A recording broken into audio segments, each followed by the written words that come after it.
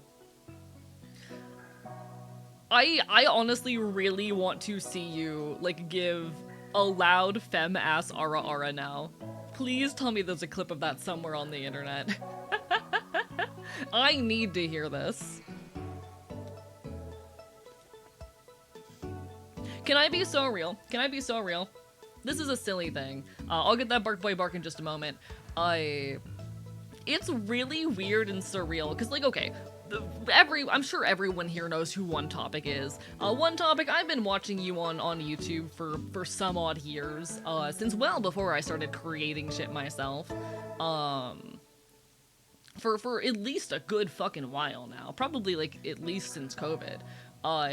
First time I ever popped into your Twitch stream today. It's really surreal engaging with someone who you've, like, engaged with the content of for so long on a completely different platform. It's really fucking weird. It's very surreal, like, poking my head into chat and live interacting with someone who I'm used to being, like, a voice in a YouTube video. You came at the wrong time and left just as quickly. I'm sorry for leaving so quick. I promise it was nothing personal. I was in the middle of shit. Literally, I was like between tasks and happened to notice you were live, and I was like, oh, I'll poke my head in for a few minutes. I'll see what's up. It was funny. To be perfectly clear, it has done nothing to damage my perception of you. I get it. I get it. It was silly.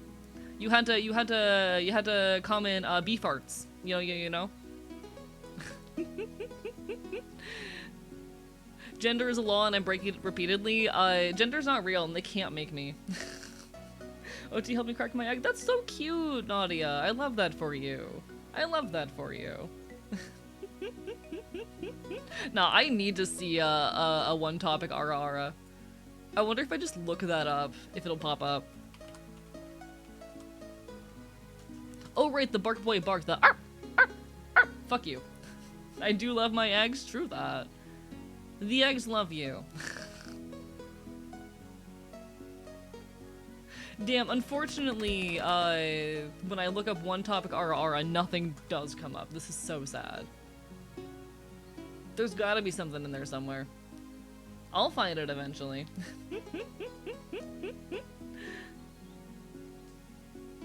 Took until reading the stream title for me to notice that you're literally starry-eyed. I never use this toggle. Or, I never use the eye toggle. I gotta use it more. I'm scuffed now, so you can't see it anymore. I gotta use it more, though. Chat, I'm all starry-eyed after Offkai. It was, like, genuinely one of the best weekends of my life. I'm trying to ride that energy as long as I can. Thank you for making me normal, Royal Rosio. There we go. There we go. Chat. Getting up close and personal. Chat. Hi. One Topic makes good content. Love when the algorithm blesses me with one of their videos. Reel that. Reel that. It's good shit. Hello, of brands. How are you doing? Bark, bark, bite, bite. Bark, bark, bite, bite.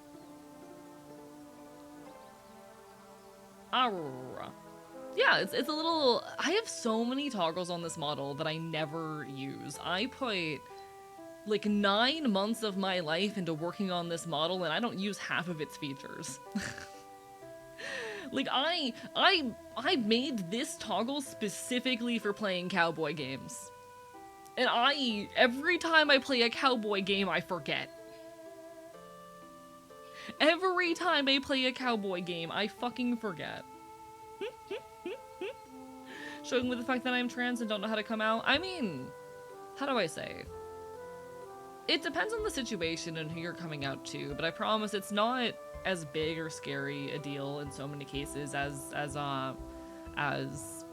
you may think. You don't have to. You don't have to come out. And you can take your time with it. You can do it however you please. It doesn't have to be a big deal. Or it can be a big one if you want it to. But I promise you'll be okay. Could also be for assassin games. True, chat. I need to find more assassin games to play. That'd be fun. That'd be fun. I have this mask as well. Because I decided I needed 2 masks. Why are you a furry? Because it's fun. I'm a furry because it's fun. I'm a furry because it's fun, because I have fun with it, because cringe is dead and I can do whatever I want and you can't stop me. Lola Mao. I'm a furry because it's fun. Because life is cooler when you embrace the cringe. Because life is more enjoyable when you let yourself be silly with it. Explore weird facets of identity. Stop being afraid to be who you are. Life is better and easier and more beautiful when you embrace all of the mess. You know?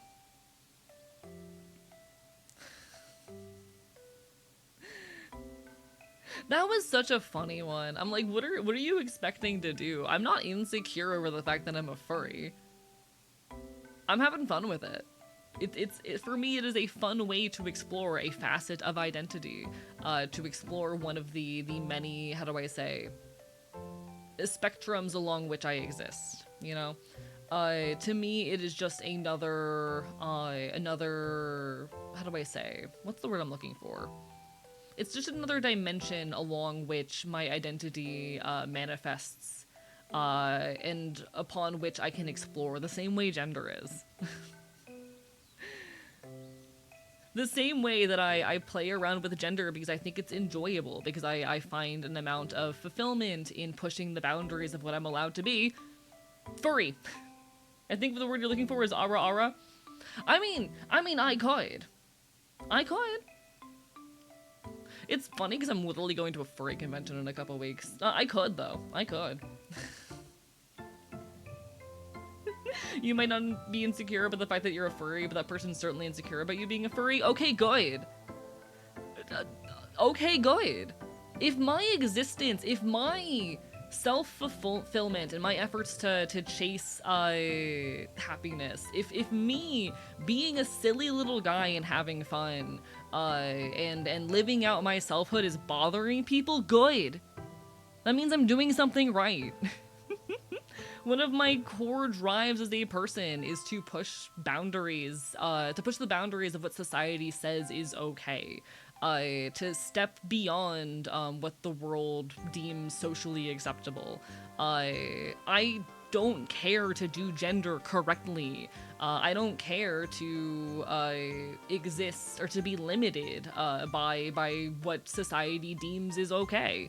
I want to be loud and transgressive and to fucking have fun with it. And if I'm bothering people by doing it, that means I'm doing it right. You're comfortable with yourself and this makes me uncomfortable. Somehow this is an own. Exactly, fuck them. Also agreed, furries are some of the kindest people I've ever met. While I don't how do I say? While the main means through which I present myself in my content is not, you know, through the lens of being a furry, I don't currently use a furry model, etc, etc. I love the furry community, and they've been some of the kindest and coolest people that I've engaged with. I went to Megaplex last year, and it was such a wonderful experience, and I'm excited to do it again in a few weeks. We love the furry community. They're cool people. Don't get me wrong. There's always going to be some assholes within it, but like the majority of the furry community are such kind and sweet people. Reject convention, embrace the kaleidoscope of human experience.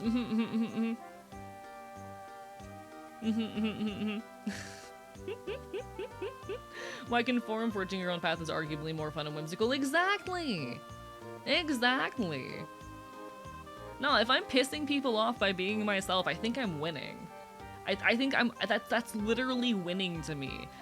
Anytime I get hate comments or like I've had people try to repost my shit on Reddit and complain about me, that's affirming to me. I'm winning. Speaking of, if AA makes merch of his Enfield form, I'd buy it. I literally have merch of that. It's on my merch store. Why are you happier than me? Have you considered exploring yourself a bit? You know. There's a lot of people who try to call me out online. I've had a lot of people tell me or try to make the claim that I'm not actually trans, or try to. I get a lot of just furry in the comments as if that's an insult.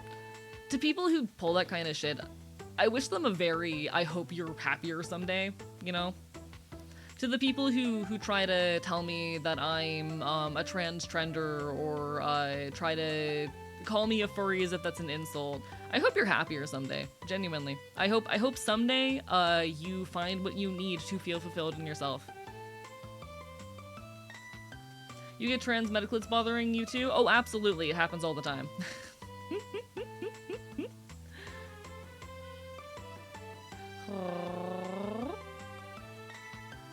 Truly the punk mindset? Exactly. Chat, my gender is punk.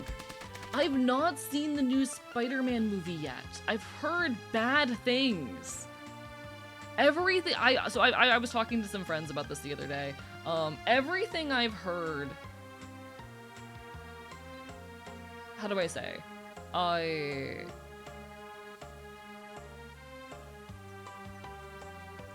just lost my train of thought. Everything I've heard about the new Spider-Man movie is that it's mid as fuck. Is the A in your name in Ash? It can be. I love the Ash. It's my favorite letter. Hello, Minotaur. It's been a while. One sec. I need to let a message through. Twitch is being mean. Hello, Automod. You're totally good, B-Beanbag. Don't fully agree with what you said. Studies have shown that since surface temps are even and out across larger regions, causing the jet stream to weaken as a whole, been modeled to show a decrease in frequency of storms, but an increase in severity due to the buildup of energy, but a lack of forcing mechanics to start the storm. To repeat, I have a BS in meteorology. But is surface temps evening out not an effect of climate change? That's the point of confusion I'm having. Like, is that not still an effect of climate change? But Lovely to see you, Minotaur. It's lovely to see you after so long. Did you hear that TikTok and Disney Plus made a deal to have both platforms' content on the other? I did not hear about this. I did not hear about this. I'm disappointed but not terribly surprised. I'm disappointed but not very surprised, being so honest.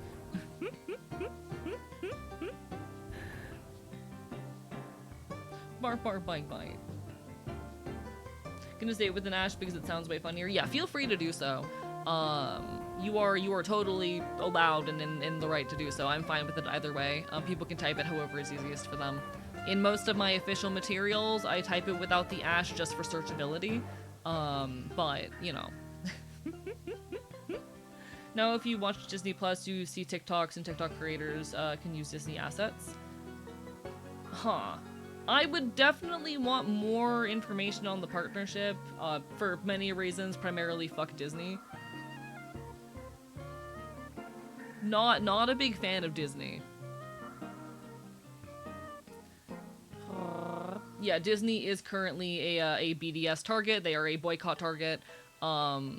We don't fuck with Disney. And it being Floridian, being from Central Florida, God, fuck Disney so much, y'all. God, fuck Disney. Jeez, my hatred of Disney, obviously a lot of it has to do with the boycott, but also runs so much deeper, just as someone who has to live in the areas heavily impacted by Disney's tourism. Not a fan. Increasing temps is a factor of climate change, but the increasing temps are not correlated with an increased number of severe storms. I genuinely do not understand how those things are not correlated. Like, how do I say? Because what you're saying is that, the changing in temperatures, is weakening the jet stream, which is causing storms to be more severe. And I'm not understanding how that then means that climate change and severe storm severity are not correlated from a distance. I'm not understanding.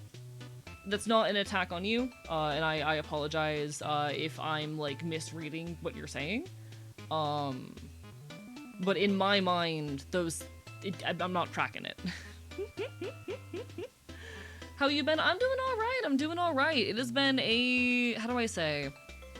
I haven't even been terribly busy lately, but I have been trying to really get myself to sit down and to be much more organized in my creation, since I got back from Offkai.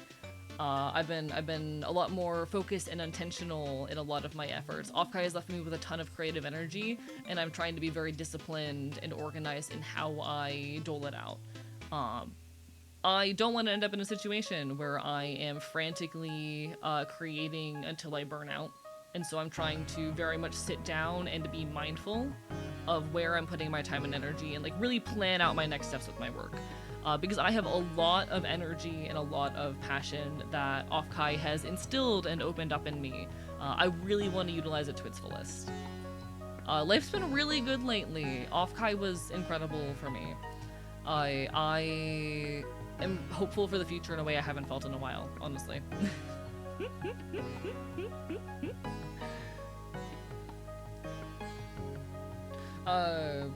Work stunk today, having dinner now, pot stickers and ramen noodles. Hell fucking yeah! I'm glad you're enjoying.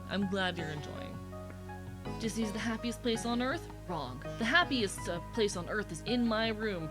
Disagree. The happiest place on Earth is a mosh pit. That's just me, though. The ADHD bugs in my brain is telling me to start another project when I have 2 unfinished ones. Is this when I admit that I currently have 3 video scripts open and half started on my computer? Is this where I admit that I currently have 3 whole-ass video scripts open, ready to be worked on? Whoopsie. If I recall correctly, the planetary temperature does change on its own, but climate change is helping speed up the process. That is my understanding as well. Bark, bark, bite, bite. Thank you for the hydrates as well, folks. Appreciate the hell out of y'all. Tragically, I have had mixed experiences with mosh pits. That's so fair. That is so fair and so valid. For me, I love mosh pits. I love going to shows. Live music is where I am at my happiest and where I am the most inspired and energized. Live music is one of the most important things in my life. I genuinely do not know what I would do if I did not have live music and easy access to live music in my life. It is something that is so magical and so fundamental to me. Thank you for the subscription, Sunsweet. How are you doing? How do I say? Where was I going with this? I will say as well, I was actually having this conversation with a friend earlier. I had a friend who I had not spoken to in, like, 4 years DM me today. DM'd me a bird picture, funnily enough. And we got to talking for a little bit. They asked me how I was doing, and my response was, you know, a lot better.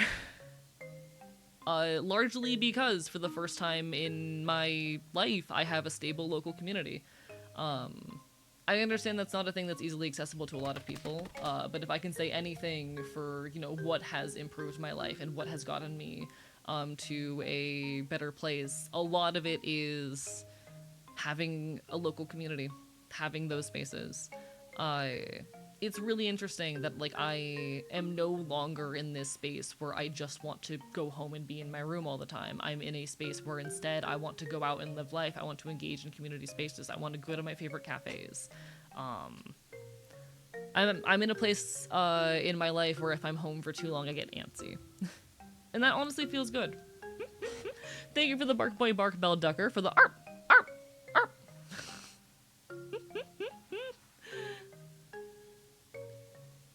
Bark bark, bite bite, indeed. I appreciate you all so much. Also, no worries, Lycan. Take care of yourself first and foremost. Ending up to next to someone taking it too far to the point they were removed is less than ideal. Most of the time positive and fun, though. Fair enough, fair enough. Yeah, that can definitely make it a difficult experience. The scariest thing about mosh pits are the people who take it too far and don't respect the limits of others, you know?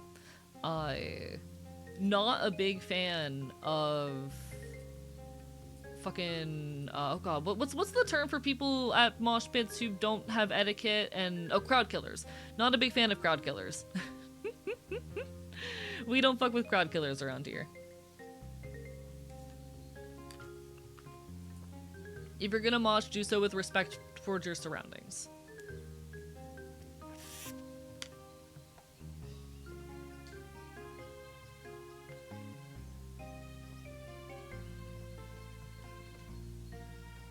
I was gonna say assholes, but that's more catchy.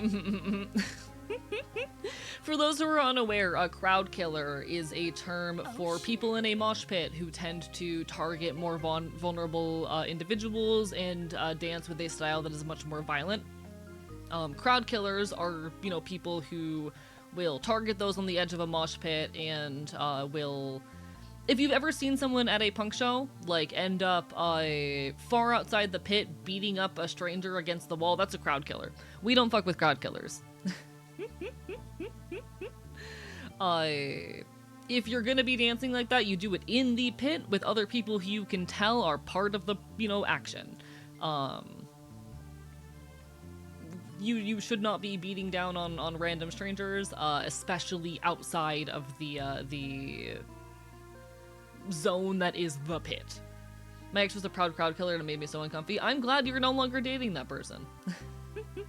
Hello, Check for Charlie. How are you doing? And hello, Katie. Thank you so much for the 1 year of subs. It means the world. What the fuck? Silver lining, seeing a bunch of punks surround that guy and call for security was a delight. Yeah, no, I have so much appreciation for the punk scene.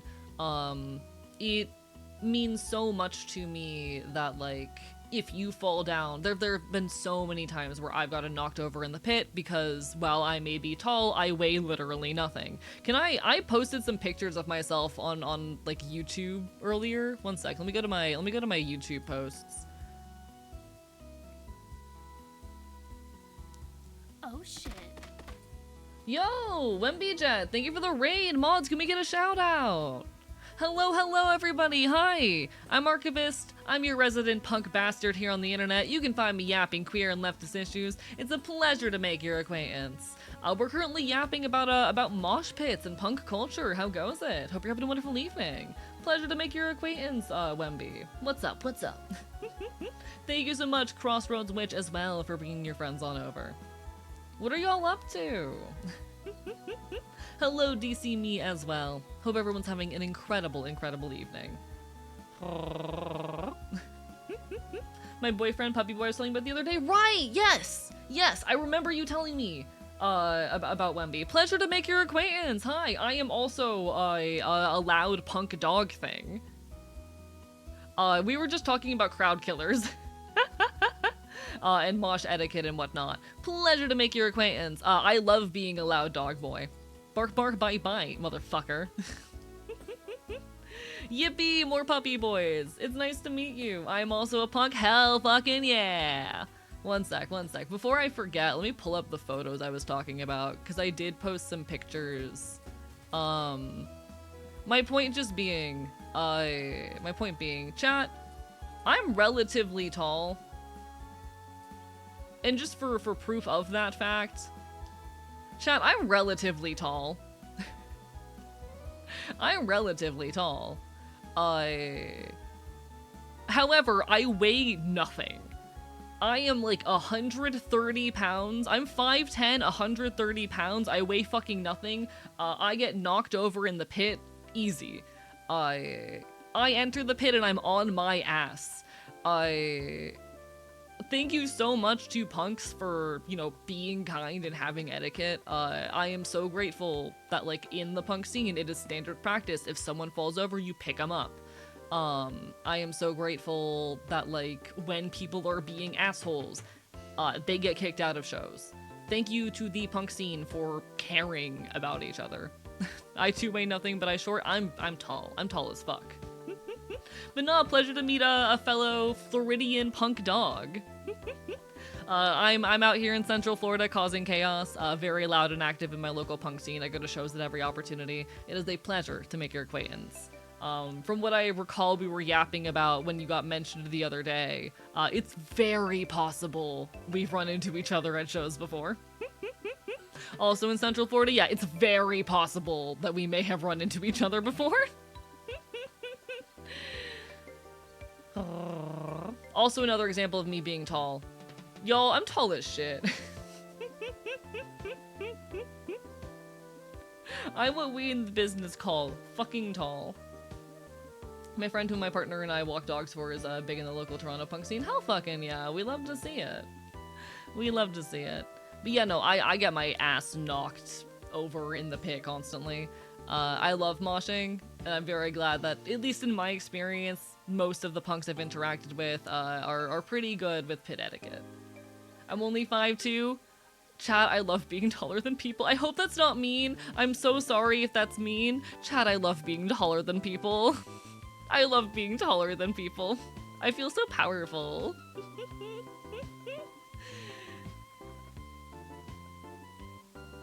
I'm 5'5". Chat, I love being taller than people. I feel powerful. I feel strong and powerful. I'm so silly with it. But yeah, pleasure to meet you proper. I also delight in being taller than people. 6'1" here, real and valid.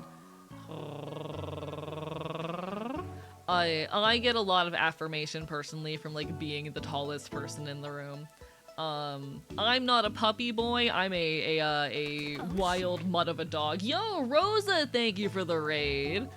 Welcome on in. Hi. Mods, can we get a shout out for Rosa? Hi folks, hello. I'm Archivist. I'm your resident loud punk bastard here on the internet. Lovely to see ya. Rosa is a wonderful mixer who does work with a lot of really cool people in the VTuber scene. Someone who I greatly admire and am really hoping I can work with on some music stuff in the future. Please give your love to Rosa. She's so sweet. How was the stream? Bark, bark, bite, bite. Bark, bark, bite, bite.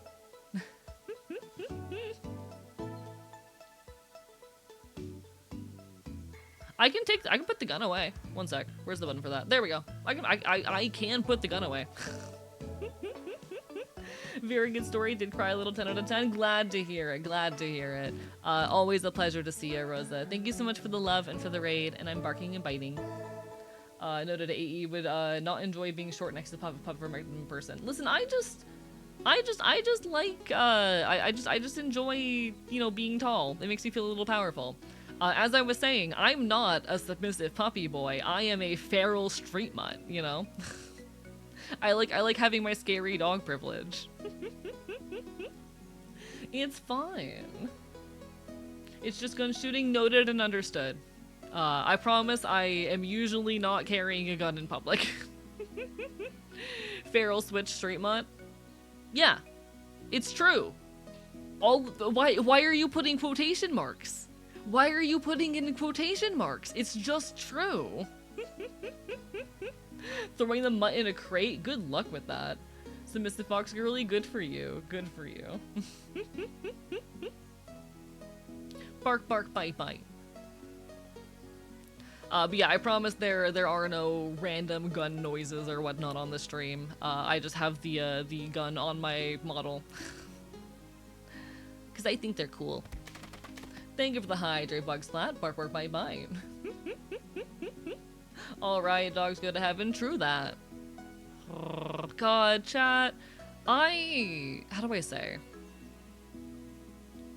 I'm so in love, and this is something that I actually want to eventually make a video essay about. I've talked before vaguely about, the video has the working title of Wizard 101 and the Politics of Dogs, but it's far more so about, the history and usage of dogs as political symbols. I'm so in love with, like, the feral street mutt fighting the cops. I have a friend from Chile who has told me a lot about various stories of, like, there's a long-standing history of, dogs who engage with and interact with protests, who become part of leftist action, in the area. And I think that is so fucking cool. Dogs who, when there is a protest or riot happening, hop in and start biting cops, and that is such an energy that I adore. That's me right there. I want to be feral, but I give tiny small dog energy. That's okay. You're allowed to be puppy. You can be puppy and also be a feral mutt. I'm cat software running on dog hardware. That's how it goes sometimes. Wizard 101 still gets major updates too. This is true. God, I'm so surprised that Wizard 101 is, like, still a thing. Street dogs fighting cops sounds hilarious to watch, to be honest, but you can't deny that there is, like, a history of dogs being used as leftist symbols, particularly, like, the whole notion of a street mutt. I think there's an image like that on one of Dog Park Dissident's album covers. Also, to everyone who rated in, if y'all need some food, some water, some rest, please take care of yourselves first and foremost. But everyone, give love to the raiders, both to Wembley Jet and to Rosa. They're both wonderful people. I send all my love. This one, okay. Like, there is a reason imagery like this is so common in, like, punk and leftist circles. This is an album cover for Dog Park Dissident's album A Cab for Cuties, or A Cab for Cutie, and I think it perfectly exemplifies the thing that I am pointing towards. This image and symbolic use of dogs as, like, anti-authoritarian symbols. Dogs, specifically wolves, are also used as right symbols with the left several times historically. I don't think you can say dogs historically are left-right aligned imagery-wise. My point being, so this is something that I'm going to talk on in the entire video that I want to eventually do. There's a reason it's called Wizard 101 and the Politics of Dogs. For those who are unaware, Wizard 101 has an entire world that is occupied entirely by basically anthropomorphic dogs who do a colonialism. And there is a lot you can draw off of the way those dogs are used, how their personalities are coded, to say something about the ways in which we understand dogs symbolically. Because yeah, there's the feral street mutt who fights the cops. There is also the police dog. If you think of a German Shepherd, if you think of a police dog, you think of a German Shepherd. The point of the video is to be an introduction to a lot of semiotics through this very specific interest of mine being the history of dogs as political symbols, because they've been used very commonly on all ends for different purposes. And I find it interesting. That is the point, you know? Wizard 101 like the MMO? Yes. Like the MMO. Listen, this idea has been sitting in my head for way too long. It's a very selfish video idea as well. It is one that I continue to chase because I want to. Because I think it's funny. Oh, hell yeah. Sorry, I just clicked on the link. I'm not gonna play it on stream out of fear of copyright strikes, but good song. Good song. Cops Dogs by Destructo Disc. Good shit. Wolves are picked by the right as a symbol because they believe in a science that's been disproven by the scientists who first noticed the phenomenon of alpha wolves. Yeah. Is it still filled with microtransactions? Oh, absolutely. But I want to use it as a jumping off point for a conversation about, like, dogs as political symbols. I think it's interesting. I think it's fascinating. It says something, I think, about the ways in which historical and political symbols rise up. Wolves, think predate that study. Study debunked by the author of the same study. Yes. Bark, bark, bite, bite. Dogs should never be used as police or military. And I mean, I agree with that statement, absolutely. I do agree with that statement. But I just think it's a very interesting case study that I want to eventually do in a video. I do queer and leftist video essays about various things.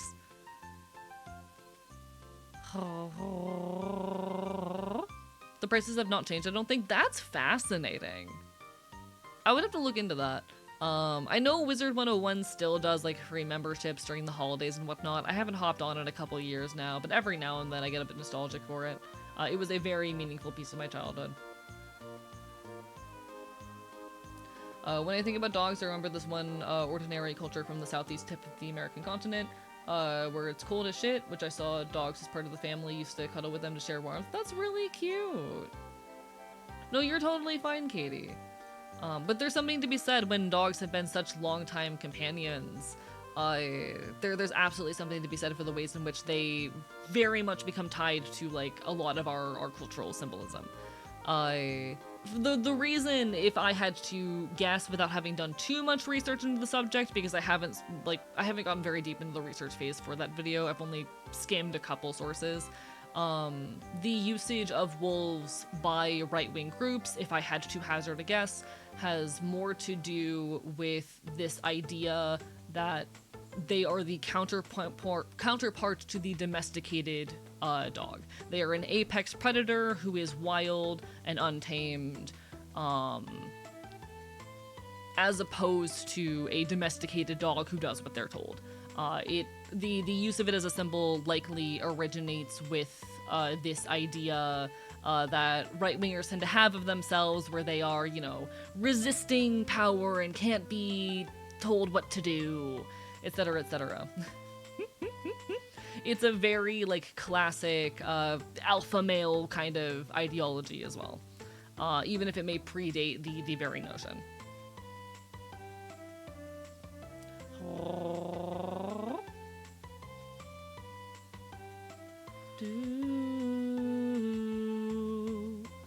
Police are just security for the wealthy. Hell fucking yeah. ACAB. ACAB. Chat. All cops are bastards. Fuck the police. Hello, Vidya. How are you doing? Barber bite bite.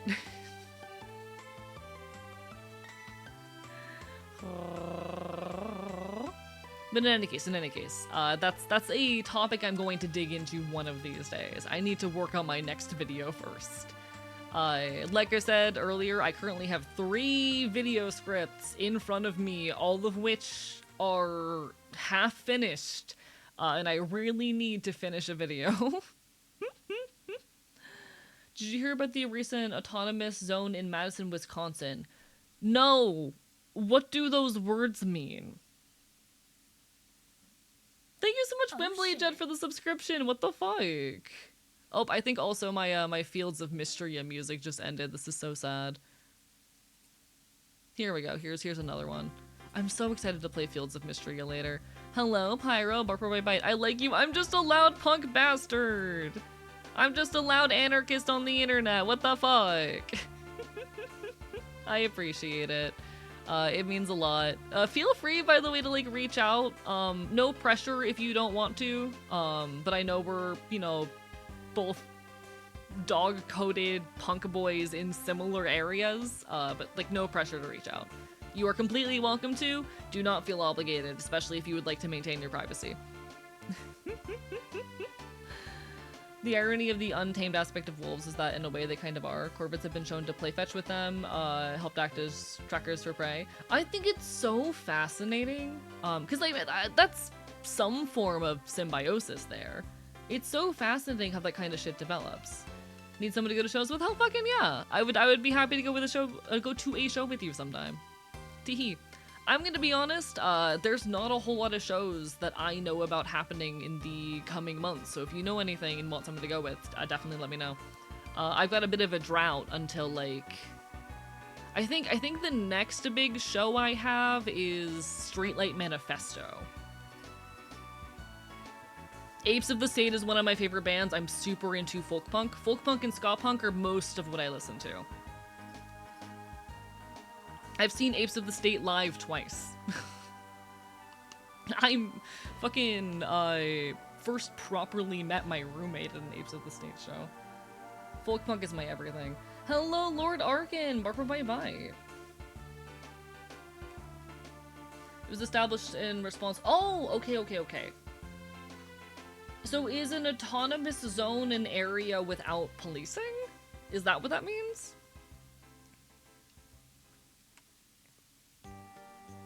Do you know two people, rat and or trash?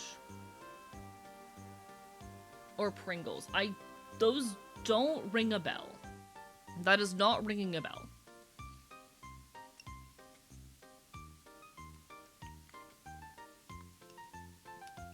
Autonomous zones are independently governed areas that are generally not accepted by the state federal level. Got it. That's cool as shit that's like developing somewhere. Proof that anarchist praxis can work. Gonna head out and try to get some work done. You got this, B-Beanbag. All the best. Apologies for the confusion earlier. Sorry, conversations are sometimes hard to have over Twitch chat. Appreciate the hell out of you. Again, I'm so sorry for any miscommunication. In those instances, in this instance, citizens of the area have decided regular law doesn't apply and have their own laws and that they live under right now, one of those being no police. Hell fucking yeah. Okay. Got it. That's cool as shit, actually. And that's a good piece of evidence, if you ask me, that, like, anarchism is a viable system. One is an expert friend, who are big in the punk scene in my town. No worries. They don't ring a bell, but I'm also, how do I say, terrible with names. I'm not sure if we're in the same part of Central Florida, but at the very least, if we're both in Central Florida, we're within a couple hours of each other at the very least. I did not set up Starry-Eyed yet. I need to do that.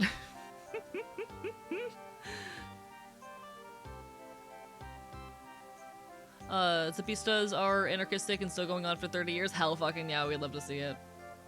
Is your voice different or just your iris? I think my voice is the same.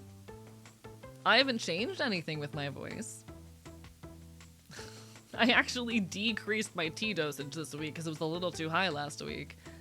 So if something major has changed, I'm not aware of it.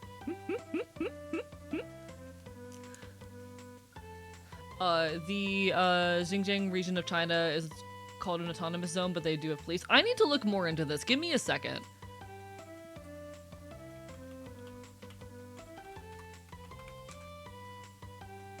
I'm gonna have to do more research into autonomous zones because I think this might actually be an interesting thing for me to bring into a video. Because I have a video concept that I think this would build onto in some really interesting ways.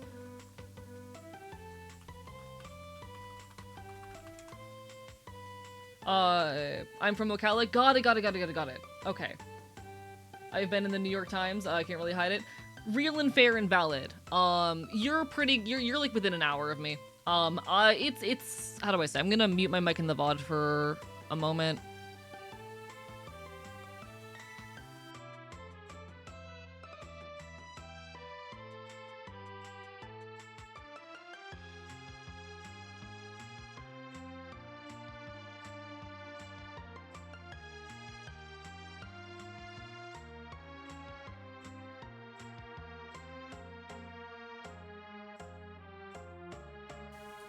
Do you reckon if dogs spoke, they'd use various barks and woofs? I feel like they still would. I feel like they still would. I'm moving closer. Oh fuck yeah! Yeah, we should absolutely like link up and go to a show or something sometime. I'd be so down. Essentially, it's an independent region within a nation that doesn't follow a central government. Got it. I'm gonna have to do more research into this later. Hell fucking yeah. Saw Fimlar in Orlando. Hell yeah. Now, lots of good shows happen in the Orlando area. I know Tampa has quite a bit of a punk scene as well. There's nothing happening in Daytona. In my experience, it's most of the punk scene though ends up being in Orlando, Tampa, and Gainesville. Got a new Nezuko cosplay because my other one was too small? Hell yeah! I hope this one fits better. Hope you're able to wear it. I do feel like if dogs could speak, they would still bark, like, as a stim, you know? The same way that I just bark my bite all the time, I think they would do that. I know of Gainesville from true crime videos. Yes, Gainesville does have some history there. God, which serial killer was Gainesville? Gainesville's where I'm moving. Got it! Good luck, good luck. Gainesville is cool. I adore Gainesville every time I visited. Fest happens there every year. Really big punk music festival. I am planning on going this year. It's a great time. No, Gainesville does have some history with some pretty big serial killers in the area though. It's a very nice place though. Gainesville is home to the only anarchist bookstore in Florida, that being Lynx, as well as the Civic Media Center. Really great place. Oh, God, I'm so excited for Fest this year. The Gainesville Ripper. Events that sure did happen. What about serial killer? Oh, there are some pretty... There are a couple pretty notorious serial killers who acted in the Gainesville, Florida area. It is a city in Florida where there's been a lot of true crime shit about it. It does fit better? Hell fucking yeah, glad to hear it. That is what we in the business call winning. Welcome back from the ads, everybody. Apologies for not noticing they were about to hit. Twitch does force me to run ads. Y'all know the drill by now. Gainesville. More like Lotsville, am I right? Gainesville's one of my favorite cities in the world. I love Gainesville. Very, very cool place. I do enjoy it a lot. Teehee. Yui, what the fuck? I love that. I hate that. What the fuck? Chat, I forget that loss is a thing a lot. Hello, Frosty Emmy, how are you doing? Bark, bark, bite, bite. Chat, I'm so excited to finally get to check out Fields of Mistria tonight. What the hell? I'm so hyped for it, actually. I'm so hyped for it. Oh, it's gonna be such a good game. Question, since you're from Florida, why is the Panhandle called the Panhandle and not the part that sticks out into the ocean that looks like an actual panhandle for all of continental America? I think it's just because when they were naming it, they were just paying attention to the like, Florida. I think they were only paying attention to the shape of Florida being so real. That's the penis! You heard it here first, chat. Florida is the penis of America. Florida is, apparently, the penis of America.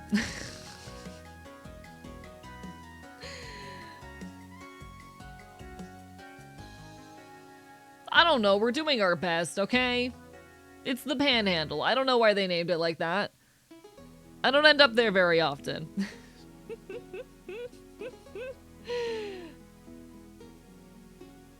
Hello, Fable of Fun Guy. How are you doing? Funnier, this is the second time I've heard Florida be called the penis of America. I hear it a lot. When I say I'm from Florida, everyone either gets incredibly concerned for me, or makes a joke about Florida, makes a joke about Florida men. And if they're in that second category, it's only a matter of time before they start calling Florida, or they start making reference to the fact that Florida is phallus shaped, you know? When I say I'm from Florida, every reaction is either, oh, I'm so sorry for you, or, haha, are you the Florida man? And if they're in that second category, it's only a matter of time before penises start getting brought up. It's only a matter of time. How are you doing, Fable of Fun Guy? Hark is, chat, I am the Florida man. All of those news articles, chat, every single one, it was about me. Fear me. Fear my power. God knows I fear nothing. Makes sense. It's small, musky, perpetual, and full of pandemics. Okay, Florida is not small. I'm going to take issue with the idea that Florida is small. If I want to leave this state, I got a drive ahead of me. It takes 12 hours to drive the state end to end. It's not small. Florida's pretty big, actually.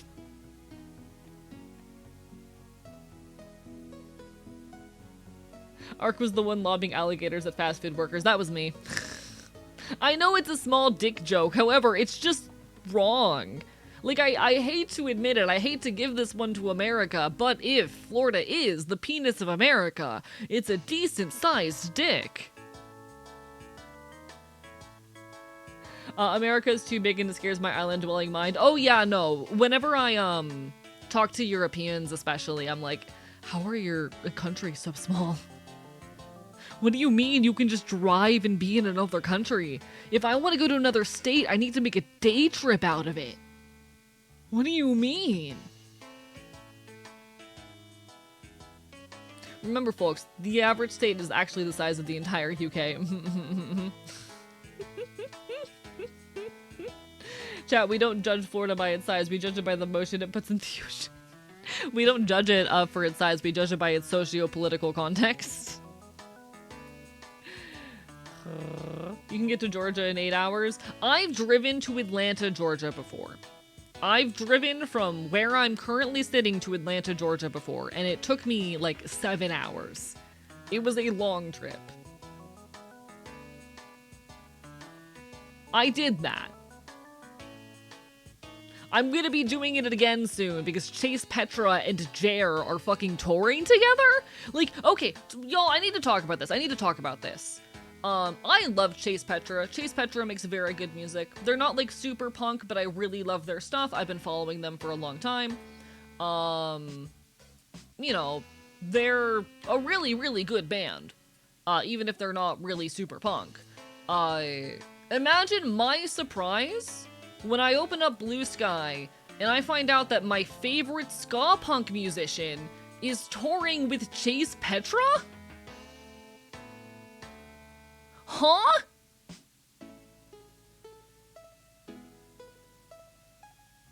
Huh? Why is Jer touring with Chase Petra? Like, okay, both bands I love. I've seen Jer twice this year alone. I love Jer. Why is Jer touring with Chase Petra? These are very different. I'm very excited for the show. I will be driving to Atlanta for it. But, huh? For context, I love Chase Petra, and I've missed their last 2 tours. The last 2 times they played in Florida, I missed it. One, because I was poor at the time. I had just escaped homelessness. I did not have the money for a ticket. They sold out really early, and I could not afford it. And the second time, because of a fight I had with a friend. Said friend had really pushed my boundaries and like sexually harassed me. And I was supposed to go to the show with her, and I was too scared to go after I cut ties with her. So this would be my first time seeing Chase Petra. After being a fan of their work for like 4 years.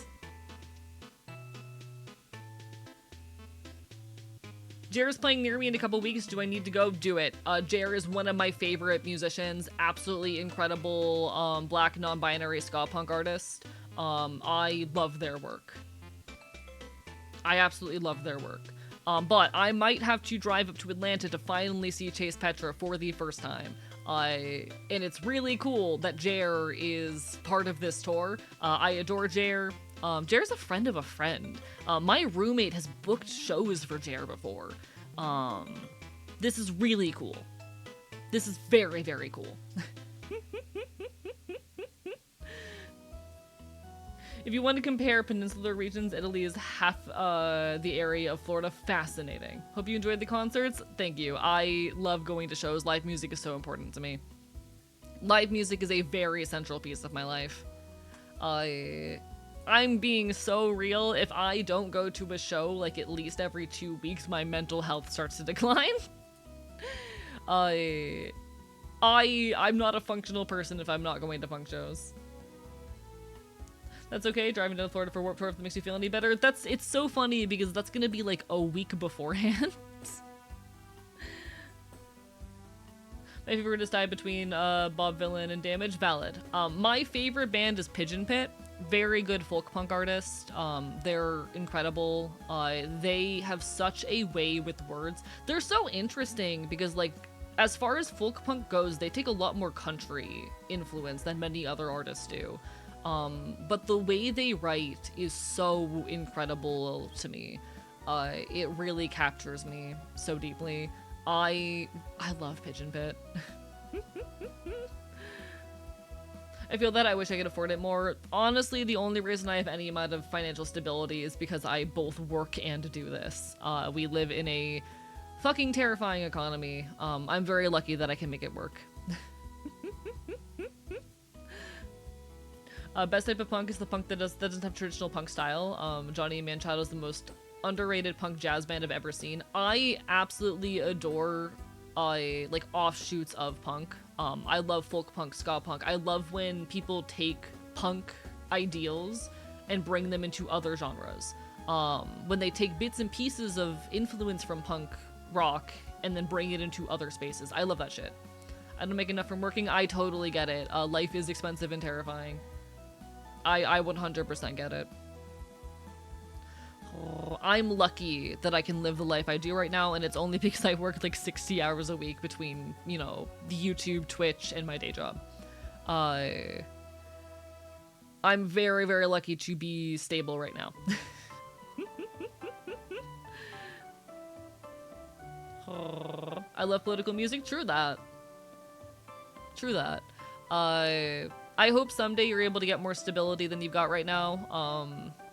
Capitalism is a fucked up system that is built to work us to our limits and exhaust us and leave us with barely enough to survive. The American dream is a fucking falsehood, but I hope someday you can have enough to be comfortable, you know? My dream, you know, of course my further dream is revolution, tear the system down, but in the meantime, my dream is to have enough that I can afford to, like, throw a couple $100 a month at charities, you know? I hope someday, honestly, that I'm big enough as a content creator that I can afford to go full-time on this and still have enough left over that I can do as much charity and mutual aid work as possible. I want to be throwing money at, like, local artists and towards members of my community who are struggling, and towards helping queer and trans people around the world, and towards helping folks in Palestine. Someday I'll have that. Keep on fighting in the meantime. Fuck anyone who says keep politics out of music. I don't see it often, but I will never understand the very small yet very loud subset of people who act as though punk has nothing to do with politics. I think they're not nearly as big or as present as some folks on social media will have you believe. Their existence and presence is really rare in my experience. In fact, I don't think I've ever had an in-person interaction with one. But I will never understand those very small number of people, you know?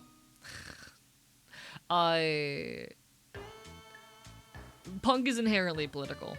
All art, I would argue, is inherently political. Even art which intentionally evades making a political statement is political by its nature. To choose in your work to not say something political is, in effect, a political statement. But Do you know who Lucy Parsons was? The name sounds familiar. Give me a second. Hello, Google. I'm very bad with names.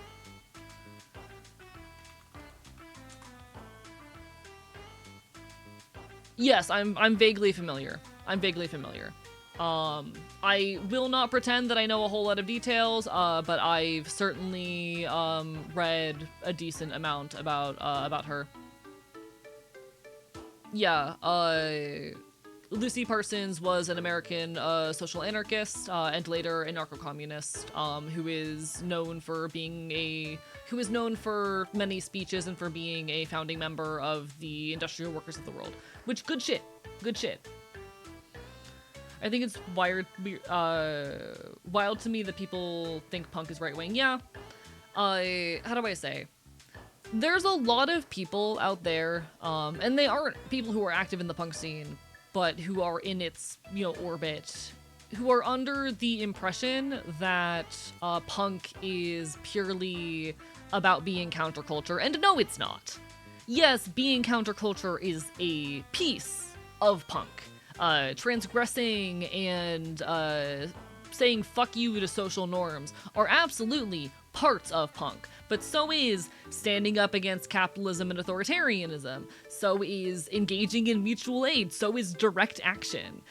To be punk is to say fuck you to authority, and to stand loudly against any limitations that society places onto you. It is not punk to then place those limitations on others, you know?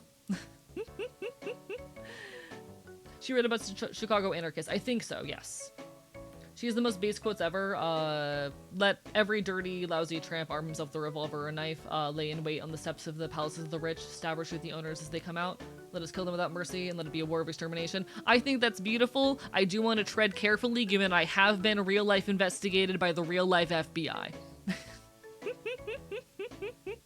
I think that shit is beautiful. I think that is extremely impactful. I do just want to say, tread a little careful for my safety. True story, by the way, for the folks who are newer around here. I did get investigated by the FBI last year. This was June of last year for the crime of being a moderately successful trans content creator.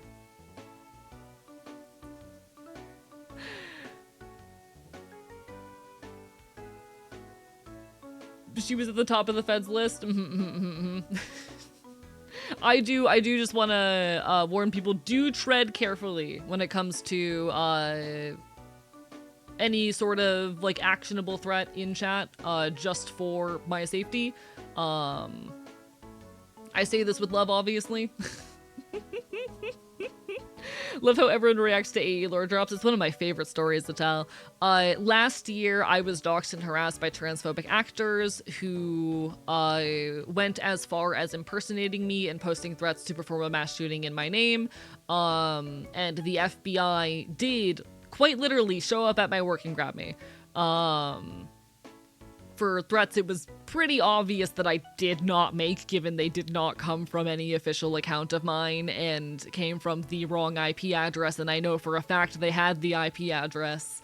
Given the context, there was every reason to believe they were bullshit, but the FBI grabbed me anyway, because what do they care?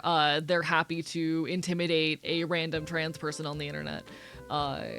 Sorry if I quit or again, I'll try to censor it. You're totally fine. This is not me telling you off. I'm just saying, do be careful. If my fear was this jumping towards a statement of being like, that's what we gotta be doing. So I was just trying to redirect before we got into the stage of, we need to take her advice kind of rhetoric, you know? Because, don't get me wrong. I get it. I do have to be careful what I say for my own safety. Oh, I did break down. I did break down. I'm gonna be so honest. When this first happened, I ended up, spending the next couple days, comatose on a friend's couch, because it was terrifying. But I lived. Hi, Reki. Burper bye bye. If I'm not American, do they still come down here and get me, or... I don't think they legally can, because you'd be out of jurisdiction.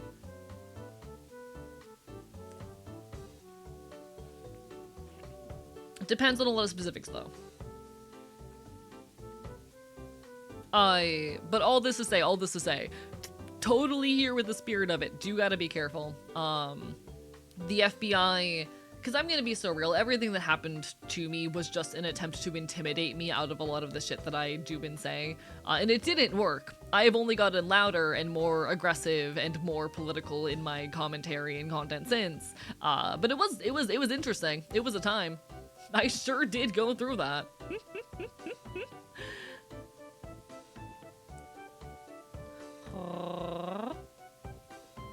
UK politics are weird. I've been noticing that. They're trying to designate a pro-trans group as terrorists right now in the UK. Unfortunately, the UK is also, how do I say, currently witnessing a rise of fascism. He's winning. I am winning. I won against the FBI. Shout out to the agents who took AE out of their milquetoast era. How are you doing, Prod? Barper Bye Bye. I was a lot more scared pre-FBI investigation to be political on the internet, and getting FBI investigated for the crime of being trans is definitely what pushed me to say, you know what, fuck it. I'm just gonna be honest about what I believe. With a few caveats for my own safety, of course, but you know. Kind of global fascism happening with the instability and inevitability mounting up with lack of education. I have a video that I need to make eventually titled "You Can't Outrun Fascism," which is, you know, about how trying to flee fascist states or countries isn't going to get you very far. About how, yes, sure, you can move to a better state or a better country, but you're just buying yourself time. Maybe you'll buy yourself a few years, a decade if you're lucky, but fascism will continue to fester and spread. So many countries look to the US for policy examples, and as fascism continues to mount, you can't escape it. Bark, bark, bite, bite. Really, it's a matter of time because we're global in trade. If one economy explodes, we all explode, which is why it is vital to, where possible, stand up against fascism in our own communities. And I know that's scary, I know that's difficult, I know not everyone can. But if you have the capacity, you know, getting involved in your community and fighting fascism on your home front, on its home front, is so important. Very much always pushing people to get involved in local activism, to attend protests, to do what they can.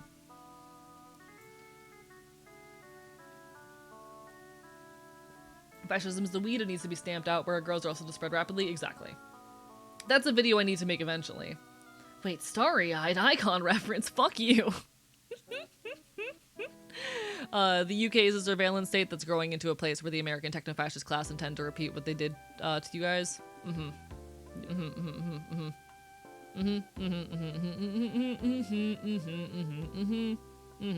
It's bad. Keep on loving, keep on fighting, though. Our economy is big and round, surely. We're not in a recession right now. We're totally not currently in a recession. Chat, I remember when I was a kid and I was told that, like, you should be putting 30% of your income into housing, 20% into leisure, and 50% into savings. And these days, the numbers have shifted to 50% housing, 30% leisure, and 20% savings. What are we doing? Keep on talking to your neighbors. True, chat. I know it's hard, but like, don't be scared of your fucking your local homeless population. They need help. They need support. I understand a lot of us are anxious disasters at times, but yo, your local homeless are not your enemies. Talk to them. Find out what problems exist in your community that you can help solve, even if that's just getting someone a meal. There's food and where's food and clothes in there? In leisure, in luxuries. Because of course it is.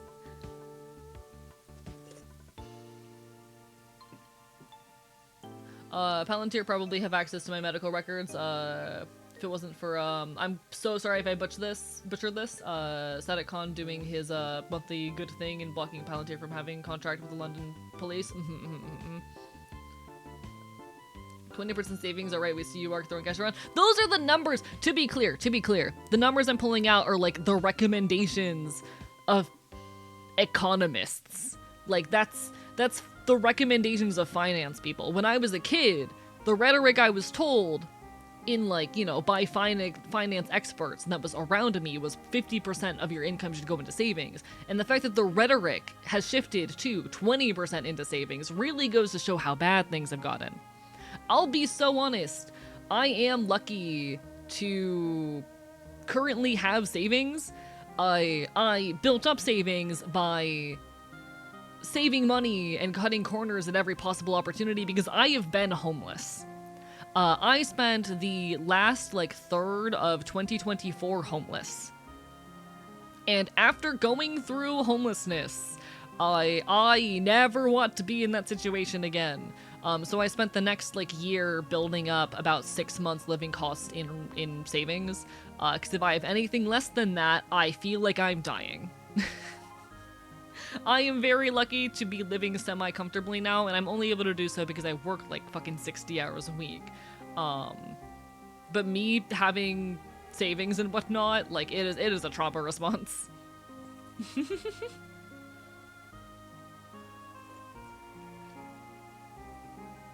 When I ran mine at McDonald's, I would never charge the homeless people for their food. Hell fucking yeah, we love to see it. Ask them why the prices are so high so they can't answer. Point being, chat, they're really trying to claim that we're not in a recession. No one should ever have to worry about needing more savings to not be homeless. Society's so backwards. I mean, ideally, housing, food, necessities, none of this should like require you to push your limits with labor, you know? The nature of capitalism is you are expected to constantly push your limits physically, mentally, etc.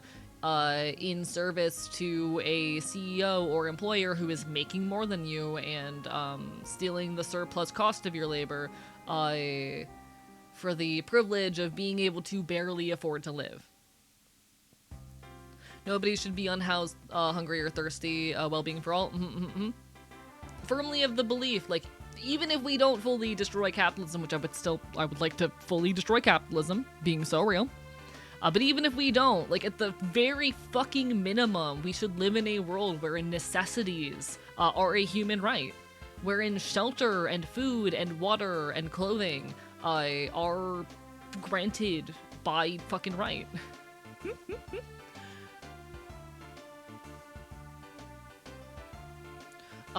But to my understanding and knowledge,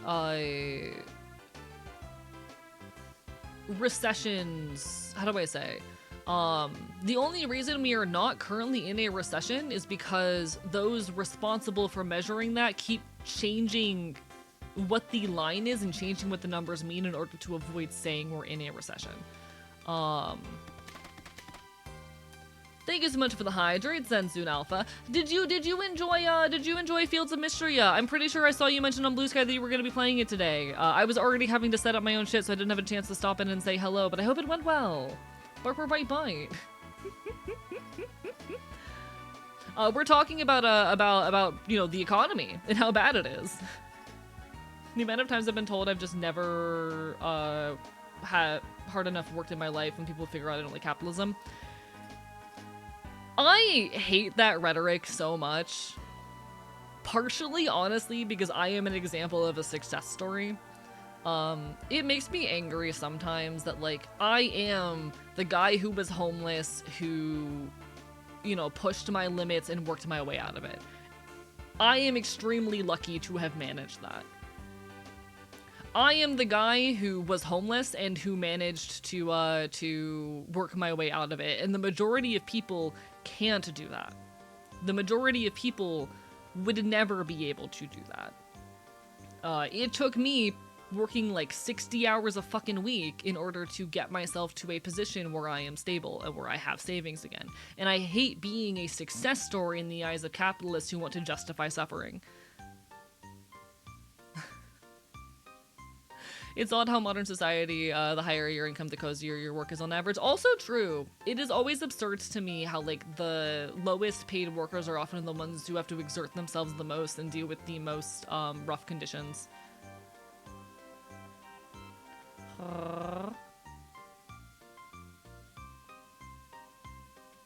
In any case.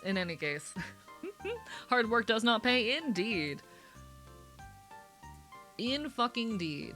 What I'm looking at right now, we are not in a recession because gross domestic product is growing at a positive rate. However, it's growing at a positive rate largely because of AI. And that's masking the fact that we are in a recession.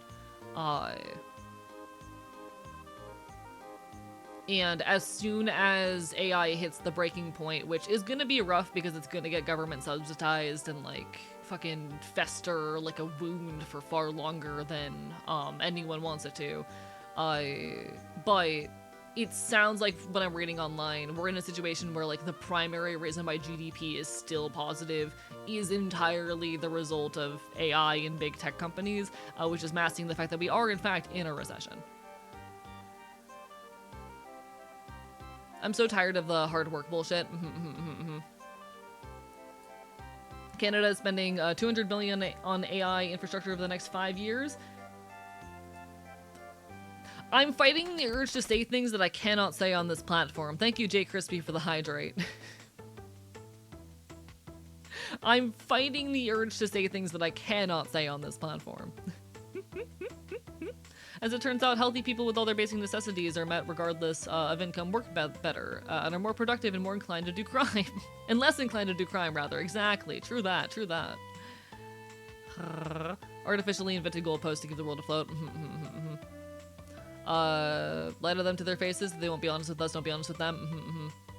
I'm lucky to be in the situation that I am. Being so real. You're so strong for fighting this urge. Listen, I would like to not get my account suspended. This is a large portion of my income. Like, I am very open in my Discord about how much I make off of content creation. I do a monthly newsletter, and every month I include in that newsletter, like, what my income has looked like. Being so real, I average around $1,000 a month doing this, and I'm very lucky to be in that situation, and it is the only reason I am, like, stable and comfortable right now. That's barely enough to cover my rent. And I still have to worry about, like, utilities, food, and other necessities, you know?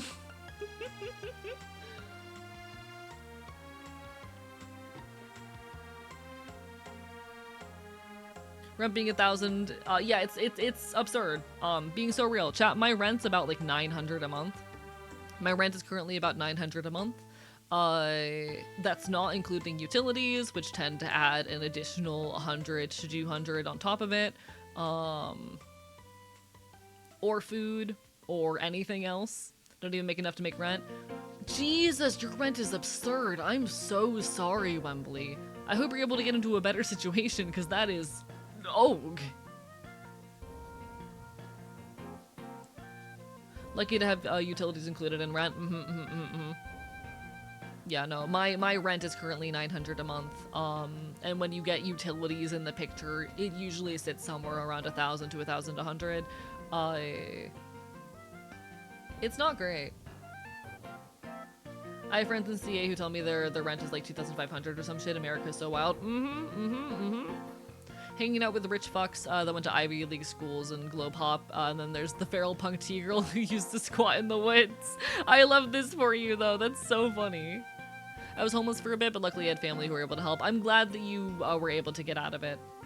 Homelessness is something I would not wish on anyone.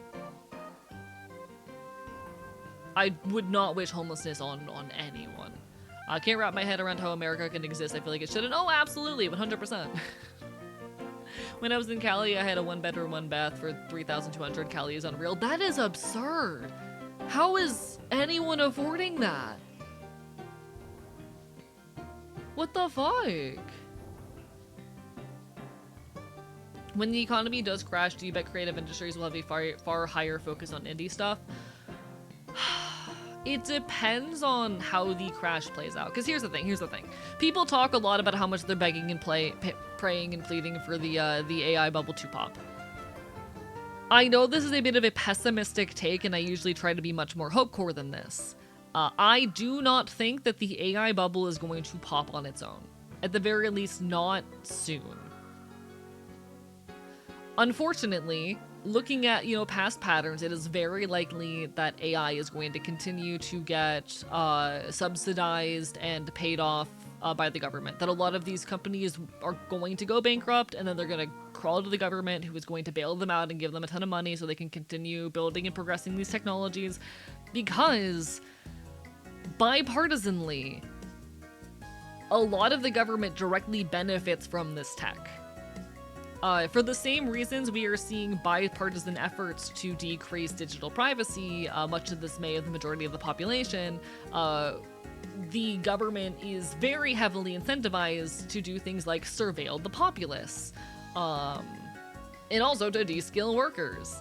The government's not your friend. Politicians are not your friend. They are directly incentivized to do things like have more ability to surveil you, and more means by which to punish you, and more means by which to create cheap short-term profit.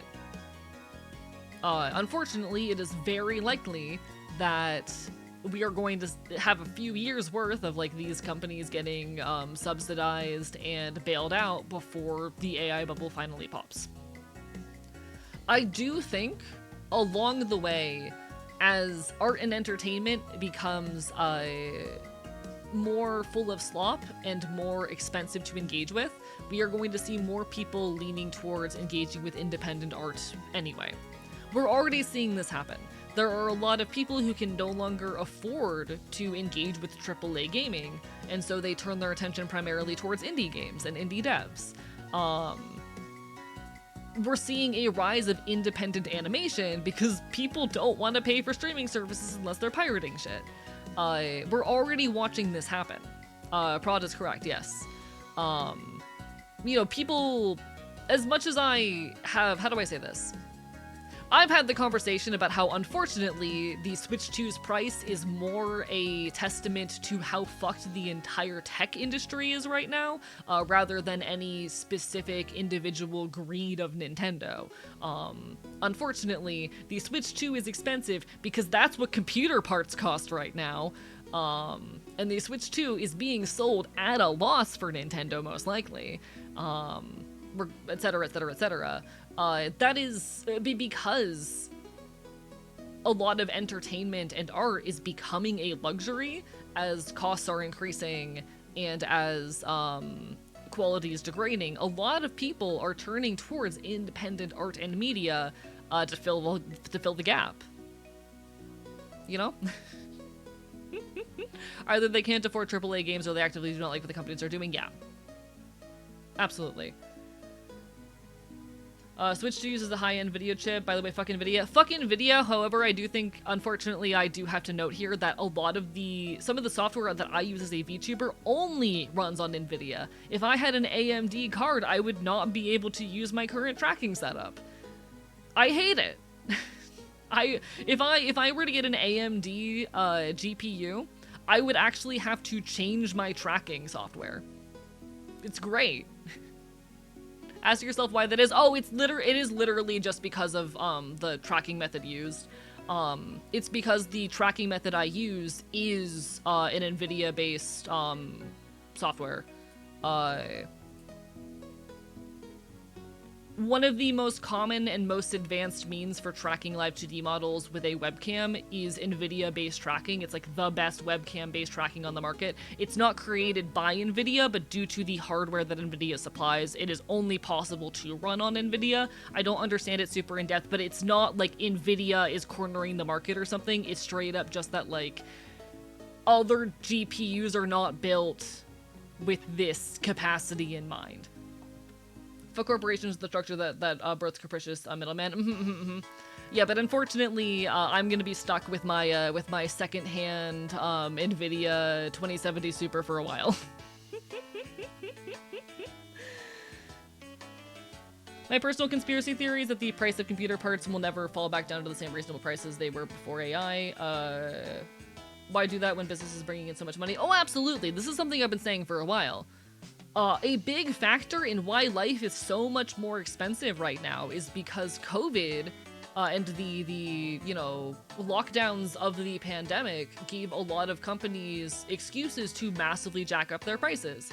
Due to shortages and supply chain issues, there was a very easy excuse for a lot of companies and stores to jack up prices to an absurd extreme. And by the time the lockdown ended, though COVID is still a thing, I think that's worth noting, by the time the lockdowns ended, everyone was just kind of used to it. Why are they gonna decrease the price of your daily necessities when you've already gotten used to and proven you can pay for the higher prices? Why are they gonna decrease the price of your groceries when you've already been paying for the more expensive price for this long? And it's just massively increased the profit margins of large companies. I say that as I turn my phone brightness to 10% and turn back, greets Micah Bridges middleman with a smile. There are 3 companies being sued right now for price fixing the price of computer parts. Okay, so this is literally just actually true. Fascinating.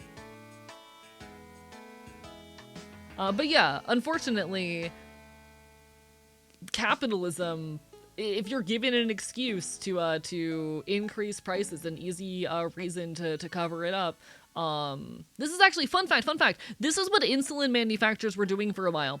Insulin manufacturers, there were 3 major insulin manufacturers before the patent expired. And these 3 manufacturers were on multiple occasions proven to be having conversations behind the scenes to raise their prices in tandem, in order to keep it as inaccessible and expensive as possible. Insulin costs literal cents to produce, but these companies were all in tandem talking behind closed doors to raise the price around the same time so they would all get the biggest profits possible.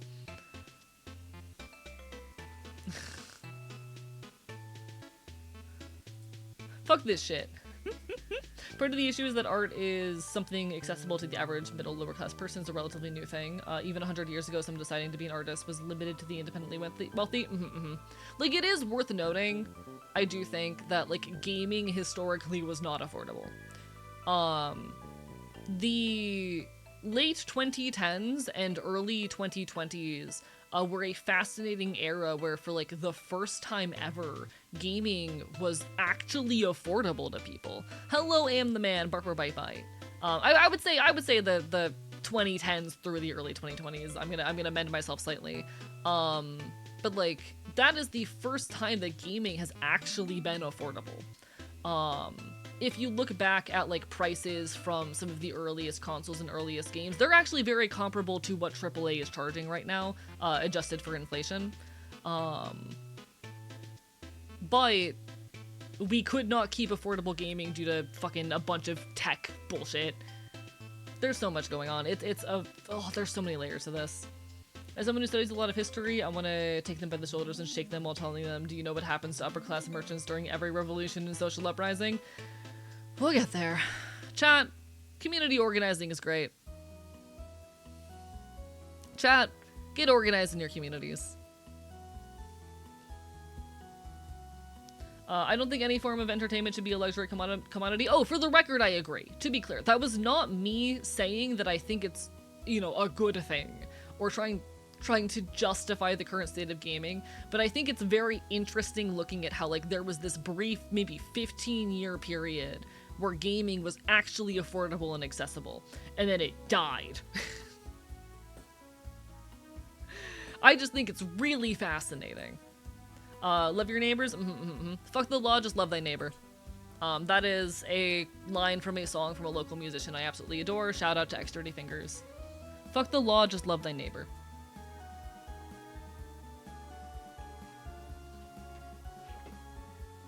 Chat. I love caffeine.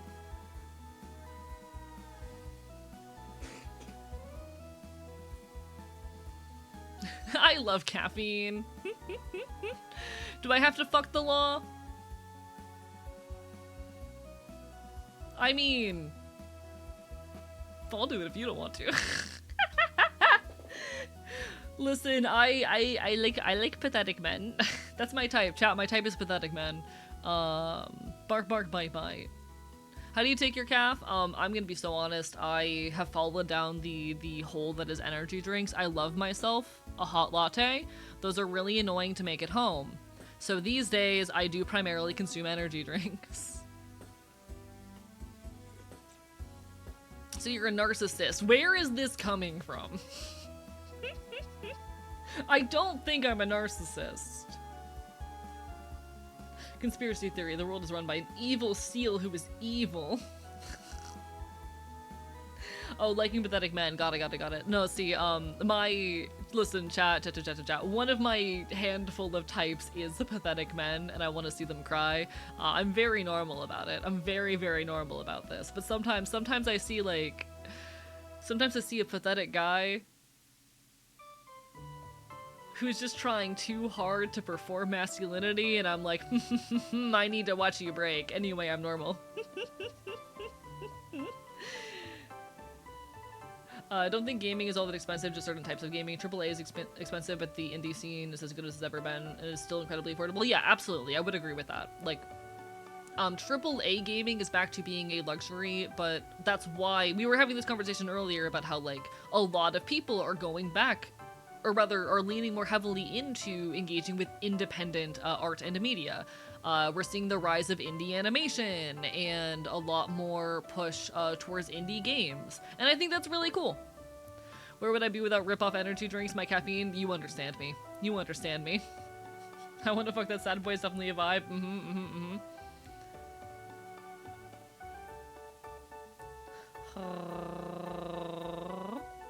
But yeah, no. Pathetic boys make me feral, you understand. Nintendo thinks they deserve AAA status while putting out slop. I say this is a lifelong Nintendo enjoyer. See, unfortunately, I'm still a Nintendo enjoyer. I'm on the fence about if I'm ever going to get a Switch 2 still. It's the... How do I say? I am privileged to even have enough in savings that I can consider the possibility.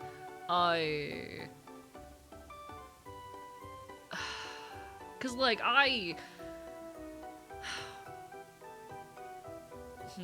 Okay. I'm gonna get into my Nintendo take. I've talked about this a lot recently. I have my qualms and issues with Nintendo.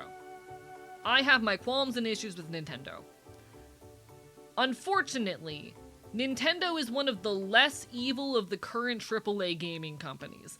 Don't get me wrong, they've done a lot of fucked up shit. They're very anti-game preservation, and they're very aggressive in their copyright protection.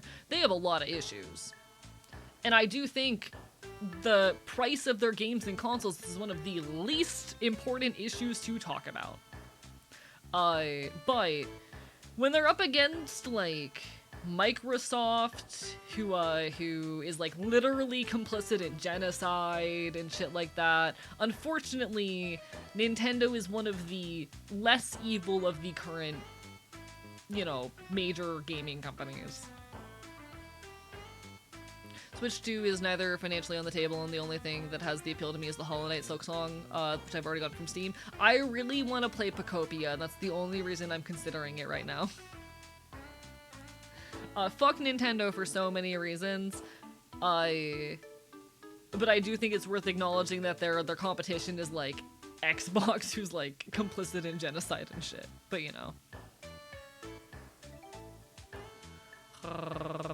But yeah, no. Like, fuck Nintendo for many reasons.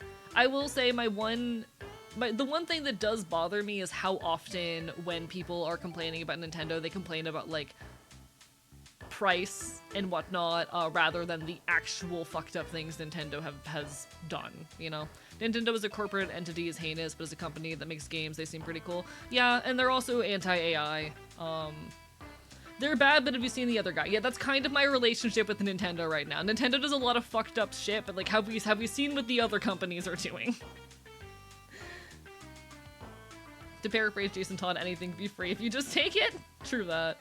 But yeah, I'm on the fence about whether or not I want a Switch 2. It's mostly just because Pocopia looks like an amazing time. But fuck Nintendo for so many reasons. Does that make sense? Also, Microsoft is perpetually mass firing employees. Yes, and they're complicit in genocide. And they're complicit in genocide.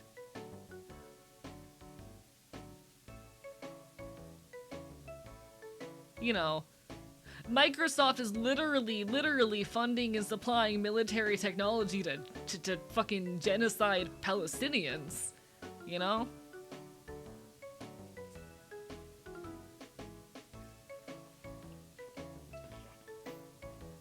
Guess you failed a driving exam? I'm sorry to hear that, PDA Foot. I hope you're okay.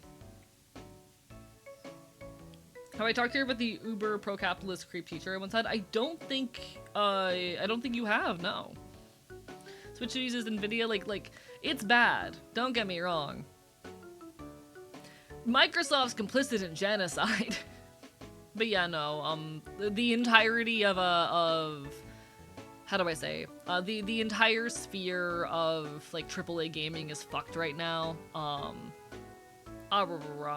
It's all fucked. It's all fucked. It is all fucked, and I don't know what to do about it. Actually, how hard is it to make an operating system? I don't know. I'm of the mind that, like, all of the major AAA gaming companies currently fucking suck. Wait, sorry. Okay, so Nintendo's using NVIDIA and NVIDIA's doing the same shit Microsoft is. Maybe, okay, noted. I'll have to do more research into that later then. Fucking hell. But regardless, I'm of the mind that, like, pretty much all of the major AAA companies are shit. Valve. The only reason that Valve is currently a relatively consumer, friendly company is because they are not publicly traded. Being so real. The only reason that Valve is currently, okay, Valve has done a lot of bullshit as well. But the only reason that they're relatively consumer friendly in comparison to other major gaming companies is because they are not publicly traded. Nvidia's on the BDS as a main boycott. Got it. Oh, I was not aware of Nintendo using, fucking Nvidia shit. I'll have to look more into that later. Not being beholden to shareholders gives you a lot more leeway to be good. Didn't Microsoft help Palantir get some data back that was on Microsoft servers, or am I wrong on that? I don't know. Gonna be so real, no clue on that. I've got enough reasons to hate Microsoft already. It's their main GPU since the Switch. Let me actually, okay, one sec, because I was looking at Switch hardware the other day and I don't recall seeing that, or Switch 2 hardware rather. And I don't recall seeing that, but I also was only skimming. Okay, yeah, it is a custom NVIDIA processor, alright, yeah. Fucking hell.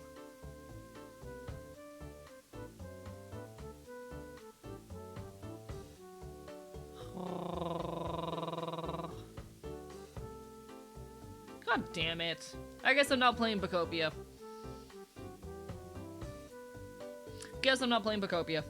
Sometimes I wish I wasn't woke. Chat, sometimes the ignorance is a little fun. God damn it. No, to be perfectly clear, as much as this is very upsetting news, no ill towards you for revealing it. No ill towards you. God fucking damn it. You know? I'm not gonna pretend I am not upset and dismayed by that news. It is not directed at you. It's just fucking sad. You know? I'm unfortunately quite skilled at being out of the loop. I don't use the internet much because I'm busy. Very rare personality trait I find. Thank you. Of course. It's difficult to try and stay moral about these types of things. Yeah, it's difficult, one, to constantly be aware of everything. Because being so real, like, I am not terminally online. I am not on the internet most of the day. So it's very easy for things to slip past my radar, and, like, I fully understand that, you know, people are well-intentioned. I promise, no personal upset, but it's saddening news. God fucking damn it. Nothing personal. It is hard being woke sometimes. Amount of people who shoot me for just letting them know their favorite X is problematic is too many, so you're appreciated. I try my best to be aware and respectful of these things, and I do think there are points where, like, there are things I have to prioritize. But yeah, no. I was giving Nintendo more laxness, for lack of better words are hard, y'all. I was giving leeway, that's the word. I was giving Nintendo more leeway than many other companies because they weren't a priority boycott target, but given that information, that does change some things. Fuck. Like, there are points where I admit, like, there's fucking, there are lines and levels of severity and, like, cases wherein I will give more leeway, but more context means a lot. What does grass feel like? I love touching grass. Hello, Aurora Singularity! Barper Bye Bye. How are you doing? Papa John's being a BDS target is surprising to me.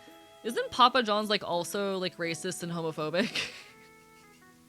I've been avoiding Papa John's for years because I heard that they were, like, racist and homophobic. So I'm gonna be honest. I'm not surprised.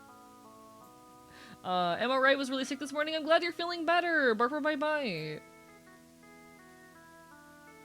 Yes, unfortunately, Monster is 1/3 owned by Coca-Cola, who are actively complicit in genocide as well.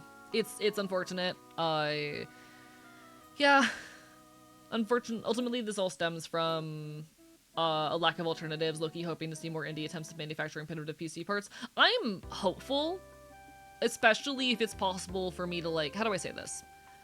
Part of my hesitancy when it comes to moving towards indie solutions is the fact that I do a lot of streaming, and a lot of the things I do rely on very specific pieces of tech. Both the encoder for my stream and the tracking method I used are NVIDIA specific, because of the specific capabilities of that. So, like, I worry about losing access to some of the very specific tools that I'm used to using. But I'm hopeful for the future, especially for people who don't need such specific tools. And I'm hopeful that eventually we will be able to build independent alternatives that rival what we currently, or what I'm currently working with, you know?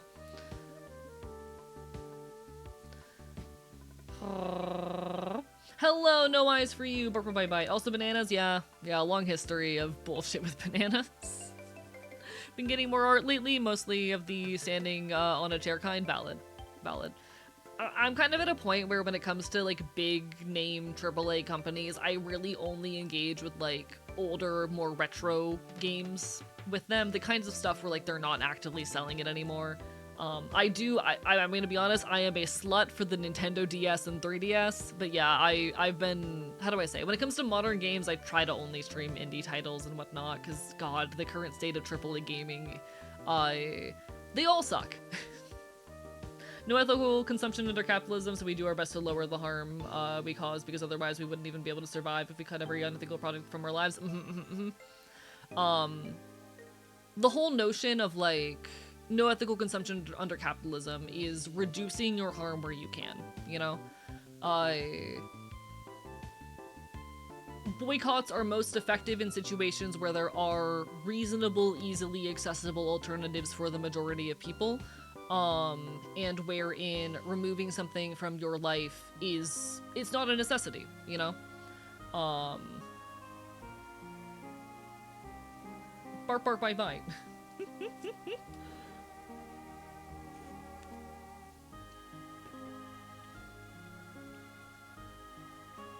Absolutely.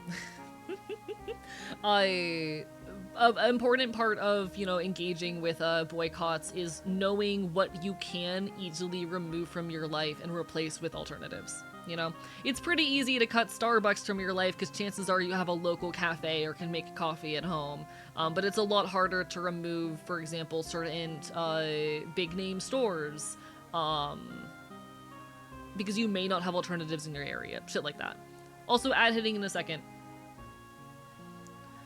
You would have to get an entirely different video card. One sec. Catching up with chat. You would have to get an entirely different video card during a time when video cards cost more than they should. and learn a whole new tracking software and ecosystem. Exactly. Like, there are cases where, for me, like, I cannot really afford to move away from Windows as an operating system. Nor can I afford to switch out my NVIDIA GPU for an alternative. Those are changes that would either be really expensive, and both would... those are changes that would be difficult, potentially be expensive, and would really get in the way of my ability to stream. I would have to set up everything from scratch in ways that may provide a worse experience. And so when I have already like spent the money and made the choices I've made before a lot of these boycotts and whatnot were in place, or before I had information, I have to use... I am where I am, you know?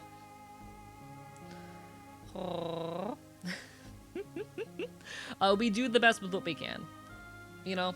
I'm not going to fault people who are poor for shopping at Walmart, etc, etc, etc. We do our best with what resources we have, fighting back against a lot of these structures, trying to make the most ethical choices we can has to be done with respect for our environment's limitations and levels of access, you know?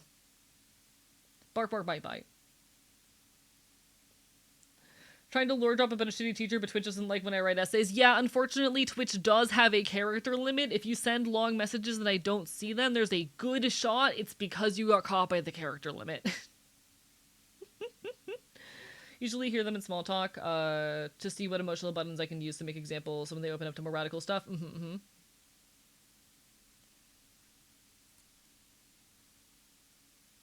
Oh, sorry, my playlist ran out. One sec, let me pick a new one. I need a new playlist. Let's do some... is this what I want to listen to? What do I want to...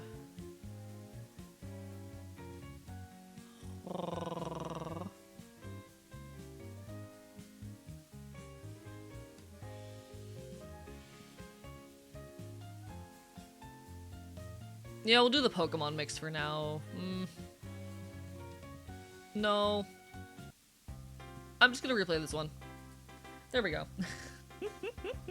That being said, I'm definitely dumping Windows for my S2. Can't live without R now. So valid, so valid. If you're able to like do that and run your content and do your shit, thumbs up.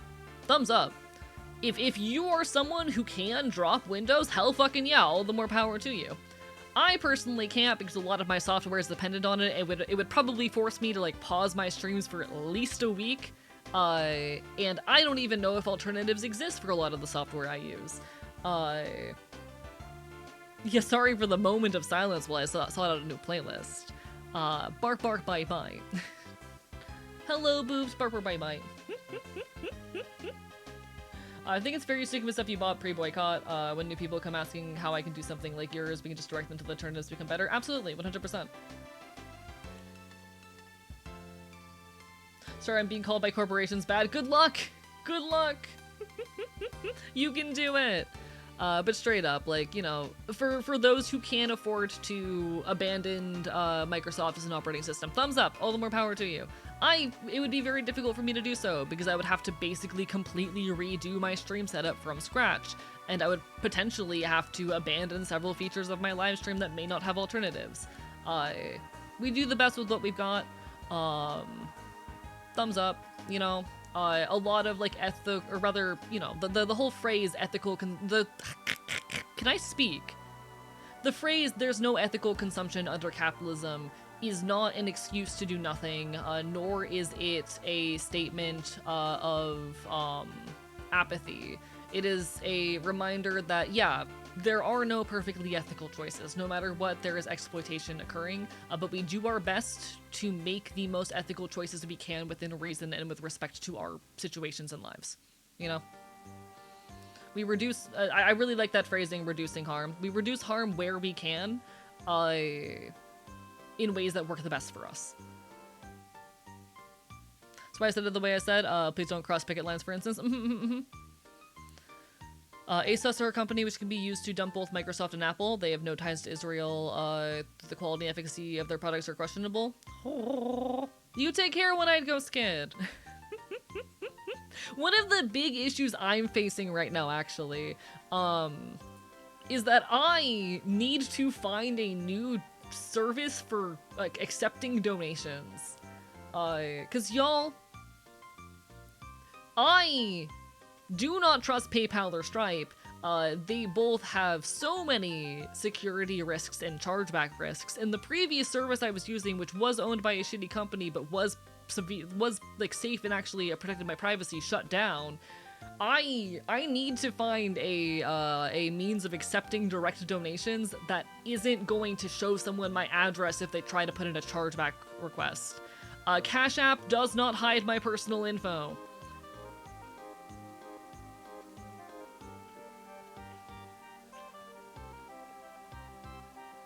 Thanks for keeping me sane during my 16-hour shift. Of course. Happy to help. Physically mailing money to you, it would be funny. I do have a P.O. box. Why would a payback show that info? Okay, so. With Stripe, if you are using Stripe as a business, which is necessary if you want to hide your name under a business name, you are required to input a business address. And if someone issues a chargeback request, they get your business address. Similar with PayPal, PayPal has a chargeback policy that very much favors the person who did the donation and will put massive amounts of fees on, your account. And if you want to legally respond to the chargeback and try to fight it, they will hand your name and address over to the person who did the chargeback request. So essentially, it'd be really easy for a transphobe to, like, donate me $5, initiate a chargeback, and end up costing me, like, a shit ton of money. If a transphobe wanted to really fuck me over, and I was using PayPal as an option, they would just have to put in a donation, charge it back, and then I would get hit with tons of fees. And if I wanted to fight it, I'd have to hand them my legal information. So I'm currently searching for a safe alternative that will hide my personal info. It's fucked, yeah. Maybe make a company attached to your P.O. box. P.O. boxes cannot be legally used as an address for a business, and even still, that would put my legal name out there. Fun little fact, at least about Florida. If you register a business in Florida, you are now legally searchable on public databases. All someone would have to do is go to the website of the county I live in, go through, like, the list of businesses registered, and they would be able to find my legal name. The reason I am not a registered business is out of protection of my privacy. Also, P.O. boxes cannot be used as business addresses. But regardless, it's a whole thing.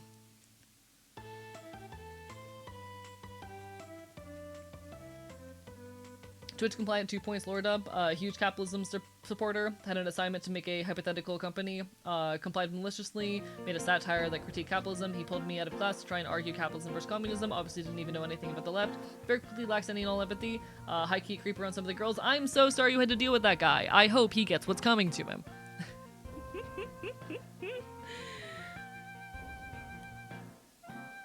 So a serial killer could charge back money to someone, charge back and find their home and kill you. I mean, only if you, like, fight the chargeback. But how do I say? Okay, so I have gotten doxxed and harassed before. Part of why I'm so serious about my privacy is that I have been doxxed and harassed. I had some transphobes manage to get a hold of my legal name and address and post it all over the place, up in my chat, etc., etc. They also posted photos of me. It was a whole thing. And one of the things they did in the midst of all of this, someone showed up to my previous address. I was no longer living at the address that they thought I was living at and kept posting in chat. And they sent someone to that address, which I used to live at. The reason I am so deeply protective of my privacy and refuse to use a service if there is a risk of it putting my personal information out there for, like, direct donations and whatnot is because I have had someone show up at my previous address looking for me. It's terrifying.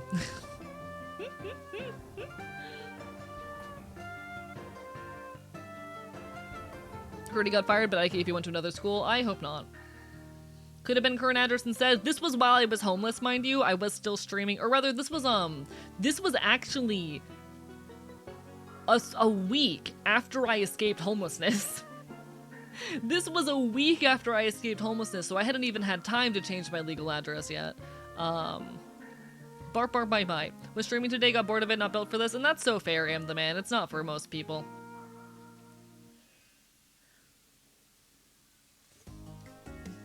There are actual companies that do virtual business addresses. Yes, I've considered using them, but I still have to worry about my legal name. I still have to worry about my legal name being out there, you know? Doing some creative writing, what are some subtle giveaways that you're living in a late-stage capitalist, incredibly surveillance city? Cameras everywhere, everything's too expensive, everything that we're currently dealing with, you know? That's literally the current world we're living in. I'm afraid I must away. Of course, Lenvoran, you take care of yourself first and foremost. Do as you need. I appreciate the hell out of you. Thanks for being here and hanging and yapping with us as always.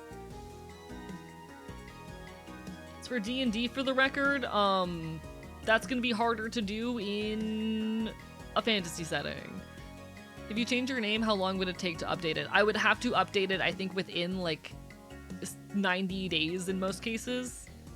Probably sooner than that. If I wanted to access the money, I'd need to do it like as soon as possible. So many good people are dogs. It's true. Very true. But yeah, no, terrifying shit that happened to me. Ton of very sketchy people on the left with seemingly good views. Don't pretend being reprehensible is somehow a right-wing thing. Yeah. Bark, bark, bite, bite. You take care as well, Belladonna. Bark, bark, bite, bite.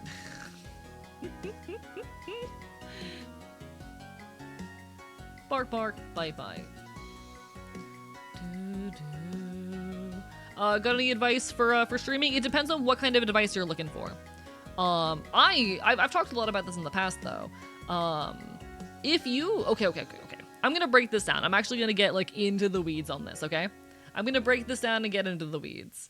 Chat, if you want to start content creating, for whatever reason, especially if you want to start streaming, a lot of this advice is going to be orientated towards that end, but if you would like to start content creation in any particular realm or niche or what have you, the first question I'm gonna ask, why?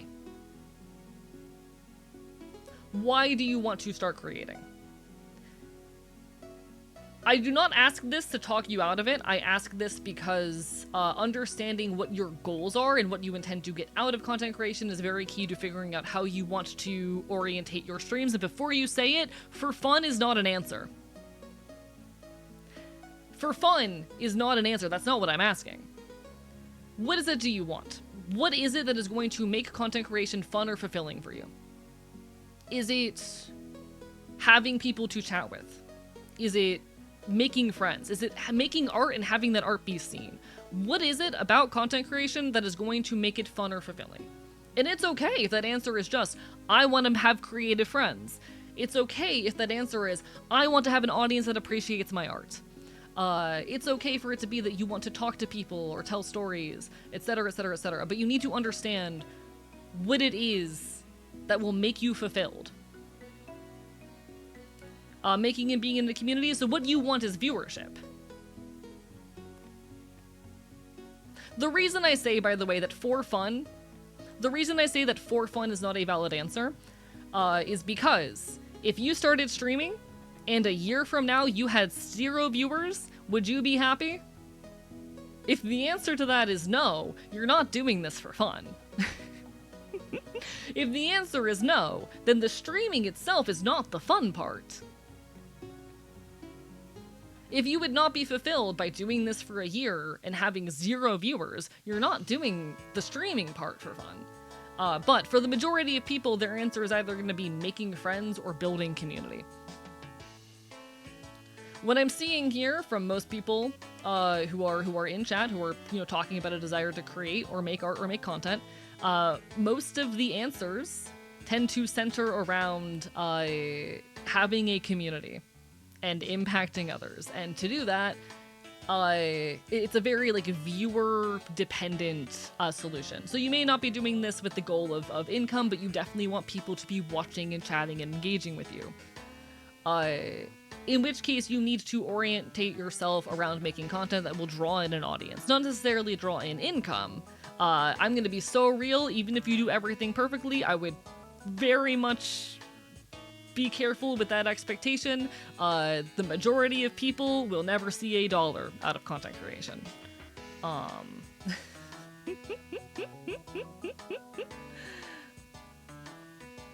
So, you want to build an audience.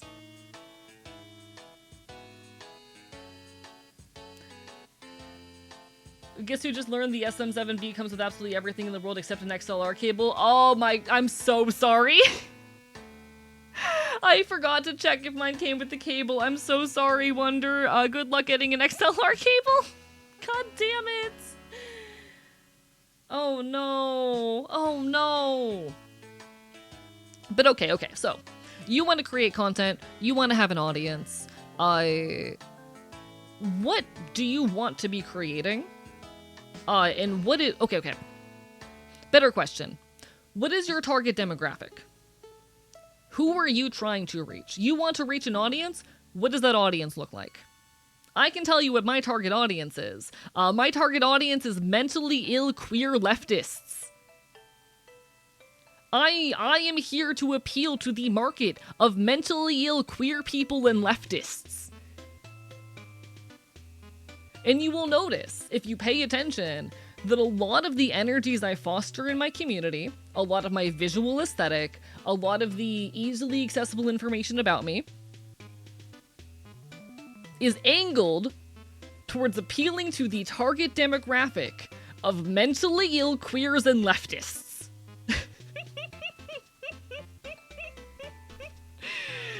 Congratulations, chat, you've been called out. The reason why I lean into the silly hee hee ha ha funny boy failure energy is because it appeals to a lot of like the mentally ill, the autistic, the neurodivergent energies. It makes it very clear that I'm not the most put together person myself in a way that endears me. It makes me more accessible and relatable. The reason why there is a trans flag, very obvious in my background.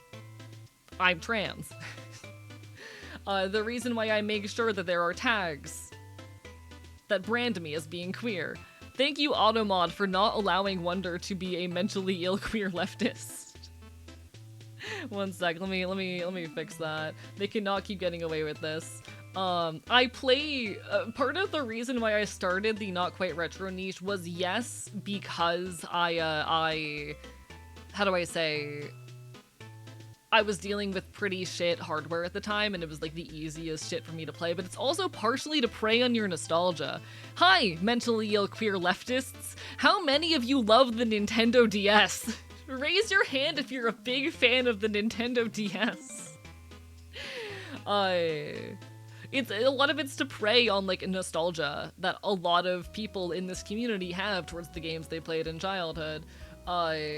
These are intentional things that I have done. So, if you want to become a content creator and you want to have an audience or community, who is your target demographic? Who are you trying to appeal to? And what can you do to appeal to them? Other things I will say.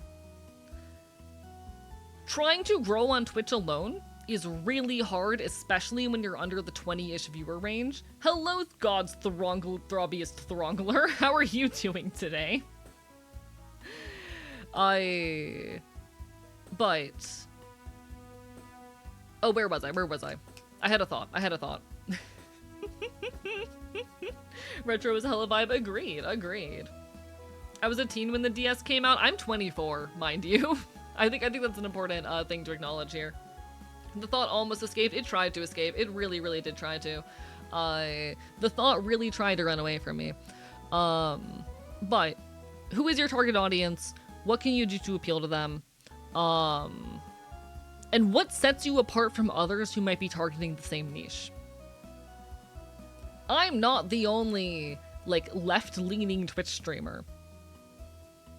But I'm one of very few that focuses my streams around being cozy, and providing a sense of community and a respite from all of the dread, rather than being very focused on, debate or news, you know? A lot of leftist commentators you will engage with in the Twitch space are either, like, talking very actively about recent events, or are, engaging in debate content. And neither of those are very me-core. I wanted to create a space wherein these topics, these conversations can happen without being dreadful, wherein we could engage with political conversation and action while maintaining a sense of hope and positivity and community. I'm also punk. That's the other big thing. A lot of, like, the major like leftist creators in the space are not punk, which, you know, has allowed me to engage with another niche of people. All this time I assumed it was the rabies flag. That's not what the rabies flag looks like. So those are the big three things to think about when you're trying to figure out how you want to angle your content. Because I'm going to be so honest, just going live and doing whatever you want, if you are trying to build a community, as much as I hate to say it, is not going to get you anywhere. If you are just going live and playing a video game and that's it, so are 1,000 other people. How many people stream on Twitch daily? Give me a second. I wanna check my numbers real quick.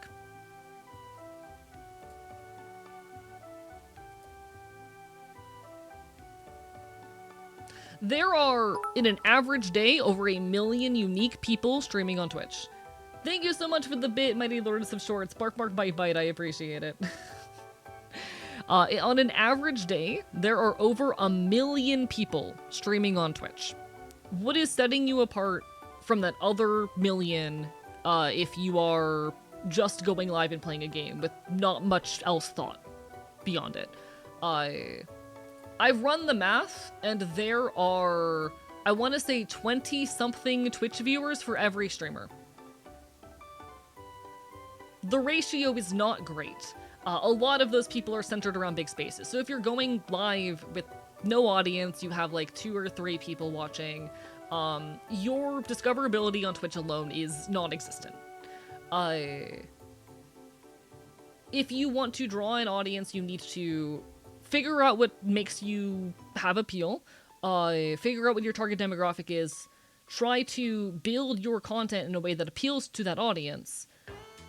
And I'm going to be honest, you still could end up getting nowhere with that. Because discovery on Twitch is pretty shit. So you need to start pushing yourself out into other spaces. I got my big break from YouTube. I made YouTube videos, and those YouTube videos garnered me a lot of audience, which helped me build enough community that I eventually kind of escaped the hole that is the Twitch algorithm. This is applied to spicy content. Some IRL friends do it, and it looks like so much fun. Less so. I have other thoughts there. I discovered you through YouTube. If it weren't for that, wouldn't even know what being trans is. You're welcome. He has 3 good video essays that are really good. Thank you. Also, thank you, Wembley. What the fuck? I'm just a little guy. But understanding what sets you apart, how to lean into and capture those vibes, and how to drive people to your content, because very often that relies on outside platforms, is very important. Discovered you through YouTube. Also, you'll see a lot of my audience found me through YouTube. And a lot of them who didn't found me after the fact, because that was my big break. I jumped from having around like 40 average viewers to having 70 average viewers after I blew up on YouTube, and I already had a good base, but that's because I'd been doing this for over 3 years. Found it because of BF, teehee. All this to say, we're kind of at a point where Twitch is so heavily saturated that if you want to establish yourself as a creator and find audience, it requires intentionality and effort. Yeah, I figured a GF, but I didn't want to correct because I don't know what your relationship situation is. Apologies. You're all good, Wembley. Discovered you a year ago in another streamer's chat's very glad. That's so sweet of you. What the hell? But the point being that, like, going live and just playing a video game without any effort put into how you advertise and market yourself, or towards figuring out what your target audience is, isn't going to get you very far, because everything is so oversaturated these days, and even doing that alone is not enough when, again, things are so oversaturated. It is possible to blow up by accident, but extremely unlikely. I currently average around 75 Twitch viewers, and I am in the top 0.4% of creators on the platform. I am in the top 10,000. I am in the top... Actually, one sec, let me get updated numbers on that. I'm in the top 11,000 of English channels. I'm actually in the top 25,000 of channels overall. Apologies, I had my numbers wrong. I'm in the top 25,000 channels on this website out of the stats, active streamers, out of the 6 million who have streamed this month. So out of 6 million people who have streamed this month, I am in the top 25,000. The platform is oversaturated in a way that makes getting your break really hard. And a lot of it has to be on other platforms, and in order to retain folks, it oftentimes involves a lot of intentionality. I do not say this to talk anyone out of content creation, but I've seen so often people decide or be inspired that they want to do this, start doing it without much vision or plan, and end up really disappointed when they end up, a few months later, still streaming to no one, And this is not to shame anyone who is streaming to no one. There are people in the world who are doing this entirely because they enjoy the act of gaming on camera.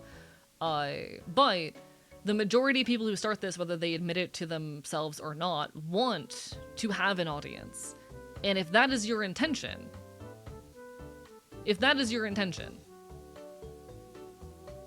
you do need to put an amount of intentionality and thought into your work,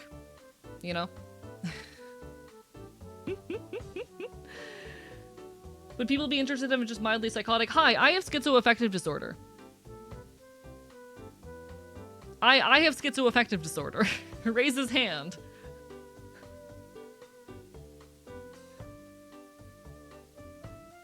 I create content to try and impress AE. You shouldn't do that, but thank you. But raise his hand. I have schizoaffective disorder. I have DID. Is hell yeah an appropriate response? I don't know if it's appropriate to be like, hell yeah, mental illness, but sometimes I want to be like, hell yeah, mental illness. Bark, bark, bite, bite. In any case, you can create successful content. It typically just takes a lot of work and thought, I think a high five would be great for IMTID. No, hell yeah, mental illness. Fuck yeah! Also, hi, Wonder, Barker by Bite, Penis. I'm stealing your brand, I'm saying penis on the internet. Mods, have we shouted out Wonder yet today? Have we done that? Also, an interesting point the Grabo guy has brought up here, whatever your target audience is, they need to be people who are gonna be on the internet. Queer mentally ill leftists do tend to be online.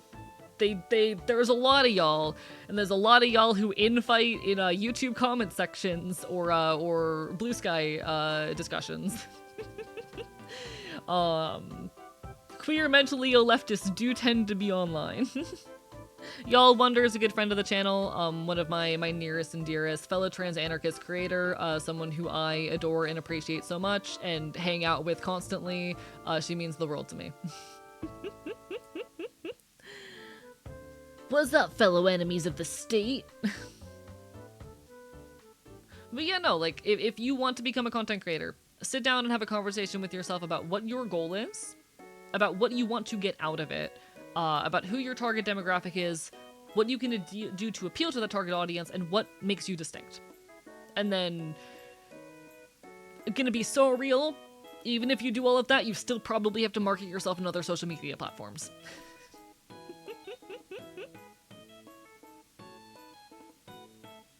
Why not be enthusiastic about your scuff? I mean, true. There's nothing wrong with being scuffed as well. I've admitted to this in the past. I will bake bits and pieces of scuff into my streams sometimes because it's funny. Because it makes me more relatable.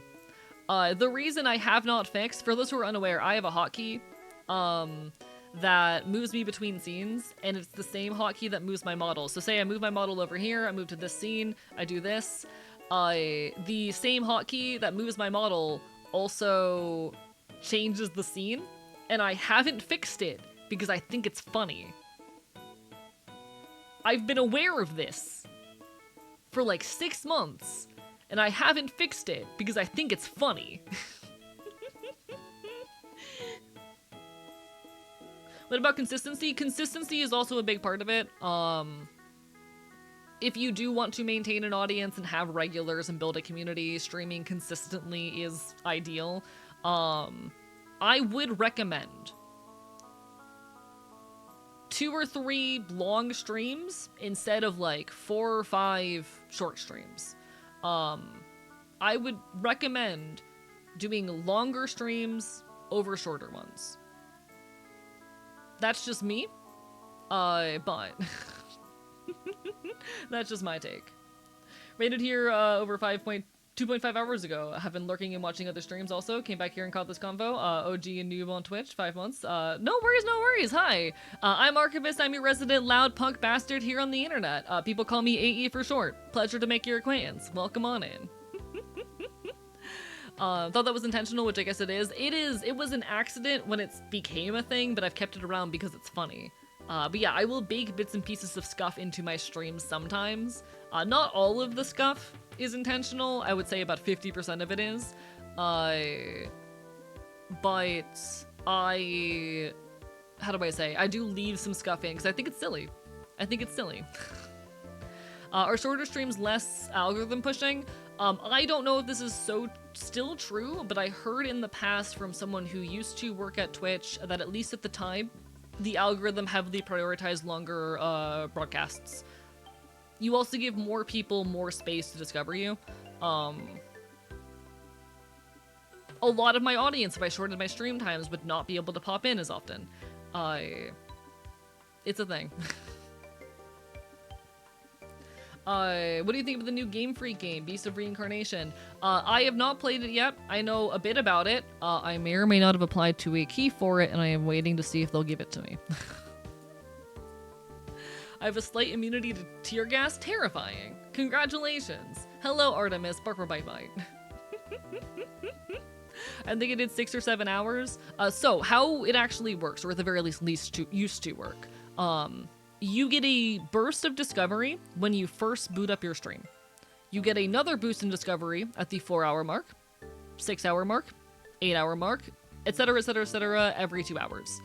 I started getting my streams to about the 5-hour mark, intentionally to take advantage of the burst at the 4-hour mark, and then steadily have just been pushing my stream times longer ever since. I would recommend a minimum 5-hour stream length if you want to be able to take advantage of that. That's just my approach. I don't know if it's still true, but it's worked out pretty well for me.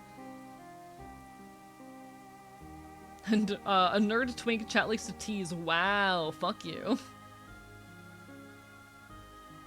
Do, do, do, do, do, do, do. Really don't like the gun culture into it so heavily right-wing because I find that shit fascinating. Like playing slow realistic tactical shooters. Real and valid.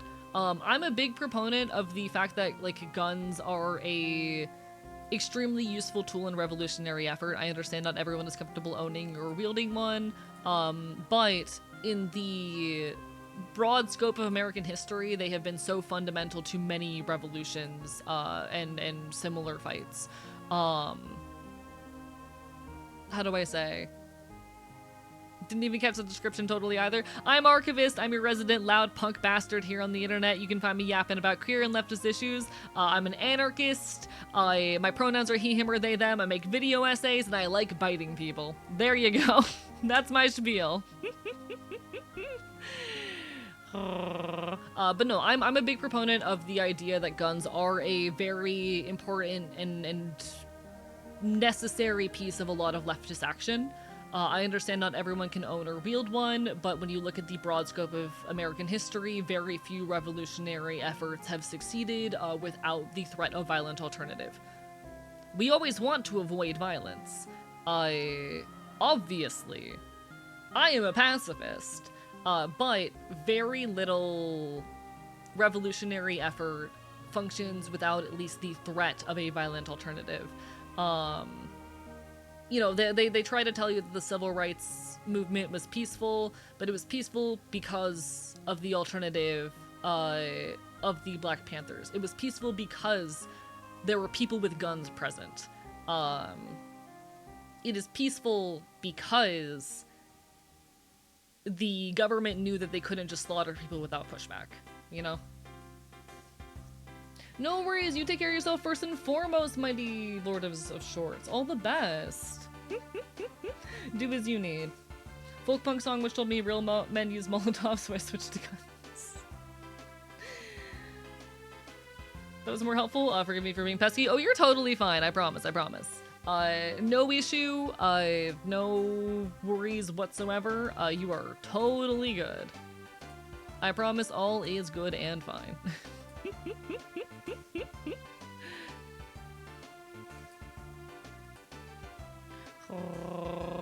But yeah, no, I am a pacifist. I am a pacifist in that I believe violence is a last resort that should be avoided whenever possible, and that the loss of human life is horrid.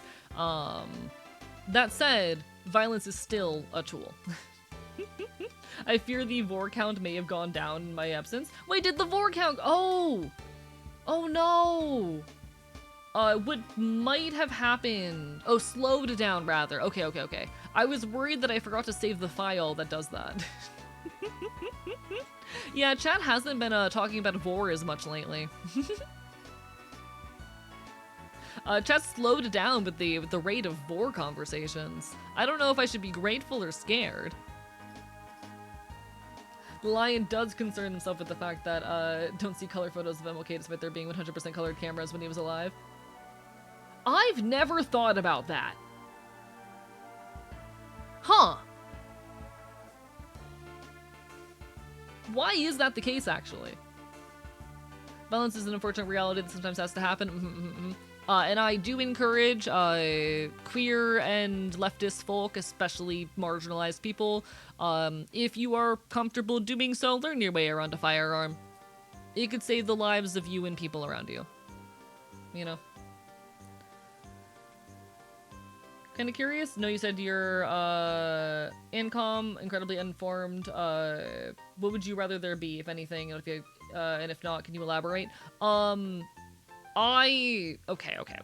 So in narco-communism, I believe in a lack of centralized state or government, and a system wherein resources are distributed based on need, you know? I desire to see a system under my ideology, power and the infliction of power, whether by capital or by, the state, is an act of violence. And I seek to reduce violence where possible.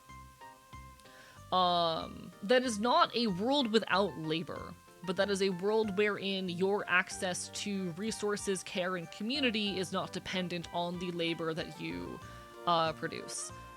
There is a lot more nuance and specific to it, but that is my core ideology. Who's distributing it, if not some kind of government? The community. How do I say this? When the revolution happens, when the government is gone, the experts who know how to distribute resources and to know how to make things don't stop existing, you know?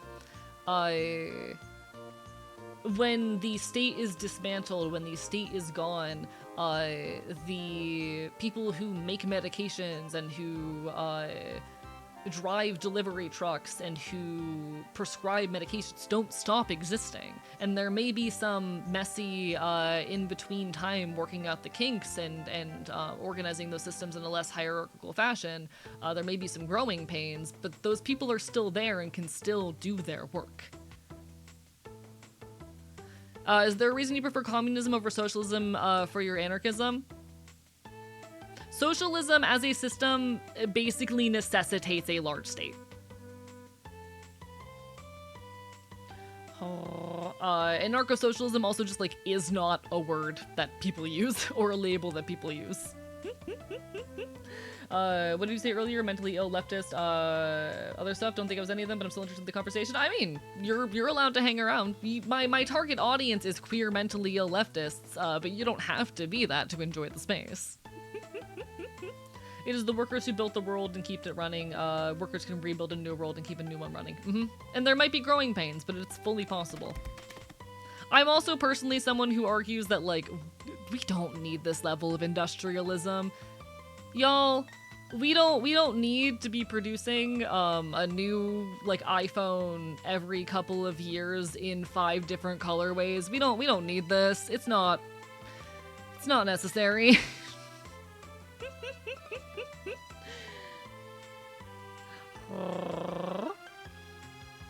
In any case.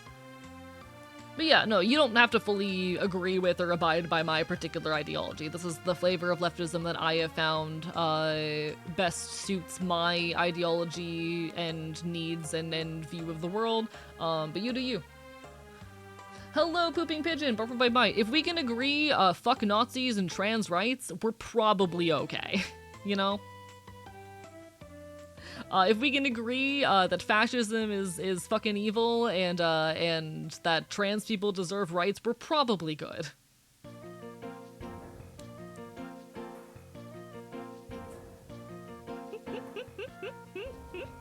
If I don't have a choice of 50 brands of the exact same cereal, I'm gonna flip out. For the MLK thing, the official reason Google will give you is that printing colored press photos was expensive, but while that's true, not unreasonable to argue it's also because the government wants to distance us from the civil rights movement. Interesting. No, I would fully buy that argument. I just had never thought about that before. I had never thought about that before. Huh.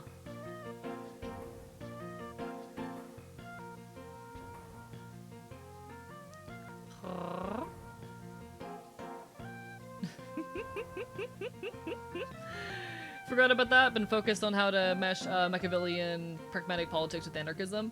I can't say I know enough about the subject. Admittedly, I've been making more of an effort to engage and read with theory in the past couple months, but I am not the best read person in the world.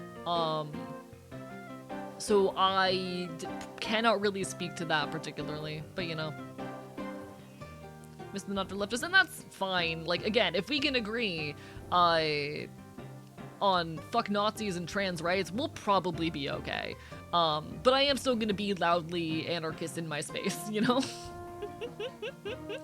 That's so real. I'm so bad about reading theory. I'm trying to engage with more of it. Audiobooks are my lifesaver, because I want to be better informed and better equipped to take on these conversations in my streams and in my content, because I know I'm not perfect, and I don't think anyone expects me to be perfect.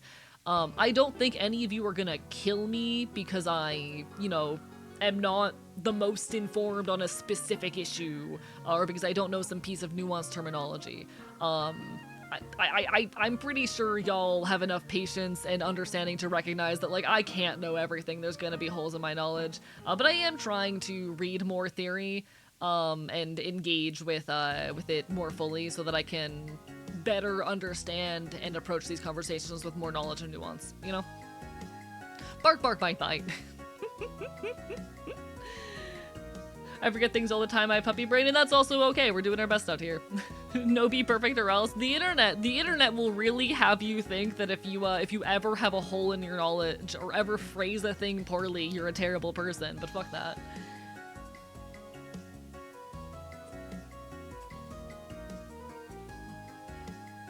I do like having color varieties rather than corpo going. You have white, silver, black. The point just being that we live in a world that's so heavily industrialized in ways that I don't think are needed. And I recognize one of the biggest things that we lose under my ideology is a lot of like heavy industrialism. But I don't think that's necessarily a bad thing. I'm being radicalized by the stream and I love it. You're welcome. You're welcome. But like I think we live in a world where things are so heavily industrialized, and not just so heavily industrialized, but done so in a way wherein our goods are of lower quality for the sake of, you know, needing to replace them, and for the sake of being able to produce them more cheaply, more quickly. I would rather live in a world where I can take my leather boots to a fucking cobbler who will fix them up for me and help them last a decade, rather than have a new pair of leather boots handed to me every year. You know?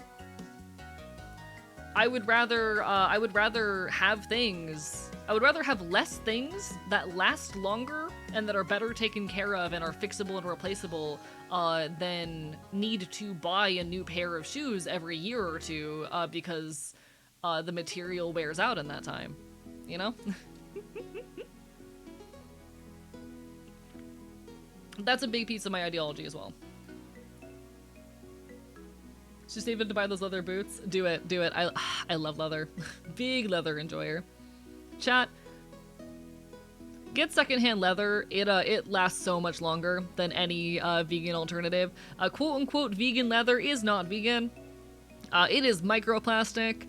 It will shed and do infinitely more harm to environments than, like, you know, buying a piece of used or vintage leather and taking good care of it. I have multiple pieces of leather that are like 30, 40, 50 years old that are still lasting and are still treating me absolutely incredibly.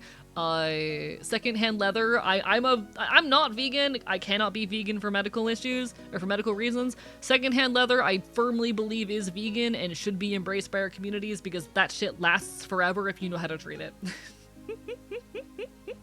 Not actually forever, but a long time.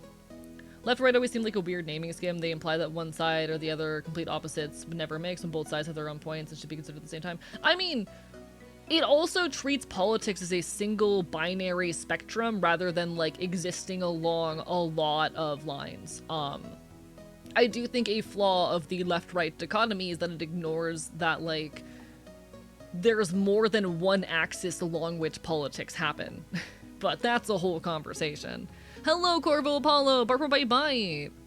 Guess who just set up their PC at their new place so they can lurk again? I appreciate you! Congrats on the new place, I'm so proud. Hit me up if you ever need anything. Appreciate you. Left and right originates in France after the revolution, quite literally where you sat in the room. Yeah, it speaks to a world which was primarily, it speaks to the number of political systems wherein there's like two major political parties and ignores how complicated and nuanced politics is, but you know. They're like $200, which is fair because they're made without slave labor. Now that I think about it, pretty affordable. Yeah, no, that's like cheaper than a lot of docks. One sec. Let me grab this name for my future reference. Let me grab this for future me.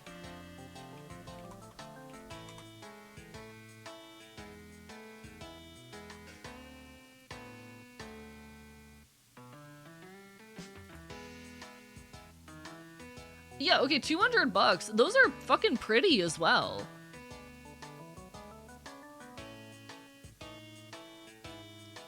I'll have to peek around and see if they exist in my size because I have very big shoes, but noted.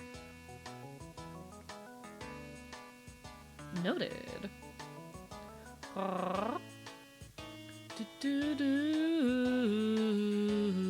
Alright. As I said in another stream, anarchists are cool. I'm not one of them, and that's fair. You know, that's fair. I'm gonna continue talking about anarchism, but you know, you don't have to be one. Well-suited community, which means customizing said device would be more valuable than the current shitty version. That breaks up if the warranty expires, exactly. Bark, bark, bite, bite. Some people died from the lettuce disease since the CDC and FDA were bribed and gutted. Not surprised. Chat, they're very heavily trying to cover this up, but the parasite that they've been finding in a lot of lettuce is it's a result of contamination in Taylor Farm supply from one of their farms. So anyone who is any restaurant or individual or store that is utilizing Taylor Farms lettuce is contaminated. And unfortunately, they make it really hard to trace back the sources on this shit. Just reminded me of Terry Pratchett's boots theory. A noble will get a sturdy pair of boots that last a lifetime from daily use and will use them from time to time. The farmer will only be able to afford boots that will wear out in months. I mean, yeah, that's literally a function of capitalism. Intentionally, the things we buy are cheaply made and disposable and meant to be thrown away. If you want something that's high quality, it's gonna be more expensive and oftentimes only affordable as a luxury. Big reason why I'm a proponent of secondhand leather, though. What was the source of the contamination? I don't know the specifics of like where the parasite originates, but it was found in lettuce from Taylor Farms, which is a big supplier of lettuce around the country. Barper bye-bye. Taylor Farms is being investigated by either FDA or CDC, but they just paid another $200 or 500K and got the investigation canceled. Not surprised. Chat, fuck capitalism. This is your reminder as well, chat. This is just a fun little reminder that if it saves them money, companies would love to mistreat you, both as a consumer and an employee. If it saves them money, companies give no shits about your health and well-being. If they can save money by, like, denying you sick leave, or endangering your well-being, they'll do it. Most fucking regulations around employment are written in goddamn blood. The fucking 40-hour work week is written in blood. The 40-hour work week only came about, after, I think it was New York, bakers who were being forced to work absurdly long shifts in dangerously hot environments, and people were quite literally dying. And it wasn't until they brought that case to court that the 40-hour work week was, like, codified as the standard.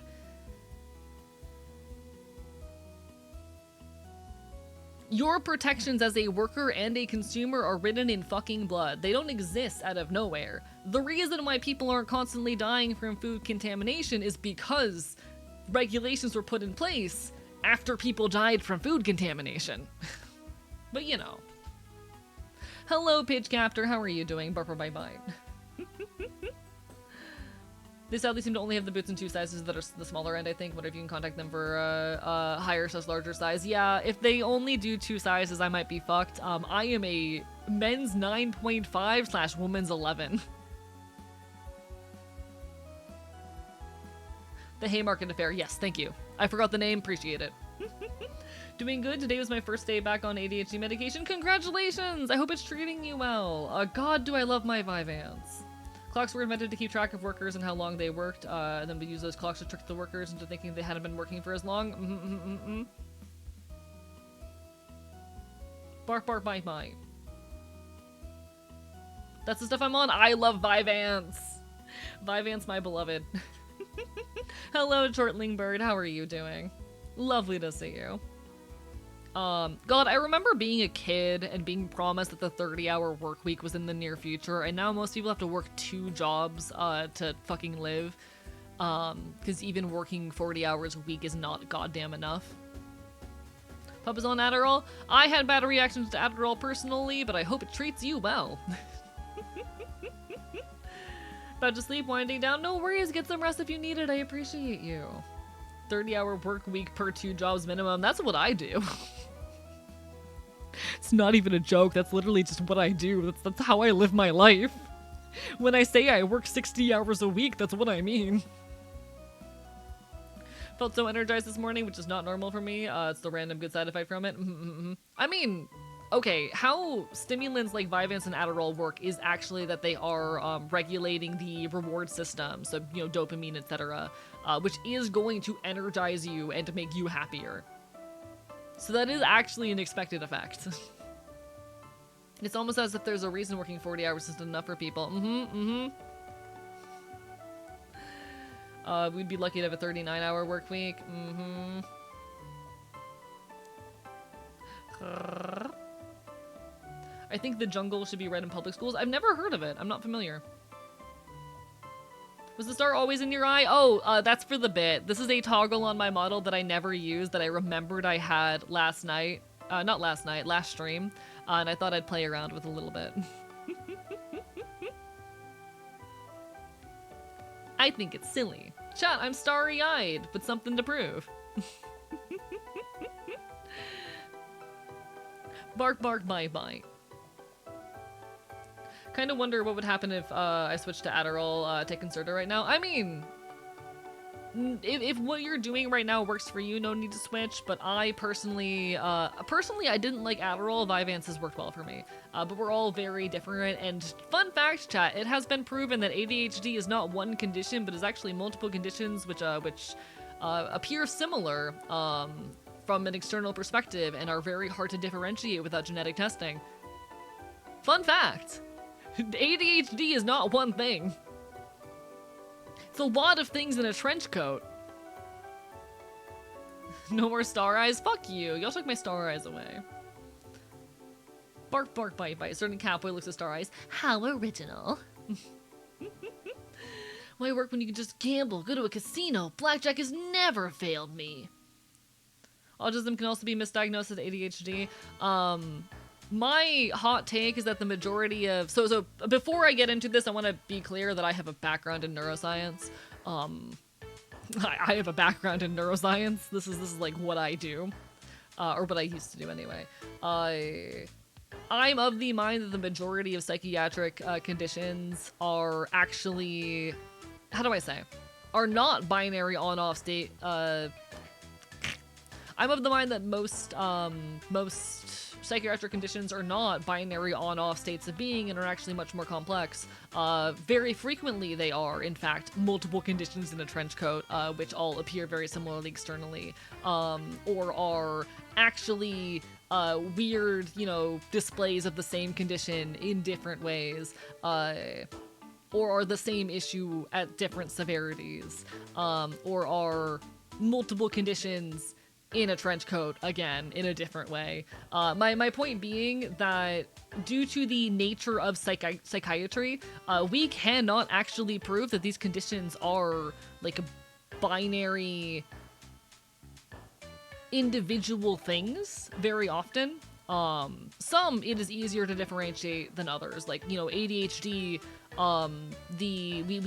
we understand the etiology of it well enough to recognize that, yes, this is a distinct condition that causes these effects, but we can also understand that there are multiple different ways and reasons someone can develop ADHD through completely different processes.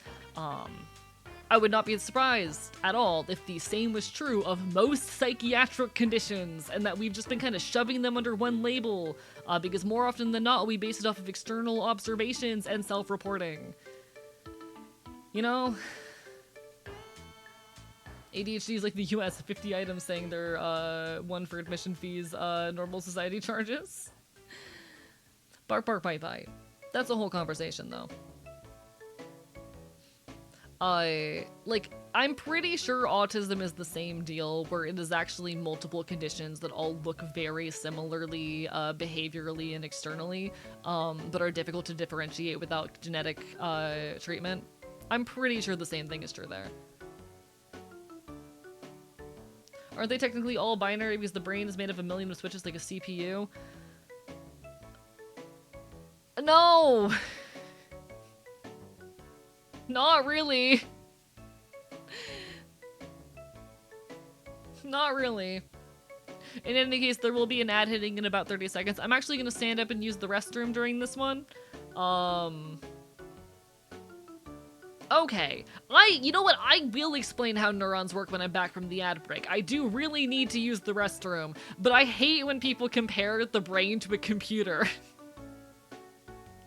Oh my god, it is such no actual anger or upset, but it is such a pet peeve for me when people try to compare the behavior of the brain to a computer, because no, like, on front, I'll get into this in a second, because yes, there is some electrochemical shit going on, and I understand like the all or nothing comparison, but I'll be right back. I gotta piss. Chat, a boy needs to piss.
Apologies, I've been trying to drink more water and take better care of myself lately, and a consequence of that is pissing. Chat, they're putting something in the water to make you piss. Welcome back from ads, everybody.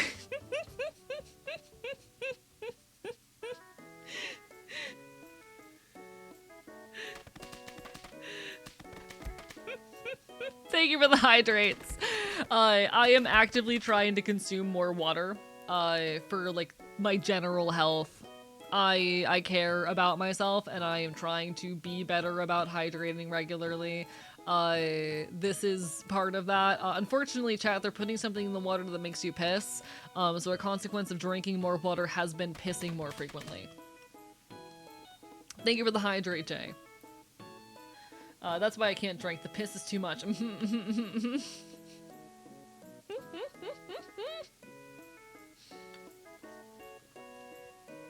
Slash silly. This is a joke, to be perfectly clear. This is a joke. In any case, alright, so brains. I understand where the comparison of brains to computer comes from, given yes, neurons do act sort of kind of in a binary manner. However, I still take issue with it. I'm still not very fond of the comparison. Give me a second, I have to remind myself how circuits work. Okay. So, You can kind of compare a neuron to a capacitor.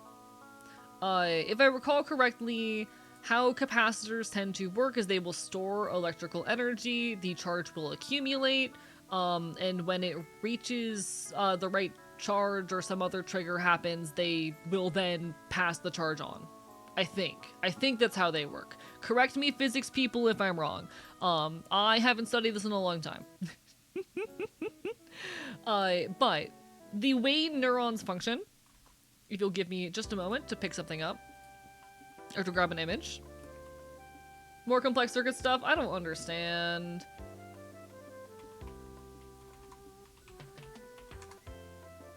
When the value of the charge is greater than the resistance. Thank you, Good Humored Gaming. Yeah. Neurons can be sort of kind of compared to that. They are kind of like fancy capacitors. The way a neuron functions, if I pull up some of the images that I just grabbed. So, this is the synaptic cleft. This is where communication between neurons occurs.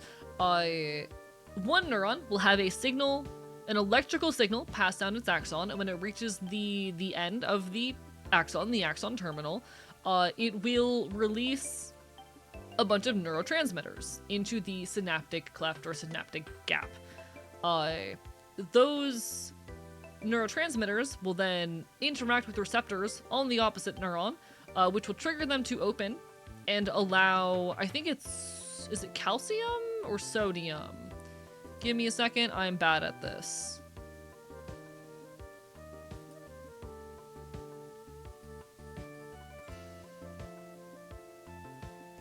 Is it, can I find an image that says what it is? Yeah, it opens the ion, okay, this just says ions. You know what, fuck it, I'm not gonna fight it. Neurotransmitter is going to bind to the receptor, after which you are going to have the ion channel open and allow ions to enter the cell. Now, ions are charged particles. Oftentimes this is going to be sodium, or calcium, or chlorine in the body, I think, but potassium, sodium, chlorine are the big ones. Those are the main ones that are used in biology. Sometimes chlorine participates, I think, but I don't remember that well. In any case, positively charged ions are going to enter the cell, and that is going to change the charge of the cell. When the cell reaches the correct charge, which I don't remember at the top of my head, but it's pretty high, it will fire a signal. If it does not reach that charge, typically it'll just filter off, as, you know, not enough ions have entered the cell, and normal osmosis will push them, or not, it's not normal osmosis because they're doing it through, like, channels in the cell, but they're gonna filter out of the cell, on their own. It requires a strong enough signal to reach the neuron, to reach the receptors, enough neurotransmitters to interact with receptor sites in order for enough ions to enter the cell in a way that will initiate a axon, a nerve impulse, or a whatever the fuck they call it. Oh my god, why am I blanking on this term? Action potential, that's the word, action potential. That's why you hunger for salt. Yes, salt. Sodium is one of the main components of this process, alongside potassium, calcium, and I think also chlorine sometimes. Neurons are functionally kind of similar to capacitors in that they have to reach a specific charge in order to send an electrical signal or an action potential down the axon. That is the only ways in which brains are like computers. So technically it is a binary signal in that it requires a big enough yes, a big enough go, a big enough positive to be triggered in order for an action potential to happen. But that is really it. Can we get a shout out for the powerhouse of the cell, the mitochondria? We love the mitochondria. Shout out to the mitochondria. I'm pretty sure neurons don't have mitochondria. At least most of them don't. I is engineer, brain is computer, like a sewing loom is a computer. Binary is not required for computer. It must take in data, process it, stores, and give result. That is all. Bark, bark, bite, bite. Like it is technically a binary action in how the action potentials happen. But the actual process is a lot more nuanced than that, in that it has to like reach the correct charge, have enough ions enter the cell in order to actually reach that point. Haha. Also, I need to do my playlist again, please. I need a longer Fields of Mistria playlist. We'll probably hop into the game relatively soon. Does anyone have more questions about neurons? Would anyone like to know more about neurons? This is literally my specialty. Chat, this is what I spent years studying.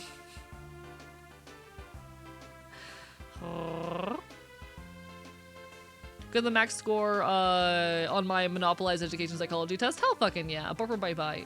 I also note that I haven't actively studied this in like 3 years. Take me with a grain of salt. Reminded me of my electric eel research. Chad, did you know electric eels aren't actually eels? Do Concerta? I mean, the ways in which like Concerta, Adderall, Vyvanse, and other stimulants work is just by exciting the dopamine receptors. So they make it easier. So actually, how a lot of medications work is they will act as ligands that bind to receptors. So you see in the synaptic cleft, you have a bunch of these, receptors that are going to bind to the neurotransmitter. They will also bind to those receptors there, and they will either inhibit or excite the neuron and make it easier or harder for ions to pass through in ways that encourages different activity in different systems. How many different connections can one neuron have? A lot. A lot. I don't really have a number there. The answer is a lot.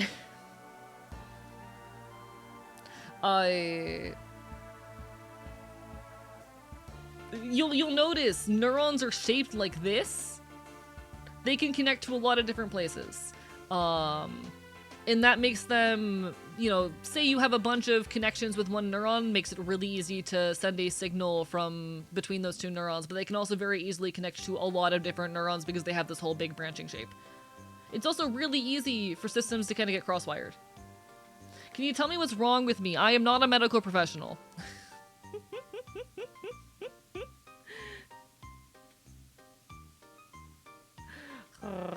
Came back to deep thoughts with AE. You came back to AE tries to remember the neuroscience he learned several years ago. Also, hello, Peru. It's lovely to see you. How are you doing today? What do they taste like? From what I've heard... Okay, so first of all, do not eat brain matter. That's how you get prion disease. But... typically, like... if I understand correctly, a lot of the shit that gives meat good texture is just not present in neurons. It would not be very pleasant to consume unless you like mush. How are they so efficient? They're not. They're really not. They just function a lot off of like, it really heavily utilizes, the, oh god, what's it called? Osmosis and similar forces in order to maintain correct concentrations.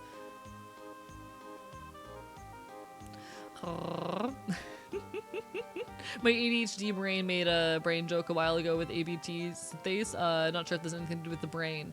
What does ABT do again? Being tired from caffeine does not mean you have ADHD. Not necessarily. In fact, it does do that for a lot of folks with ADHD. So actually, the reason why caffeine does this is the same reason that stimulants work.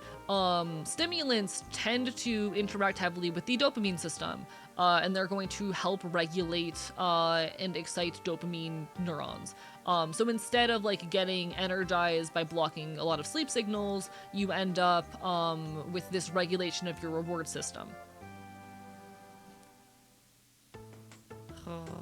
Please, VTuber, diagnose my mental illness. I am not a doctor. Thought you said Ozymandias for a moment. I mean, I do love the poem Ozymandias. Good poem. Things get messed up so easily that it's not realistic or useful to recreate it. And while we're on it, as much as AI bros want to convince you otherwise, this is not how AI works. AI and brains, neural networks, etc. Nope, they do not work the same. They work very differently. I'm not a doctor, I'm just a puppy boy. I'm a feral street mutt who knows a lot about biology. He can, it will not be accurate. I mean, like, I can try to peer review you, but please don't take it as professional advice. If you're in my stream, you're probably either autistic or have very severe anxiety.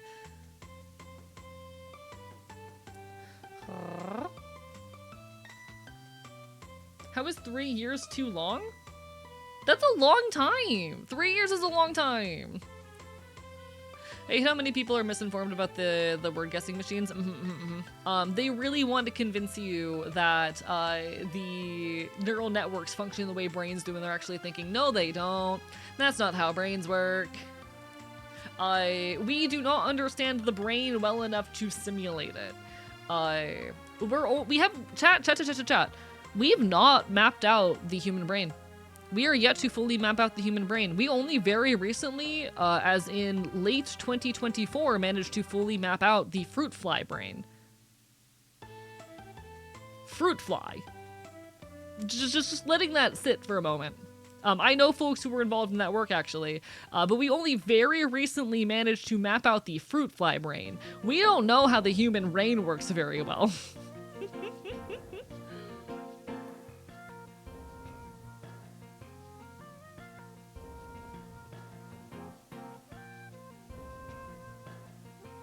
As a CS and ML enjoyer, I can say that neural networks are just algebra. Yeah, they're just fancy math.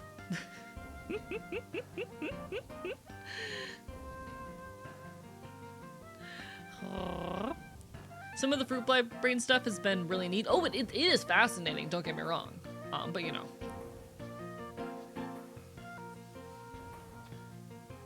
Even if we understood how the brain works, our computer tech is woefully underpowered to even attempt to simulate it. AI using water evaporates it. Is there something that renders it unusable after? Kind of live it or rock in it, kind of dumb. How do I say? It is straining already strained freshwater systems. Like, in a lot of the areas where AI data centers are being built, they are experiencing severe droughts. Yeah, they're using fresh water. Did you think they were using salt water? No. You can't cool computers with salt water. It's fresh water. Yeah.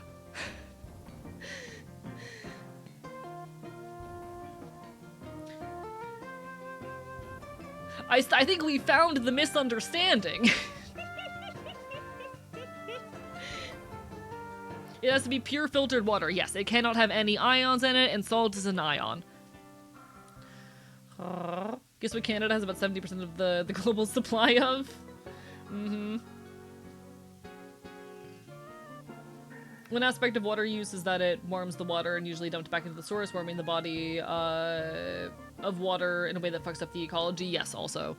Not to mention the fact that the act of, like, running these things still has a massive carbon footprint, etc, etc, etc. There are uses for machine learning technologies more broadly, but fuck generative AI, you know?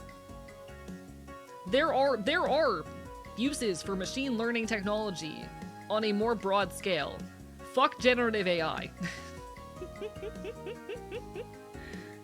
Still don't understand how you can't use salt water if you're just using it to cool a heat sink. Is corrosion an issue? I don't know a whole lot about it, but my understanding is that it does not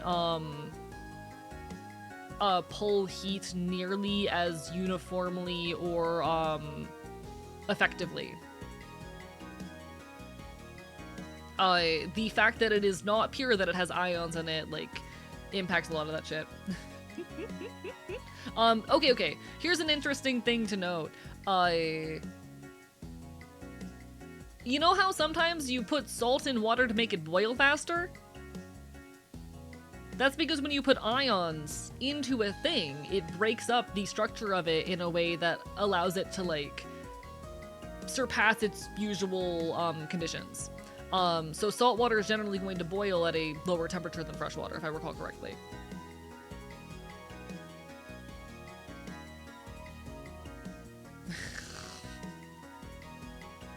As someone who works extensively with machine learning, generative AI is absolute trash. But ultimately, like, the boiling point and freezing points are very different due to the introduction of the ions.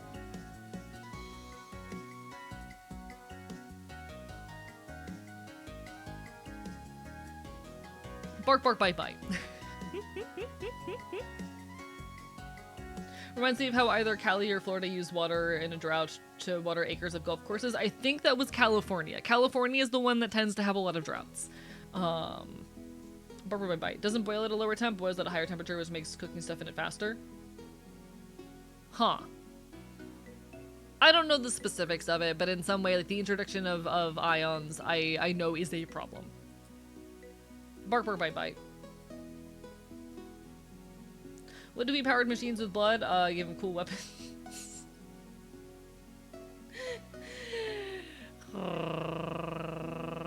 But in any case, there's a lot of reasons that I am very anti-generative AI. Don't get me wrong, there are uses for machine learning technology more broadly in many realms of the world, but fuck generative AI.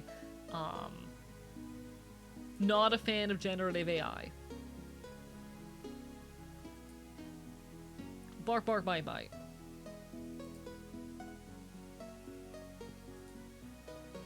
California is the place to get droughts, has a lot of corruption in water utilities and stuff. Y'all, visiting California was such an experience. I was recently in California. It's a place. I didn't realize that, like, self-driving cars were just a thing that are out there.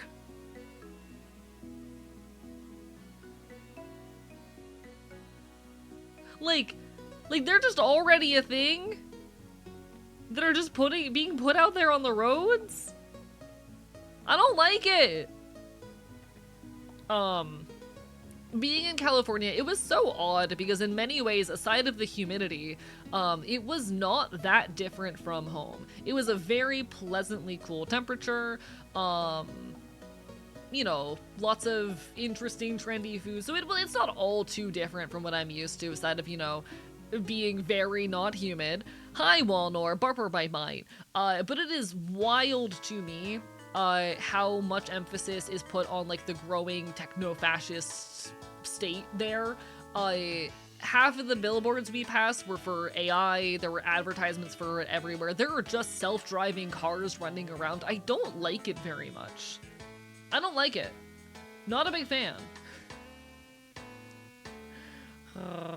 And they're trying to push this idea that somehow self-driving cars will mean less cars on the road, even though it does not math out in a way that makes any sense. Not a fan. Not a fan. Bark, bark, bite, bite. I don't like them. Being stressed while I'm at it.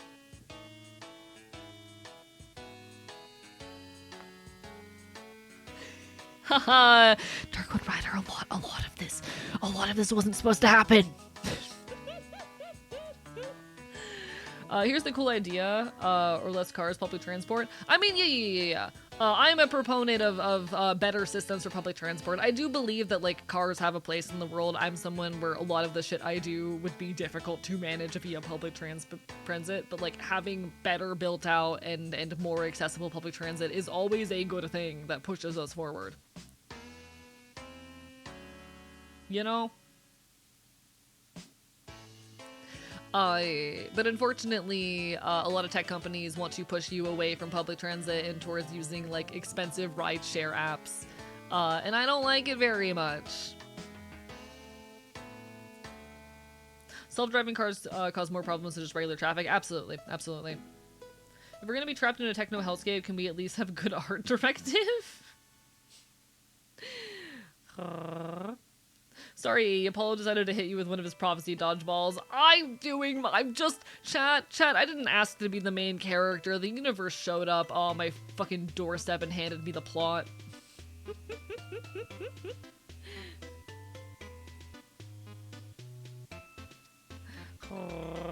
You witness California is actually as it's how you witness what California is actually as opposed to how it portrays itself. Sincerely, someone who wishes they could disown my birthplace. I mean, how do I say? None of this. Bear in mind that I'm from Florida. You know, I'm from Florida and I actively defend Florida. I care so much about this place and I want to see it better. And I believe the same is true of California. My opinion and perspective on California has always been that, yeah, it is pretty, like, socially left-leaning in a lot of ways, but it is a techno-fascist hellscape. That's always been my perspective on the state, you know? You get stage directions, yeah. Chat, I might be the main character.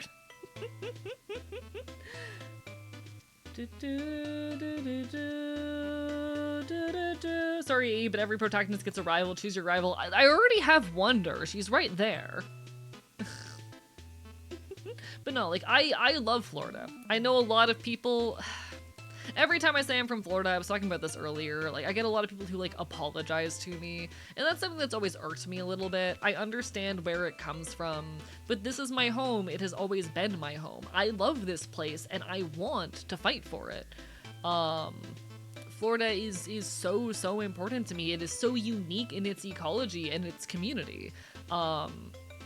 There is so much you can find here that you can't find elsewhere. I care a lot about this place, and I want to defend it. I want to see it be better.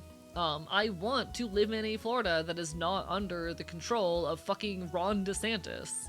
I care about this place a lot, and I'm tired of Florida being the testing ground for conservative policy that it has become in the last 2 decades. But you know. Bark, bark, bite, bite. I feel that way about most of the world. I found I have a tendency to fall in love in some little way with every place I visit. Everywhere I go, I can find something there to adore and appreciate. Something there that I yearn for. But Florida is so deeply special to me. And I'm sure there's a lot of people who feel the same way about, you know, California.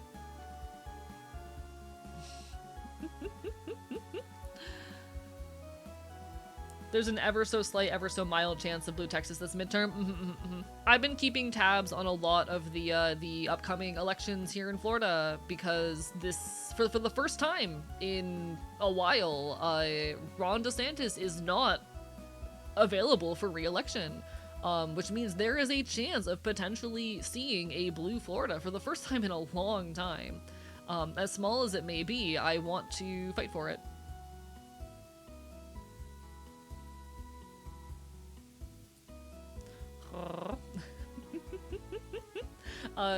If you are in Florida, pay attention to what's happening in the local politics here, because we might be able to turn the tide of shit, even in some small way. Especially pay attention to your local politics. I know electoralism is not going to be how we fix shit. We are not going to change this fundamentally broken system through electoral politics. But we could at least make things a little bit easier in the meantime. You know?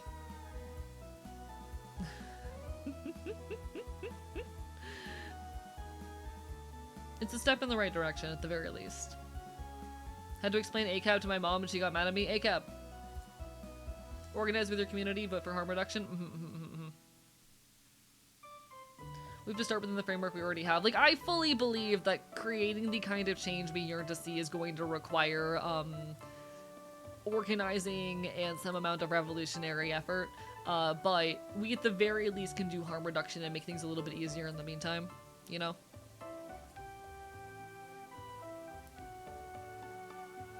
The National Popular Vote Interstate Compact is truly phenomenal. I'm not familiar. Bark, bark, bite, bite. Had to explain it because I left at a cop with a flat tire on the side of the highway.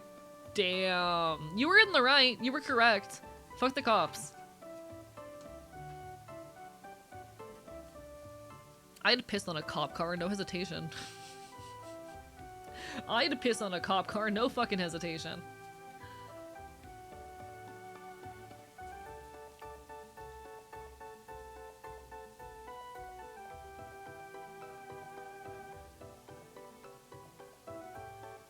Hello, monster kicker, bark bark bite bite.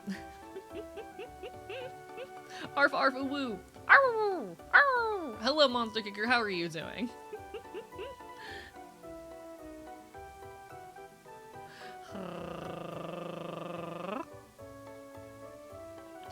It's an idea that if states get enough electoral votes, they would all agree to vote on the popular vote. Interesting. I've not heard about this.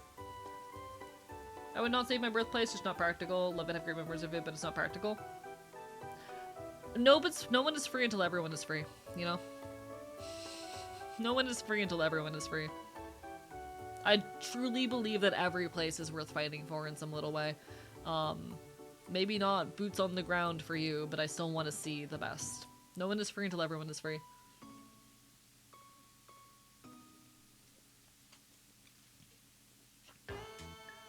Chat, people on Blue Sky are biting me. What the fuck? People on Blue Sky are biting me. What is this shit?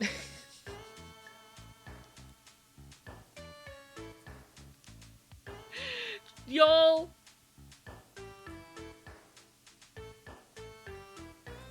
I open up Blue Sky to this shit. Stop biting off more than you can chew. That's literally my entire brand. Biting things. No fair, I want to be bit. Hey, yo. Hey, yo. Chad, they're biting me. Chad, they're biting me on Blue Sky. What the fuck? Lola Mal. What the fuck? Jack can bite people too. I mean, you can try. You can try. Try petting AE. That always works. I do love biting people. This is one of my favorite pastimes. I quite enjoy sinking my teeth into flesh. It's enjoyable. It's a great time. I like it.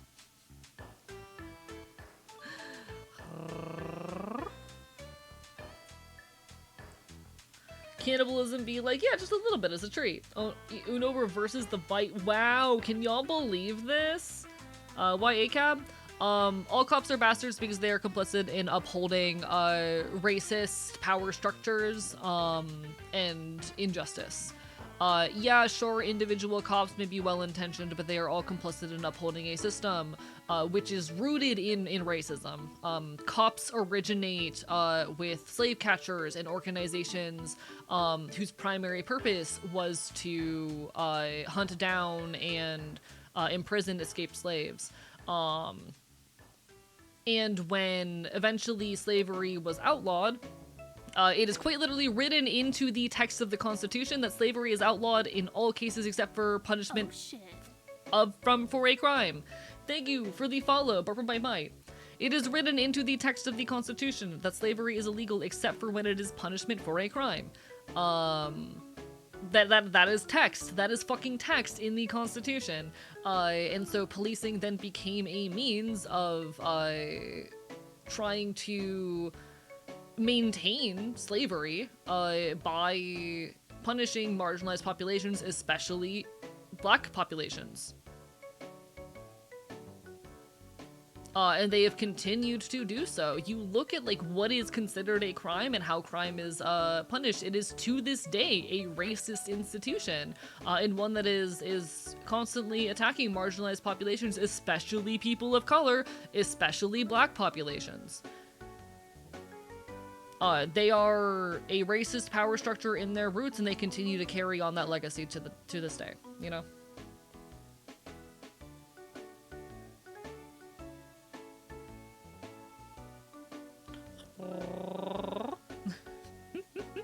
Yeah, and I mean, we can talk on top of that as well about how police continue to primarily exist as a means of like fucking protecting the private property of the wealthy and the various other abuses that they have fucking perpetuated. But I think it's, at least for me, enough to say, yeah, They're just straight up rooted in racism and in protecting the institution of slavery. You know? Bark, bark, bite, bite.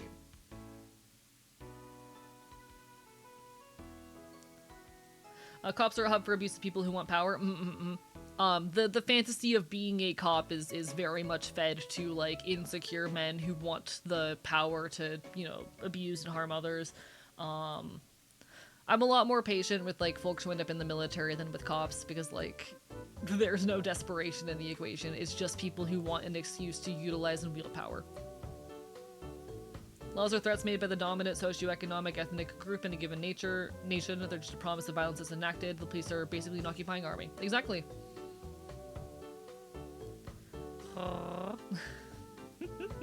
Oh, 1, 2, 1, 3. Letters of the alphabet. 1A, 2, B. Sorry. It's 1, 3, 1, 2. I'm bad at words. So A, C, A, B, ACAB. It's a more encoded way of saying it on platforms that may censor the term ACAB. You know? One second, let me get a big stretch.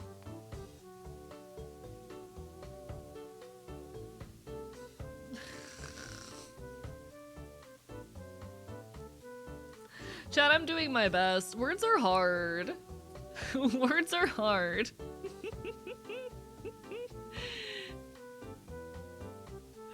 Chat, he's trying his hardest. It's unfair for pigs to be used as an insult for cops and politicians, true. Best friend literally laughed at a cop because he couldn't take them seriously over the age gap. Damn, that is really funny. You're doing great. I'm working as hard as I can. I try my hardest. Chat, words are difficult. Words are hard, let's speak in code instead. I do love, like, the usage, how do I say? I do love the usage of code words up to a certain extent in our communication. I think there are points into times, like, okay, algo speak.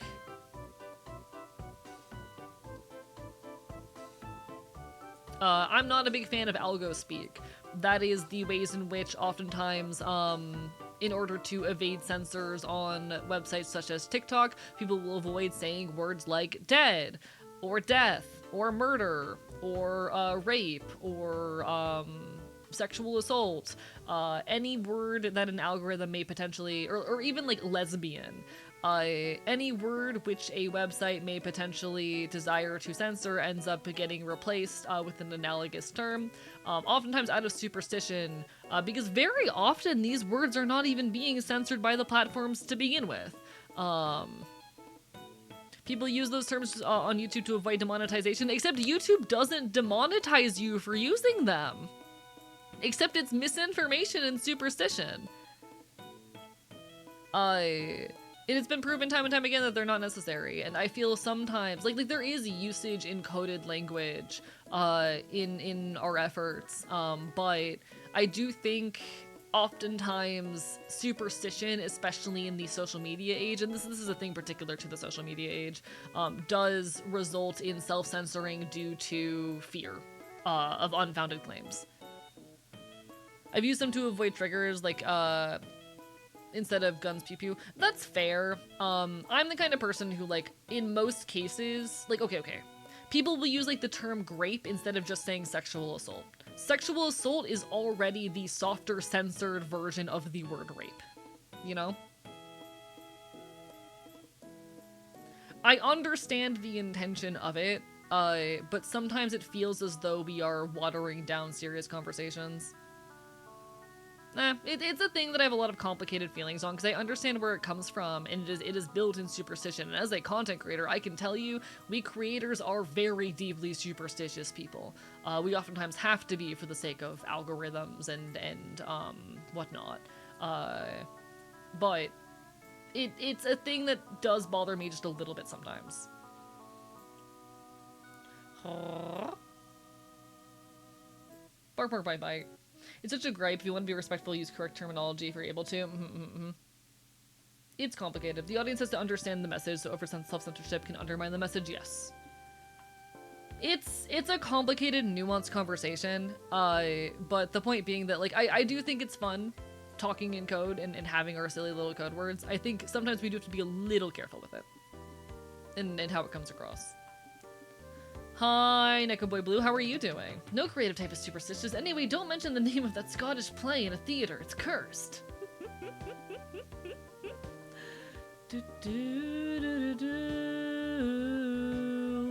Anyone who claims to know how the algorithm is working is probably lying. Yeah, the algorithm is kind of an unknowable beast. There's tricks and whatnot here and there, but it's intentionally a very unknowable thing.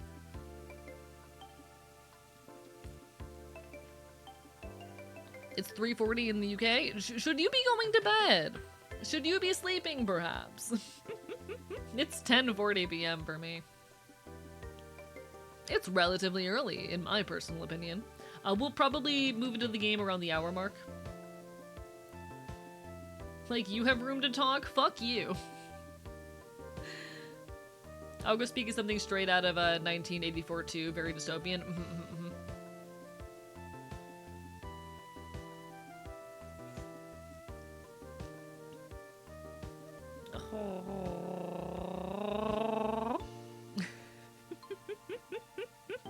Haven't slept in 5,000 years, the Reaper can wait his turn. Go to bed, gun emoji.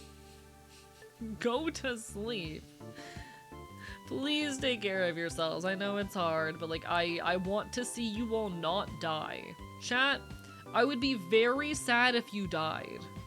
So maybe take care of yourself. Puppies never sleep. This is true. This is true. As a dog, I don't sleep.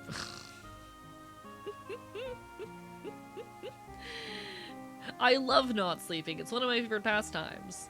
It's very fun, actually. Counterpoint, pup loves naps sometimes. I don't know, that sounds wrong and incorrect, actually.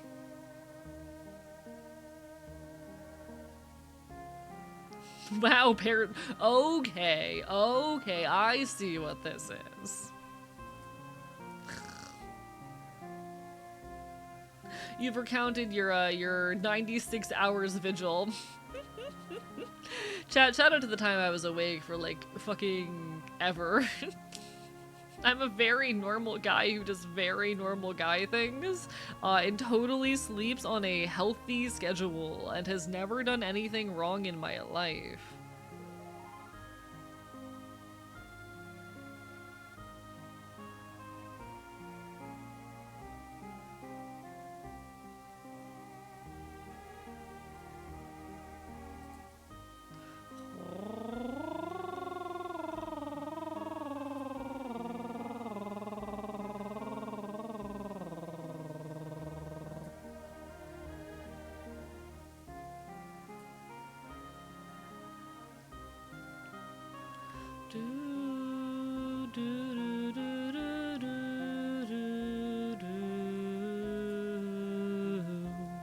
Good way to fry your neurons is avoiding sleep. I'm aware that I've definitely done some cognitive damage to myself by not sleeping, but you know.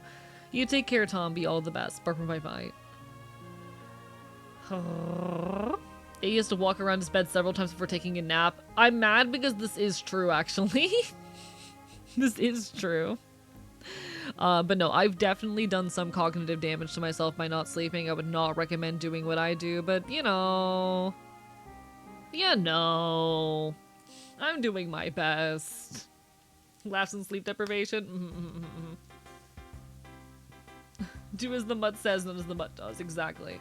What is sleep again? I don't know. I haven't had it in years. No, I did sleep last night. Chat, I got 8 hours of sleep last night. Are you proud of me? I think I got like 9 hours, actually. I've been sleeping a lot more than usual lately, which is probably good for me. Thank you for the bits. What the hell? I appreciate it. I got more sleep than usual last night. You should be proud of me for it. I don't sleep enough usually, and I'm trying to take better care of myself, as hard as it is. It's really hard to chat. It's really hard. I hate taking care of myself. I'm doing my best. I appreciate everyone's patience for me, especially as I know my health tends to be a little bit come and go. No, you should have stayed up and grinded on the next video. You're a content slave now. See, that's what I want to be doing. That's what I want to be doing. But my body says no. I am looking forward to hitting the grind with my next video, though. That's going to be one of my focuses for the next few weeks.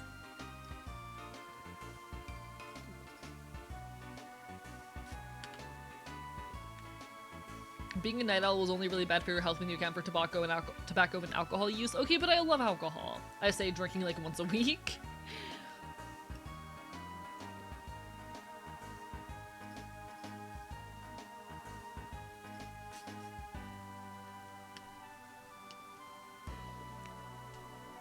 For example, I'm trying to drink more water.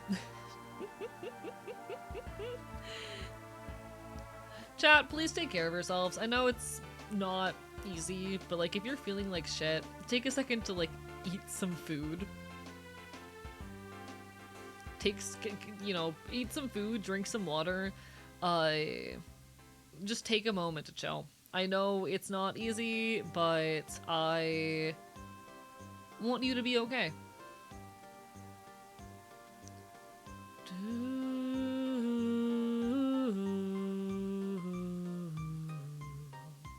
What is alcohol if not just dirty corn water? I love alcohol.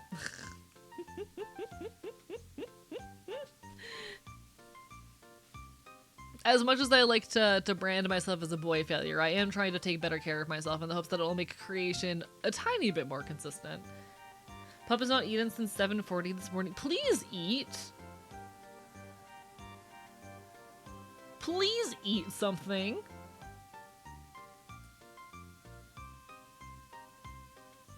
He was such a good fops, then they fell for peer pressure? Fuck you. Listen, chat. Oh, I should announce this actually. So I know I already said on my schedule that Friday was going to be very tentative. I did forget that I do have a birthday party to attend that evening. So I will in fact not be live. I will miss y'all. I'm so sorry. I completely forgot I had that, so it's a good thing I put the stream on the schedule as tentative anyway. I miss streaming. Okay. I miss streaming 4 nights a week. It is a very difficult lesson I am having to learn and acknowledge within myself that streaming 4 times a week is just not reasonable most of the time. And unless I have a week where I just don't have much else going on, unless I have a week wherein like my day job work is really light and I don't have many other plans, streaming 4 times a week just isn't super possible. And I hate to admit that to myself, but I'm slowly, steadily having to do so.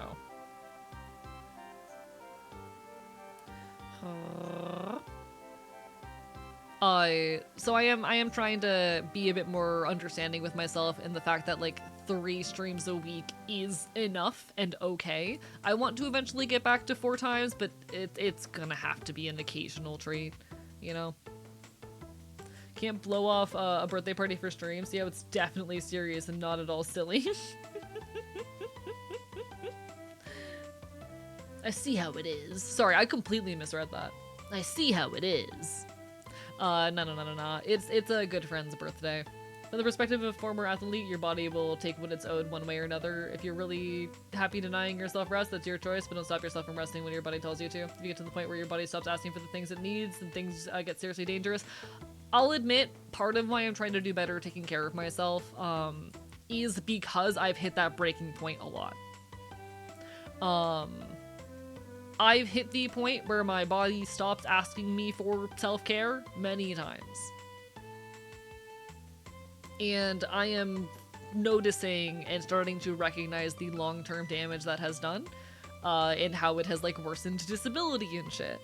And so I'm trying to do better at like drinking more water and getting more vegetables in my diet. And even if I, am not sleeping 8 hours a night most nights, trying to sleep more regularly on a slightly more consistent schedule. It is a work in progress, and as much as I love pushing my body to its limits, I need to be much more occasional in doing that.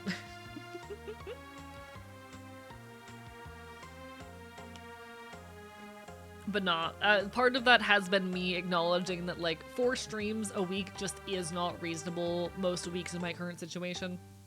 And I need to keep that to like occasional weeks when I don't have much else going on. That's how it goes. There is a certain amount of euphoria in pushing my body to its limits, but I'm trying to be a bit more mindful and occasional with it. Oh, I'm not a student, no. I am not a student. I'm 24. I do have a day job, but I do my day job and I do this. You know? If you were to go full-time, Fortnite's would be back on the table. Yes, if I go full-time as a content creator, 4 days will become my standard again.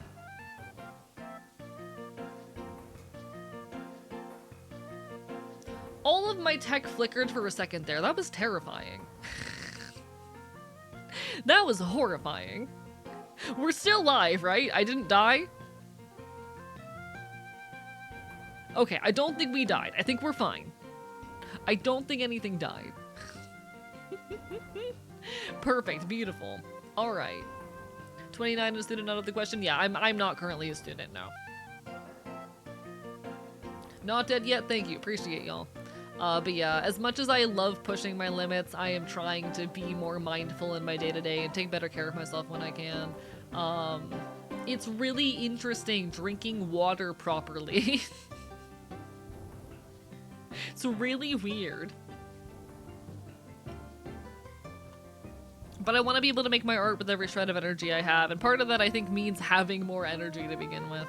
Yeah, if I ever do go full-time, I would absolutely love to get back to 4 streams a week, and also try to do them occasionally when possible. But I'm having to admit to myself and be a little bit more okay with the fact that, like, 3 streams a week is still good. 3 streams a week is not bad by any means, and it's okay if I'm only doing 3 streams a week sometimes. I am not a failure of a creator because I can't manage 4 streams every single week.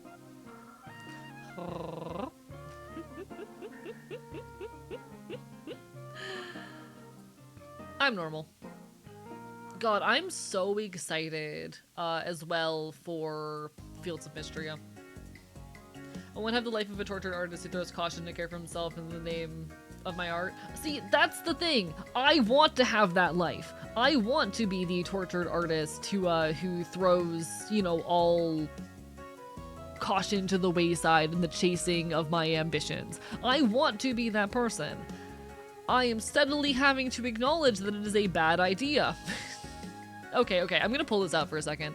I do monthly tarot readings. It's a little ritual I do with myself. I don't really believe that they're seeing the future, but they're a meditative tool for me. And I find it useful to use them to kind of reflect on patterns in my own life, you know? They are pleasant and useful as a means of reminding myself of patterns. If I look at the cards and I see something, that tells me that it is something that has been relevant to my life and on my mind, you know? The core theme throughout this entire reading is that I need to slow down and act with more intention. That so often I am a raging storm of action and creation. I work myself to the limit without direction, take on far more than I can handle. And because of that, I put out work that is feverish but flawed. And I am oftentimes met with disappointment when my lack of attention shows through. When I do not achieve the recognition I deserve because I think too highly of myself. This is a call out on the fact that I have a habit of pushing myself far past my physical limits in the chase of my art and to disregard myself in ways that cause the quality of my work to be lower at the end. There are also a lot of notes in here about like celebration. The below being a 4 of Wands, that is a card of celebration and community. The Sun is a card of completion and happiness and joy. But the outcome, the Chariot, is unbridled ambition, uncontrolled, which leads to ruin. The 6 of Wands reversed is an accomplishment which does not receive the recognition you believe it deserves, not out of any personal slight, but because you believed too highly of yourself. All throughout this are reminders to slow the fuck down and to be more intentional. in everything I'm doing. So I'm trying to take that advice. The Knight of Pentacles in the past is a workaholic.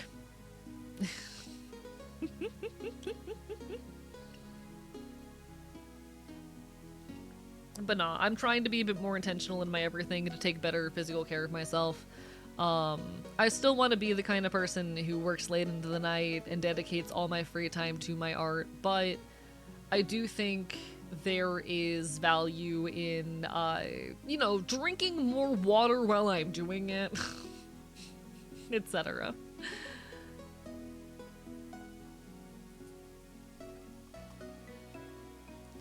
Recently started reading Who's Afraid of Gender after finding it in the nearby library. Memory sucks a lot. It's been interesting. Oh, I absolutely, very good book. Who's Afraid of Gender by Judith Butler. Very great introduction to a lot of queer theory. So hard to think that as we sit here having these conversations about society, the human mind and conditions, relationships being important in politics, there are people sitting lamenting over how much they hate us for existing while being trans. And fuck those people.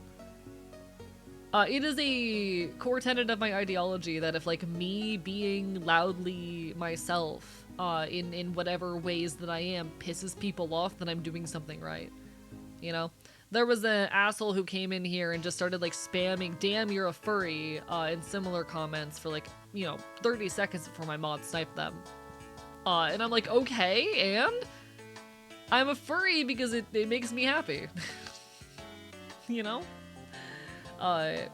If I'm pissing people off, then I'm winning. The fact that even Diablo is saying it is impressive to me. Oh, this is his and I dynamic. He gut punches me and I cry. That's the relationship between Diablo and I. He gut punches me and I sob and cry and throw up. Been conceptualizing an alternate version of Gambit uses tarot instead of playing cards. Hell yeah, do it. Local Fops is a furry? Couldn't be true. We have fun and whimsy at the expense of the jealous party poopers. Chat, this just in, I am in fact a furry. I'm going to a furry convention soon. Thankfully, it is one much closer to home, so it shouldn't cost me too much money. The ticket's like $80. The parking is like $15. I'll be fine. I'm excited for it. How do I say? I didn't realize until I was getting ready for Offkai that a bunch of my plans and events this year are all in the later half of the year. So I apologize that I am going to be taking a lot of weekends off for the rest of the year, but it shouldn't be more than one a month. Yeah, but why are you a furry? Because it's fun. Because I go bark, bark, bite, bite. Because I really relate to the concept of being a dog. You know? You need to get you to MFF sometime. I would love to one of these years. I do want to go to Midwest Fur Fest sometime. Not sure about the when, because doing more than one big trip out of state is probably expensive and difficult, but... Or doing more than one big trip out of state a year is going to be difficult and expensive, but, you know, one of these days. We are about to have an ad break hit in about 2 minutes, and I think, chat, that's when we're gonna hop into Fields of Mistria. Fields of Mistria 1.0 released, like, 11 hours ago. It's about time I got my first proper glimpse at this game. Adult humans can't bite people gently and get away, animals can. I deserve to bite people. When Florida opens an attraction, but you'll be paying to get bitten by an underpaid half-timer in a furry suit. I do really want to guess at some conventions. By the way, chat, did you know if there's a convention in your area that you enjoy, typically they will have request forms for, like, bringing in guests. I was actually looking at this on social media earlier, but there was, like, some convention in the Midwest that was talking about how they just opened up their request forms, so you could, like, request for even VTubers to be there. If you're gonna do that, make sure that VTubers can guest at the con, but, like, if you have a con in your area that you want to see me at, you can throw my hat in the ring. You can throw my name out there. I have a couple companies I need to reach out to soon about hosting meet and greets at events, but I'm excited. Arrgh.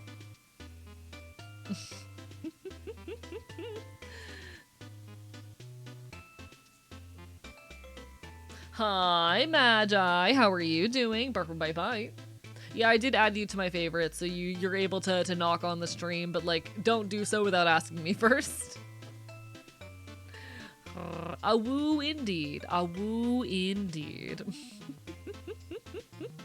Alright, ad's gonna be hitting in a second. I'm gonna move us on into the video game. We're gonna be playing some Fields of Mistria tonight. I'm also tempted to finish my dinner because I didn't finish eating it. What is knocking? It is a feature that streamers have access to where we can like join each other's streams entirely natively within Twitch. 5 a.m. accidentally stayed up. Whoopsie! Please get some sleep, Magi. Please take care of yourself. Alright. Let me get this game pulled up.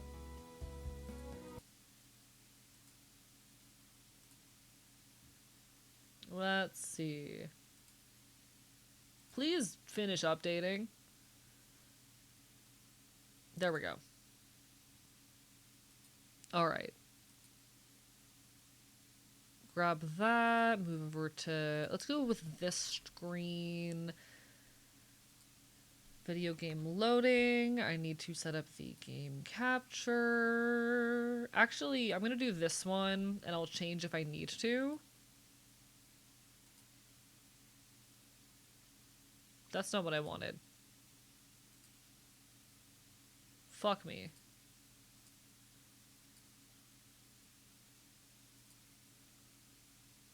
You know what? We're just gonna do it over here. It'll be fine. Fields of Mistria. Okay, so I'm gonna need to shrink this window just a tiny bit. Shit.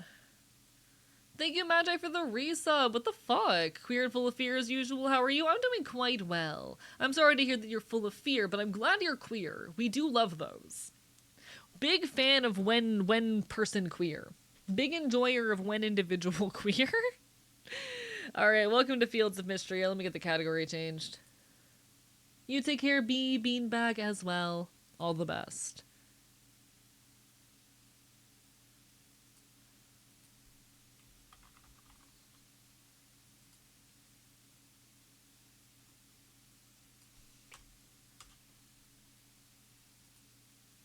Let me actually make sure that I didn't make a save file with any identifying information.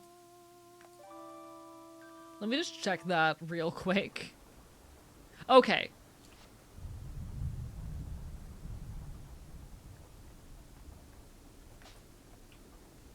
One sec, I fucked up. You're gonna give me a second, everybody. I fucked up. I thought that hitting the button would show me my previous save files, and I was incorrect. We should be fine. It shouldn't display anything. Love your rig, by the way. Thank you. I did it myself. I did my art and rigging. I put a lot of work into it.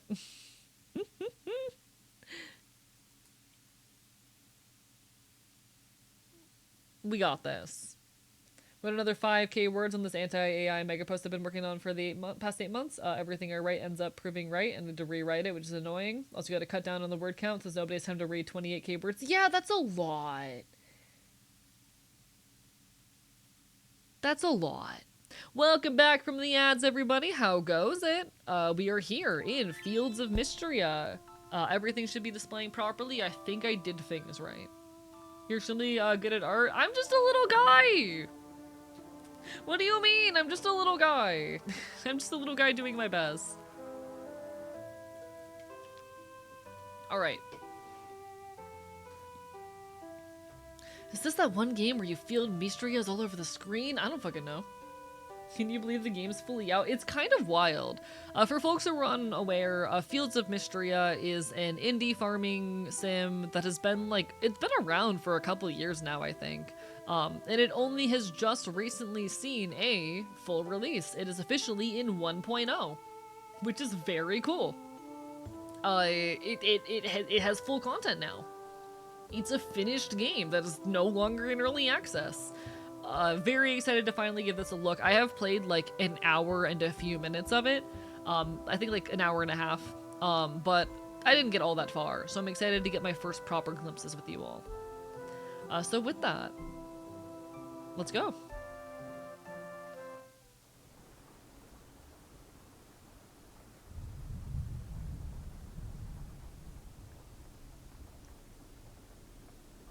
Just got banned for making a D's nuts jokes. I deserved it. Yeah, you probably did. Quasimorph release 1.0, Space Haven release 1.0. Hell fucking yeah. Still working, sis. Oh, Ellen. I didn't realize how late it had gotten. I thought you could use a nice hot cup of coffee. Thank you. Hi, Wander. How are you doing? How's the town revitalization plan coming along? Oh, also thank you for the hydrate again, Zetsune Alpha. How are you doing? Bye. Mods, if we get a shout out as well for Zetsune Alpha when we get a moment, that'd be great. Y'all, Wonder, good friend of the channel. It's nearly there, I think. I've cataloged the earthquake's damages, listed out the various repairs necessary, and even made plans to replenish our emergency stockpile by end of summer. The only thing we're missing now is the help to see it through. With Mother and Father called away to the capital and people leaving after the earthquake, there's certainly fewer helping hands around. If only we could attract new villagers to move here. Bark, bite. Mistria is such a beautiful place. The small town charm, the rich history of the area, the rolling farmland.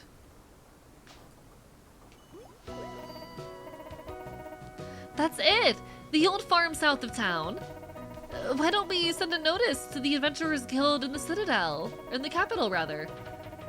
Surely someone out there will agree to aid the town in exchange for land with such potential. That's a great idea. I'll get started on it. Thank you, Ellen. I wonder who will answer the call. Enter stage left. Alright. What do we got to work with?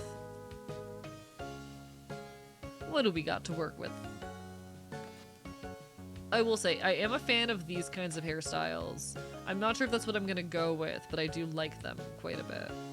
It's just like the shaved side. It isn't how I do my hair in the real, but I do find it quite cute.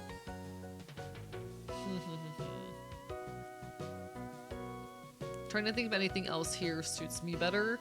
I don't know, let's see how we feel after getting like outfits and shit going. I can put a jacket on. I can do a brown jacket! It's like my actual leather jacket! It still jump scares me that the character default name is one letter off of my real life name, which is really funny. Also, y'all, Setsune Alpha, absolute sweetheart, someone I met at Off-Guy. I think I will do boots? We'll do black boots.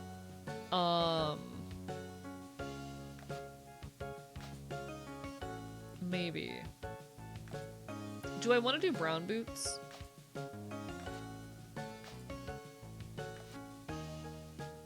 I can't color match them to the jacket. I'm going to cry.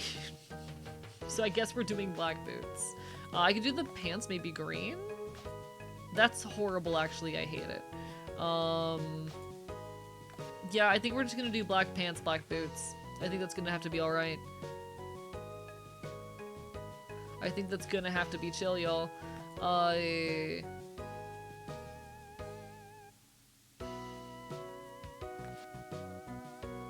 And green eyes.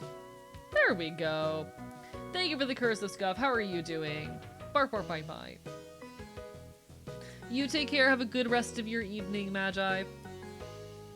Teehee. Actually, is there an eye color I like more? Give me a sec.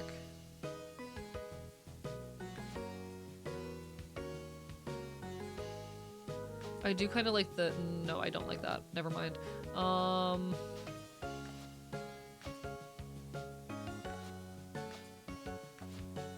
I'm too picky for my own good.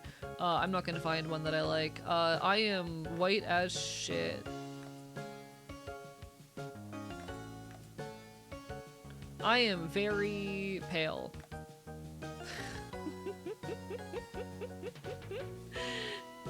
I am what we in the business call pale as fuck. Alright. I am simply AE. I'm gonna go, ooh, oh! You can do multiple sets of pronouns! It's not like fully customizable, but you can do like, oh, that's so good! I can have he, they! That's so cute! I don't know what mechanical difference that makes, but I love that! Hell fucking yeah! Chat, shout out to the pronoun customization in this. That's so good! I'm gonna do fall 21. And we're gonna convene, chat, at the archive. I think that's it. I think we did it. Let me actually look again at the hair options real quick just to make sure I'm satisfied with this. How does this one look? How do I feel about this? Why is it? It's so much fluffier here. I like it in the smaller preview, but I don't like it actually on the character. But that has made me realize that some of the hairs actually look different. Okay. Which means I can experiment a little bit.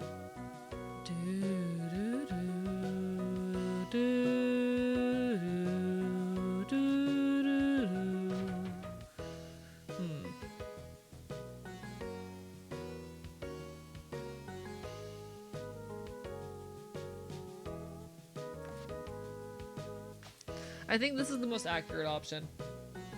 This game is really good on the pronoun front from what I hear from a friend, which is really cute. We love to see it. Yeah, I think I'm just gonna do the side swoop hair. We'll go with that. Alright, chat. Welcome back. Or welcome for the first time, I suppose, to Mistria.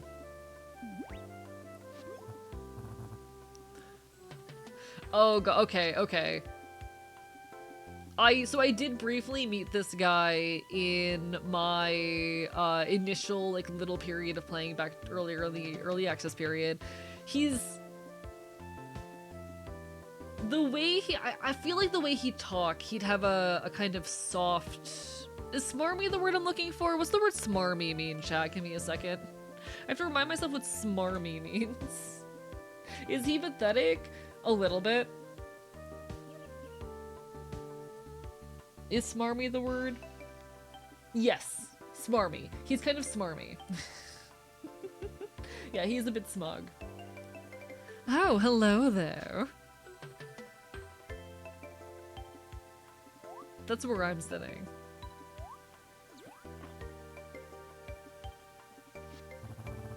Didn't expect to see anyone else out this way. The roads have been a real mess since the earthquake. I'm Balor, the traveling merchant. Pleased to meet you. Let me guess, you're here at Lady Adeline's request? She mentioned someone had taken her up on her offer.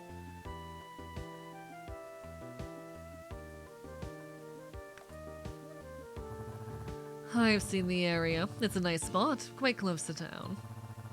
I'll walk with you the rest of the way, if you don't mind the company. No wagons can get through since the bridge collapsed, so I've had to carry what I can on foot. Hi, DD Tails, how goes it? Great, let's go.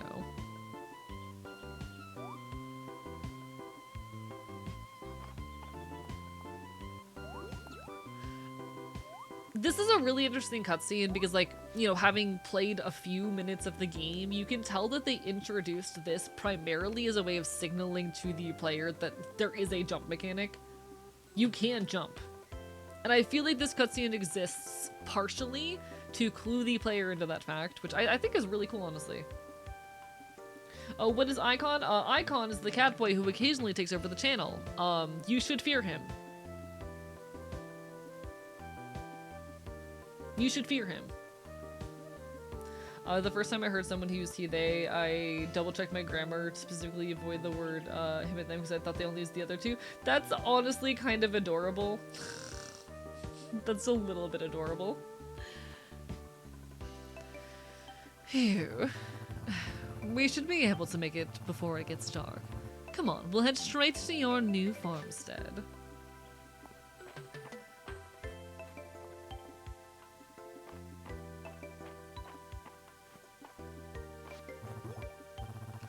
Lord Elend, look who I found out at the edge of the forest. Ah, AE, I presume. Welcome, welcome. I'm Elend. It's wonderful to meet you. You're in good hands, AE. I'm off to the inn. It's been a long day and I need a hot meal. I'll see you around.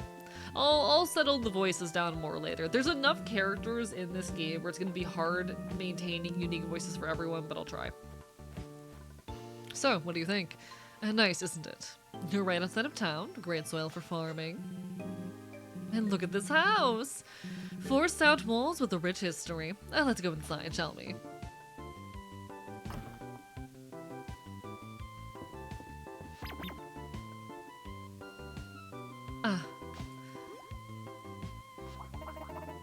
Just a minute.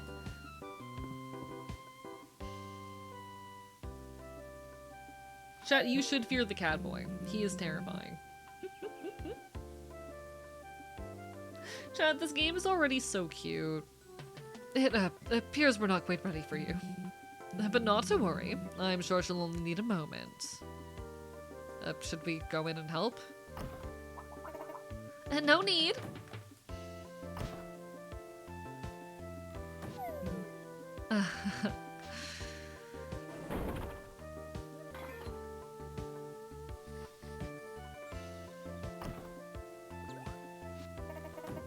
You must be AE. I'm Adeline. Thank you so much for answering my request. Wait, are their names anagrams? Always has been so cute. Yeah, I've been putting this one off for a while so I could get like a full proper introduction to it on stream. If we say we don't fear the Catboy, regardless of our fear of the Catboy, will it make Catboy more or less likely to make an appearance? Oh, it's entirely based off the force and market conditions of channel points. I never realized they were anagrams. That's cute. My brother and I are so excited to have a real adventurer here to help the town. I hope you like your new farm. It has a lot of potential, don't you think? Why don't you come inside? We know one letter off. Adeline has one more E. Ah! I don't know how to spell things, chat. Welcome to your new home. That was fast.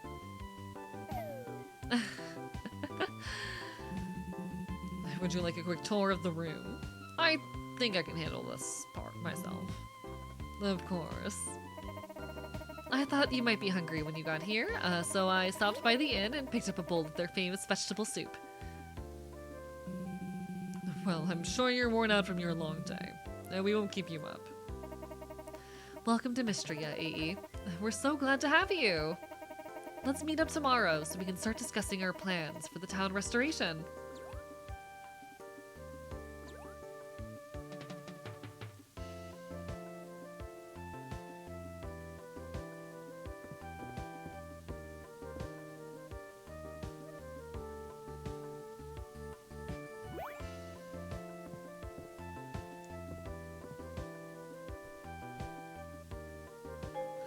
The little fella is so cute.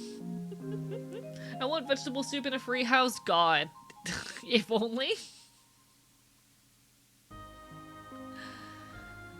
Welcome, everybody, to Fields of Mistria. We have a calendar. Nothing going on until the 17th. A bunch of birthdays in summer. Oh, so that's only the people we've met so far. Okay, so there might be things sooner, actually. We have a sword and soup. That's how we save. This is a fire. Oh, I love that we can light it. Oh, that's so cute. Yo, Vivi, welcome on in. Mods, can we get a shout out? Hi everybody, I'm Archivist. I'm your resident loud punk bastard here on the internet. Hope you're having a wonderful evening. We're checking out Fields of Mistria. It just released its 1.0 today, and I have been putting off playing it for a good while, so hopefully I can get a nice first impression on stream. Hope y'all are doing well. If y'all need some food, some water, some rest, please take care of yourselves first and foremost. My pronouns are he, him, or they, them. I'm an anarchist, leftist, a bastard. It is wonderful to meet you. Everyone on my end, give Vivi some love. Bark, bark, bite, bite. Gotta hit the hey, no worries, you take care video. Welcome on in to Dyna Lowe's, to Alchemist. Am I missing anybody? To Commander Phoenix, to Serena Philothy. Hope everyone is doing absolutely incredible.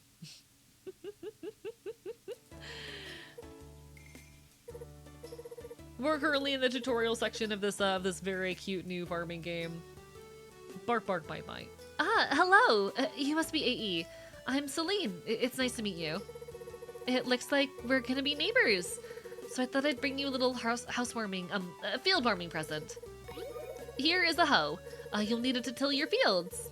I love gardening myself, so I had this extra one lying around. If you want to expand your field size, though, you'll need a shovel. They're available at my family's general store. And here are 3 bags of tulip seeds to get you started. Our store also carries a selection of other seeds, so be sure to stop by. I hope you'll consider growing lots of flowers. Thank you. So the gotta rate run, of course, please take care of yourselves first and foremost. It is 11:20 here. I do not sleep at normal hours. Oh, I'm so glad. You know, Mistria has a rich horticulture history.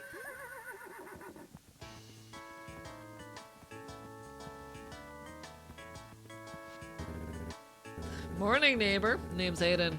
I run Sweetwater Farm to the west. You don't gotta tell me your name, E. You're already the talk of the town. Hayden, you almost galloped straight into poor AE. Horseman. Horseman. Anyway. Don't mind my horse. He just likes meeting new folks as much as I do. It's fine. Pleasure's all mine. A farmer after my own heart. Here, brought you a little something. Take this watering can. You'll need to water your crops every day if you want them to grow big and strong. And here's 3 bags of turnip seeds. They're good raw and even better cooked. The whole town will surely appreciate more shipments of fresh produce. It's been a good while since I've been out here. Things sure have gotten overgrown. You need any pointers on getting started with your field?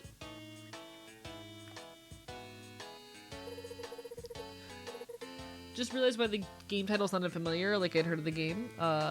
Mistria was the setting of a Crown Colonies trilogy. Ah, I see, I see. I've never heard of this before, but fair enough. I'm not into men, but I can appreciate the fact that a guy is hot. That's how I kind of feel about women. My taste in men is any man with the slightest hint of femininity, and my taste in women is very specific. So I get that. I understand. Wow, so you've done this before. That's great. No, don't be shy, AE. Come by anytime you want to chat. I'd love to introduce you to all my animals. I'm sure you must be eager to meet up with Adeline. Just head north of here and the road will take you right into town. Perfect.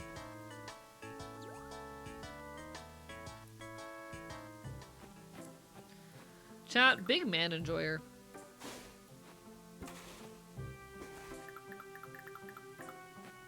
Alright, I'm gonna start with the turnips here for now. I will have plenty of time to expand the farm eventually. I'm not too strained about it looking pretty just yet. And just for the sake, because for my autism, this is for my autism.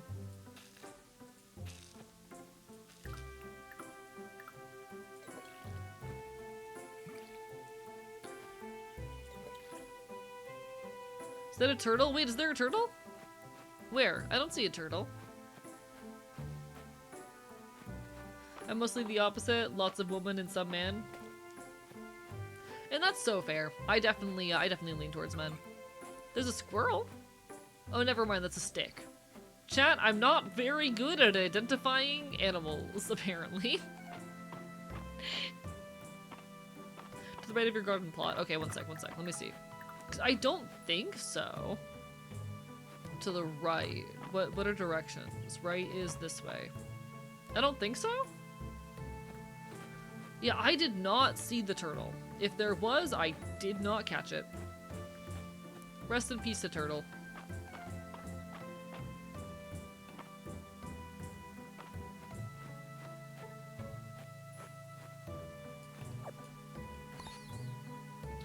Beautiful. I don't know about others, but I was the kind of person in Stardew Valley where, like, anytime there was a berry season, I would run around collecting as many as possible. Big on collecting forageables and whatnot. And that would become my food for, like, the entire early game. Why farm when you can just get a bunch of, like, iridium quality berries, you know? Hey, glad I bumped into you. I'd forgotten to mention. Make sure that you put anything that you want to sell into the shipping bin next to your house. I'll pick up your shipments and leave your payment overnight. Yes, salmonberry season, my beloved. The shops in this town depend on the stock I procure from them, so we're all looking forward to your business. Alright, we've already talked to you today, technically. Hi there, AE. I was hoping I'd run into you. Your timing is perfect. I'm sure you're eager to start helping Mistria and its citizens, so I'm here to tell you all about the town's request board. Come with me. As the name implies, villagers post their requests on here every day. You'll receive rewards whenever you complete them. It's a great way to earn money, equipment, and most importantly, renown. Yes, let me explain the basics. As you know, Mistria is just one of many towns that make up the kingdom of Aldaria. All of them receive a town rank according to their renown level. Towns with higher town rank enjoy more popularity and more support from the capital. Mistria's renown level was improving prior to the earthquake. Since then, though, we're down 2 entire town ranks. His daughter and Harris of Mistria's Baron, improving the situation is my highest priority. With your help, we'll repair the earthquake's damage, raise Mistria's town rank, and put this village back on the map. Why don't you go ahead now and accept your first request? It's one I just put up for you. Perfect. Perfect. That was easy, right? I'm sure you want to meet your new neighbors as much as they want to meet you. And as you get to know them better, your journal can keep track of your relationships with them and even document their favorite gifts. Yo, Cinnafon! Thank you for the raid. Welcome on in! 1 second. Hi, everybody. I'm Archivist. I'm your resident loud punk bastard here on the internet. I am currently scuffed. Chat has decided that I'm not allowed to be handsome or look cool. But it's lovely to see you. Hi, everybody. I'm an anarchist, a bastard. My pronouns are he, him, or they, them. I am a problem. I make video essays on YouTube. I stream video games over here. We're currently checking out Fields of Mistria. Very, very cool. Very... Oh. Am I being allowed to be handsome? Oh. Give it a second. 1 sec, I'm loading. Chat, I'm loading. Hi! Hello, everybody! We're currently checking out Fields of Mistria, which just had its 1.0 release today. I am very excited. This game has been on my radar for a while, but I've been waiting for it to get fully released before I check it out. Super excited. Hope you all had a great evening. Everyone on my end, make sure you give Cinnafon some love. What were y'all up to? Hi! How went your stream? Handsome indeed? Thank you, I appreciate it. I'm a feral animal. Teehee. I'm just a loud punk bastard on the internet. It's lovely to see everyone. Hi. I'm Rage, one of Sid's little lobotomites. Oh, whoa. It's a pleasure to make your acquaintance. Nice to meet you. Welcome to the archive. We're chilling, we're yapping, we're causing problems, as we're off to do. In any case, welcome to Fields of Mistria, super cozy farming sim. Teehee.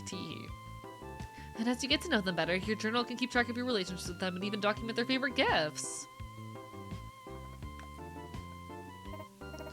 Well, tulips are nice, and they're in season right now. I hope you'll be growing some on your farm. You can view the map in your journal. It should give you a good idea where people are. Isn't that helpful? And each time you meet someone, it will update. You can think of this as the first step in your path to restoring the town. This game looks fun. Rage approves. It is a very, very cute farming sim. I've been looking forward to it for a while. Teehee. Playing some Lobotomy Corporation, sadly having some internet issues. No worries. I hope you're able to get your internet fixed soon. I've been in that hellhole. It is very rough as a content creator when the universe decides that you're not allowed to internet. I hope you're able to get that resolved very soon. I send all my love. Please, everyone, make sure you give Senna a look. He is a wonderful little fawn boy VTuber and good friend of the channel, so deserving of your time and attention. Bark, bark, bite, bite. Thank you so much. It really is appreciated a ton. I'm just a little guy. I'm just a little guy. Nah, God, I love the VTubing scene. It means the world to me. I've had a lot of thoughts and feelings in my brain recently, and most of them have been, I love VTubing. Lots of love I will be lurking, of course, take care of yourself. Take care of yourself first and foremost. Appreciate the hell out of you. The universe needs to be beat up sometimes. Which is why I'm gonna shoot it with a gun. I'm going to shoot the universe with a gun. You should fear me.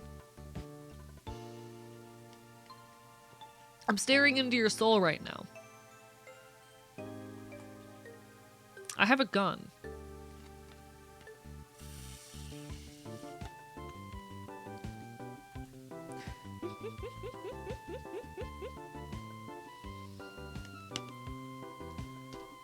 I'm very normal. I'm in danger. I'm a very normal guy. Absolutely, 100%. This is the world's most normal Twitch stream. Isn't this exciting? Come talk to me once you're done meeting everyone. Alright, chat. We have to go meet some villagers, and they've scuffed me again, because I don't have rights. Alright, let's see who all we can meet. Anyone in here? Hello there. Why, hello there. You must be the new face in town. Nice to meet you, E. I'm Holt. I've been wondering who'd move into that old farm.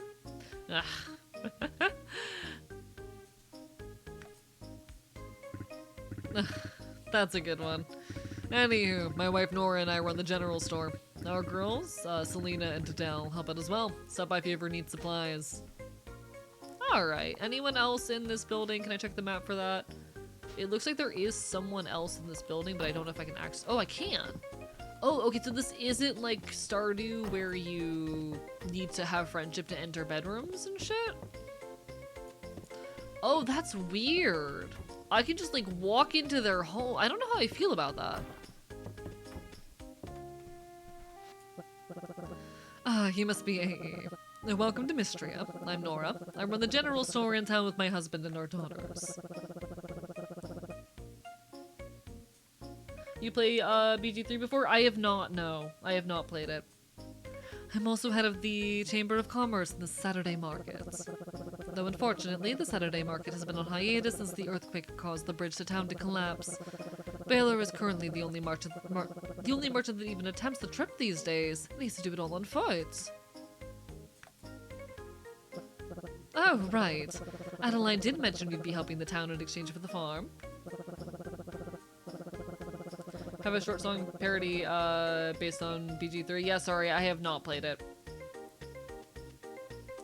If the broken bridge were repaired, all sorts of merchants could resume bringing their wares to the town on Saturdays. Well, if you need anything in the way of seeds and supplies, please stop by the store.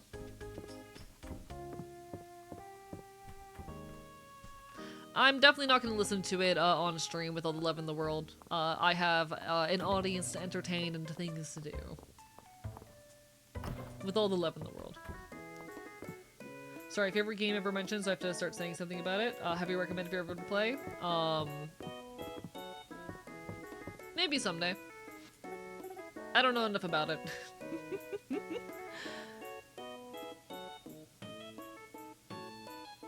Oh, hello! You must be the new farmer. My name is Reina. My family owns the Sleeping Dragon Inn. Nice to meet you, AE. So what brings you to Mistria, if you don't mind me asking?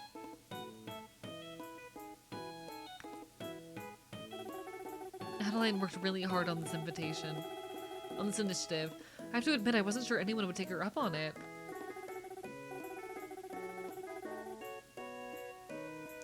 I'm glad you did, though. I can't wait to see what types of produce you'll grow. Well, I hope you'll stop by and try my cooking sometime. I'll be looking forward to it. Alright. I will say the art in this game, very well done. The use of color is brilliant in this.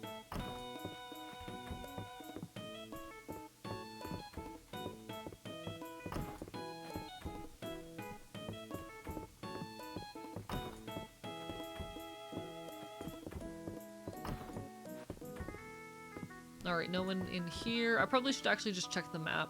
There are supposedly 2 more people in here, but I have no clue where they are. Oh, wait, there's one. Oh, there you are. Okay.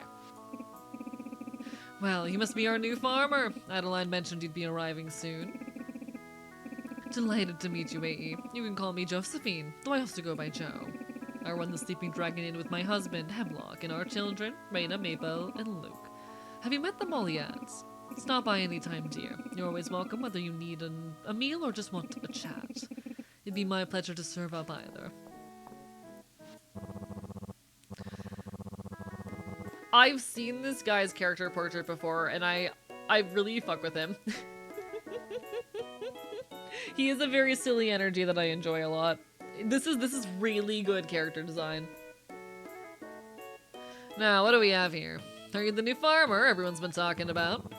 Good to meet you, AE. I'm Hemlock. If you ever need a hot meal or a cold drink, be sure to stop by the Sleeping Dragon Inn. There's always a cauldron of hearty soup kept hot for anyone who wants a bowl. His character design is just peak.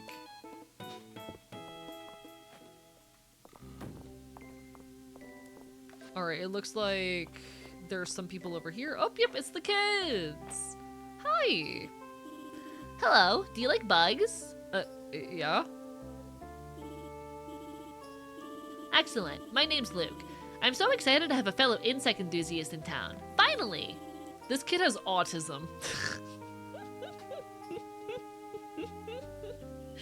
Wait until I tell my sisters.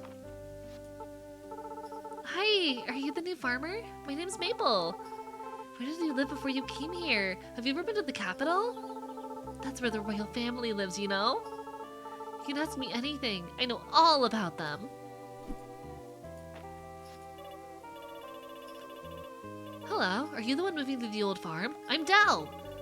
That place is haunted, you know. Haunted with monsters. I saw one hiding behind a tree. Let me know if you have any trouble, and I can take care of them for you.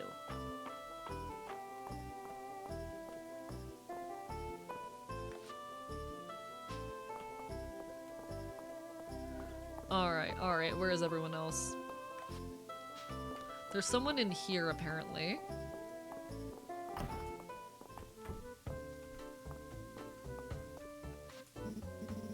Hello, you must be the new farmer. AE, isn't it? Me? I'm the town's doctor. I run a clinic. And no need for formalities, though. You can just call me Valen. You too, AE. I hope you're getting settled in all right. Running a farm is hard work. Be sure that you're getting plenty of sleep.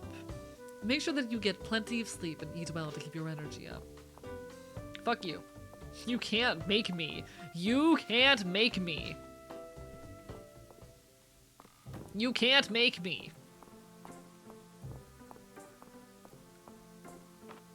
I think there's someone in here. Yes, seems like it. Okay, I've seen a lot of art of this woman online. I can't say I get it, but I have seen a lot of art of this woman online.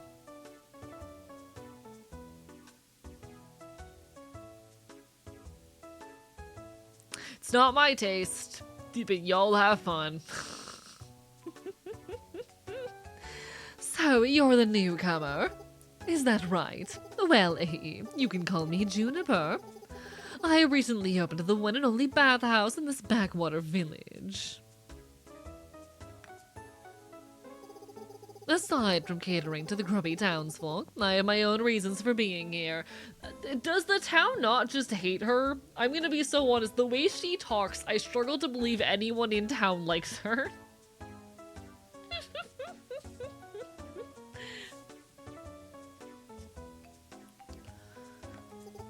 Anyway, please stop in often. By the looks of it, you could certainly use it.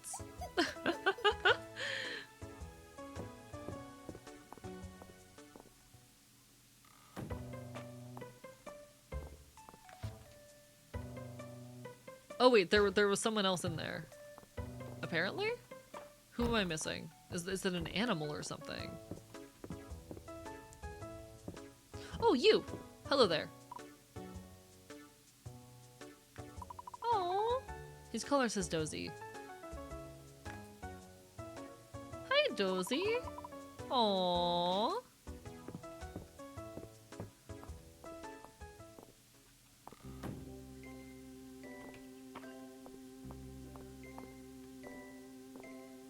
Is it just me, or am I getting frame drops while playing this? What is happening? Did I just get frame drops?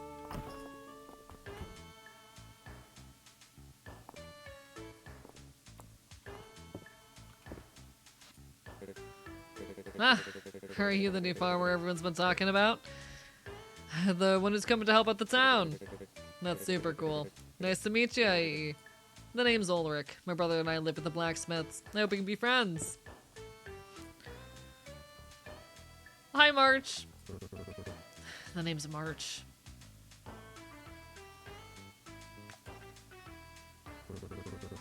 I don't see what that has to do with me. Regardless of what Adeline says, we really don't need an outsider to come in and solve our problems for us. Get some sleep if you need it, Natalie. We have everything under control. Just don't get in the way.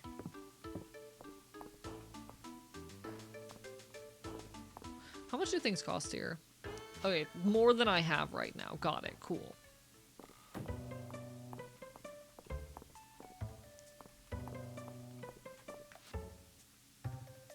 Who else do I still need to meet?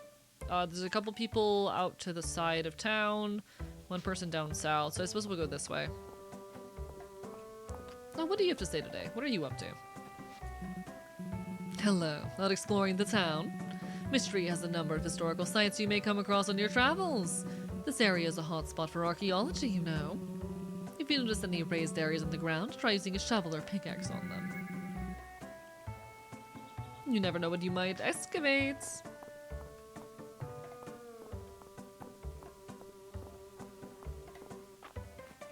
Alright. What all do we got? Who all is out here for me to find? There's someone just, or there's two people just to the north, alright.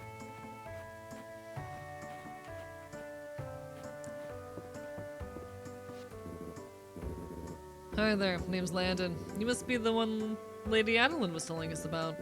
My nephew, Arias, is around your age. He's taken the lead at the carpenter shop since I retired. We sell everything from crafting stations and furniture recipes to farm buildings and home upgrades. Stop by anytime.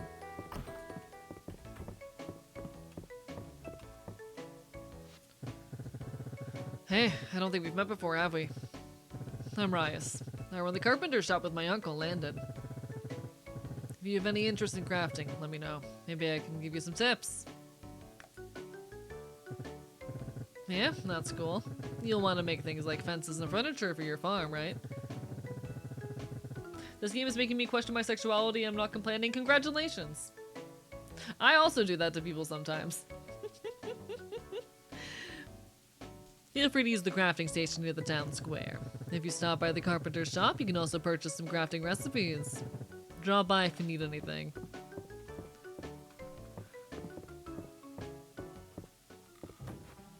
Nice. Alright.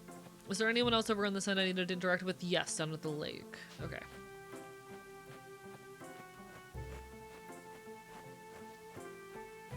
How do I get down there?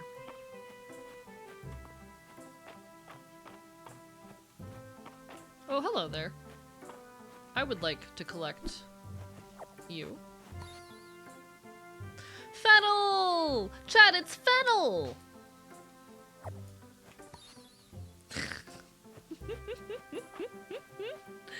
Personally think Hayden is the hottest. Give me a while to develop my tastes. It might take me a bit to settle on who I am going to chase after in this game. And that's alright, nothing wrong with that. I'm allowed to take my time with it.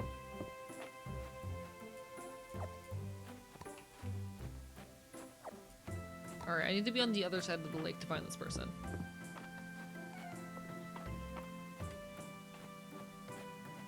See, I'm in a weird case given I am aromantic, so I'm not super interested in, like, romantic involvement. That's okay. Can I give my one major complaint with a lot of, farming sim and similar type games.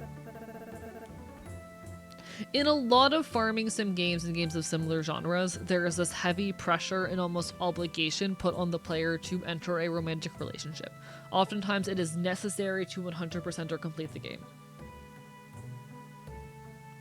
I'm aromantic, and I go through phases of being romance repulsed. To an extent where, like, engaging with media that heavily features romance bothers me.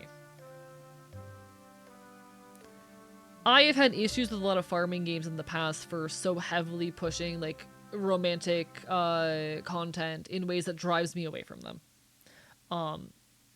I would prefer if more games allowed for non-romantic partnerships or made marriage-centric content optional, at the very least. I wish I could enter a like non-romantic dynamic with more characters in games like this, but unfortunately, you know, it's oftentimes assumed that anyone who is playing the game is going to want to date the characters. You can just say Story of Seasons. I mean, even in a lot of games wherein, like, it's not necessary, oftentimes, like, 100%ing the game or interacting with certain pieces of content requires it, you know? I'm pretty sure, like, Stardew Valley, you can't 100% the game without, like, having some well, there is the one, like, platonic roommate kind of situation, but I'm pretty sure having kids is part of 100% of the game. Am I wrong? I don't know. Farming sim with a poly-ace platonic relationship option, if only. Just occurred to me, but thank you, I was able to help someone the full context of the gas station sushi meme. Hell, you're welcome! Congratulations! I'm so glad, Baphomet, that I could help someone find the full you me gas station meme. No worries, you take care, Natalie. Do what you need to do. Appreciate the hell out of you. I just had someone asking if doing a romance line in another game is important or not. Because, like, I oftentimes don't want to. You know? Oftentimes, I don't want to romance the characters. But I need to in order to unlock certain pieces of content or 100% the game. But that's how it goes. Oh my. Now who do we have here? Hey, that's a nice name. My name is Elise. I live at the manor house with my niece and nephew, Adeline and Island. Their parents, the Baron and Baroness, spend most of their time in the capital, especially these days. I once did too. What grand times. But spending time in Mistria, you really start to appreciate country living. Well, be sure to stop by for a chat any time, dear. I can share the latest gossip and even some romantic advice if you need it.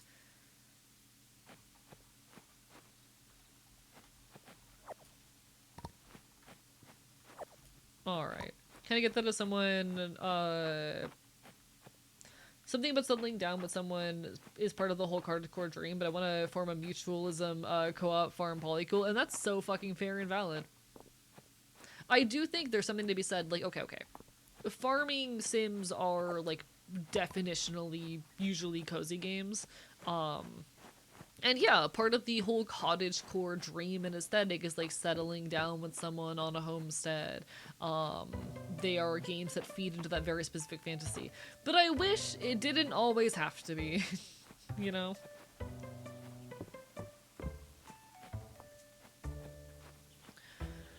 I wish that content was more optional.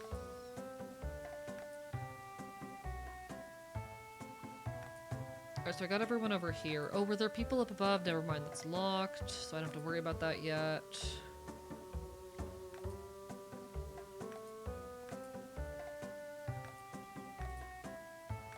Okay. So I've, looks like 2 more people I need to interact with.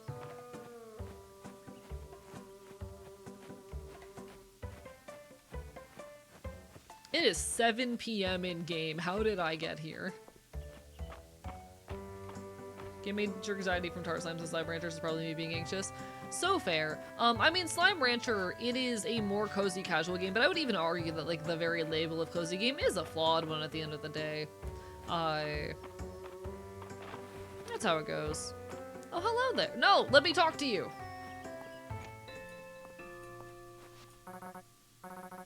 Oh, hi there. I'm Torithia. Who might you be? Ah, that's right. Adeline mentioned her plan a while back. Didn't realize someone had taken her up on it. I run a little tackle shop out by the beach. I sell fishing rods and a small selection of freshly caught fish. Feel free to stop by. Play farming games to drive tractors, don't need a dating sim polluting my crops, and that's fair, you know. I enjoy my cozy farming games, but I wish less of them had romance as a, like, fundamental and a necessary mechanic. That's just my own ideology and feeling towards it. For a cozy game, you work like a beast, not a minute of the day spent napping under a tree or anything. Cozy game, I honestly think, is a flawed label as well, though, because, like, very often it kind of just more so speaks to a game. Okay. Cozy games tend to more often speak to a game having a more feminine aesthetic and lower stakes. If that makes sense. And it is a flawed label for a lot of reasons.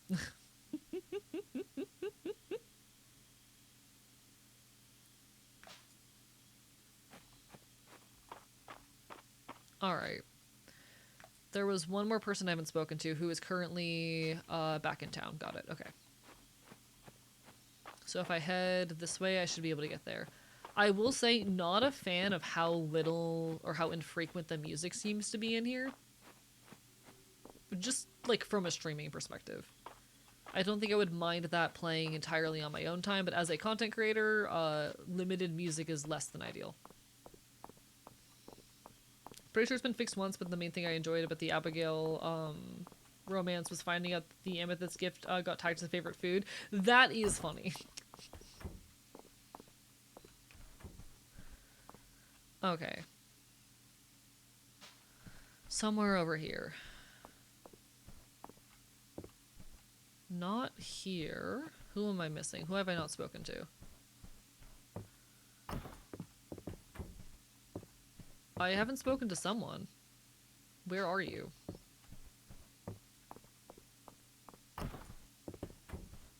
Oh, okay, everyone's in here. Got it. Cool. Beautiful. Hello, are you the new farmer everyone's been talking about? I hear you'll be helping to raise Mistria's renown. How splendid. It seems we share a common goal. You can call me Errol. I'm the curator of Mistria's brand new museum. I want to play a slow Z game. The genre always feels like I'm being punished if I don't do something in the first season. I get that. A lot of farming sims make me want to optimize, and as soon as I get into the mindset of needing to optimize and make the most of every moment, which I think unfortunately is kind of just a core drive of me as a person, it stops being cozy and it gets less fun. Well, no, it doesn't necessarily get less fun, but it gets less cozy, and it becomes more about, like, spreadsheets and notes and planning, and it takes more effort. And I don't know how to combat that tendency in myself, because I kind of just keep doing it.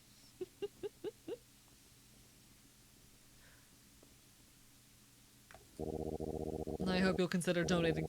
I hope you'll consider donating some items. It's a great way to earn renown. You'll even receive rewards for each collection you complete. Let's support each other's effort for Mistria, eh? I'll be rooting for you, AE. Alright, and now I can talk to you. You finished meeting everyone in town? That's wonderful! Congratulations on completing your first request. Here's a reward. Players will optimize the fun out of the game. No, I will optimize the fun out of the game. It is my God-given duty. Yeah, no, I'm the same way. Shit. What can I throw away here? Can I get rid of this? Can I, like, eat something in my inventory? Alright, potato seeds. Perfect. Beautiful. It's hard to believe that Mistria's town rank has fallen all the way down to Wood Star rank. But I'm sure we can get it back up to Stone Star rank by the end of spring if we work at it. Hi, Hunter, how goes it? Barber bye bye. As representative Mistria, it's my responsibility to get you orientated. So if you have any questions, ask my sister Adeline. Unless you're looking for the best sweets in town, then I'm your man. Thank you for making me normal, Hunter.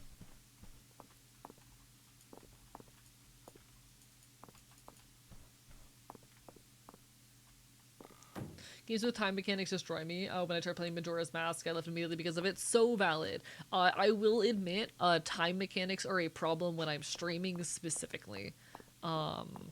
Because they do push me to need to, like, be at my fastest constantly. If a game has a real-time clock, not a real-time clock, that's not the word I'm looking for. If a game has, like, time-based progression that is constantly passing while you play, that is a absolute nightmare as a content creator. Because I need to, you know, pause and yap. I need to be able to take a break and just talk for a bit. It's kind of necessary to my entire, content format, you know? I'm hoping I just hit all the right buttons. I did that blindly. Okay, I can real quickly take the time to put down some more crops. I'm doing this in a weird pattern, don't worry about it. I know what I'm doing. That's a lie. I never know what I'm doing.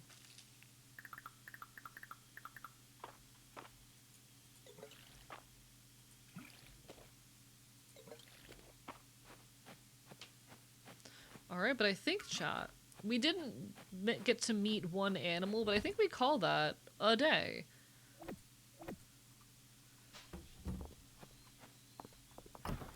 I think that's we in the business call a day. Oh shit.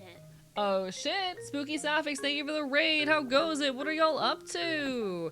How was your stream? Hope you had a wonderful evening! Hi everybody! Hello! Welcome on in, folks. I'm Archivist. I'm your resident loud punk bastard here on the internet. You can find me yapping queer and leftist issues.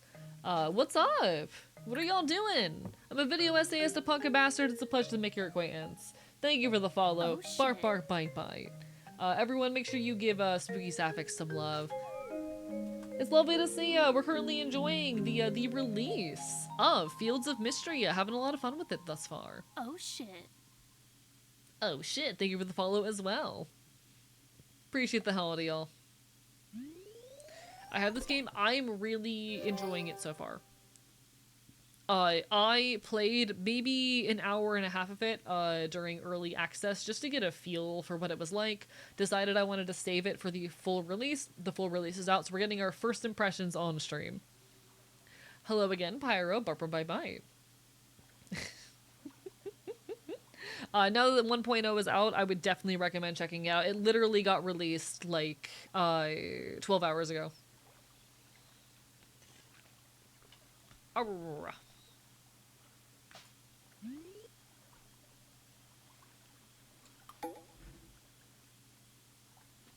I'm not a guinea pig. I'm not a guinea pig. I'm a fox bird dog thing. And you should fear me. I'm not a guinea pig. No.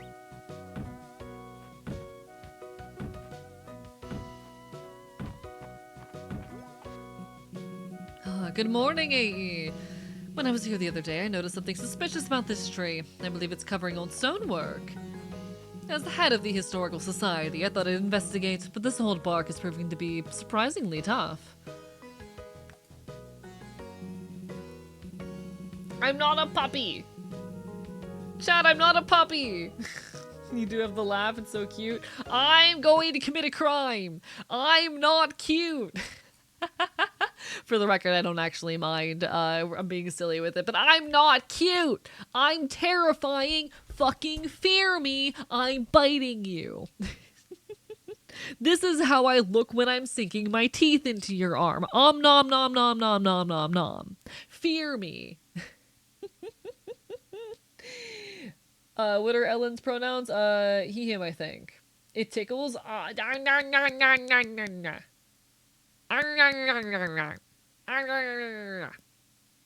Fuck you. You should be scared. I've been real life investigated by the real life FBI, and that's not a joke. It's actually a true story.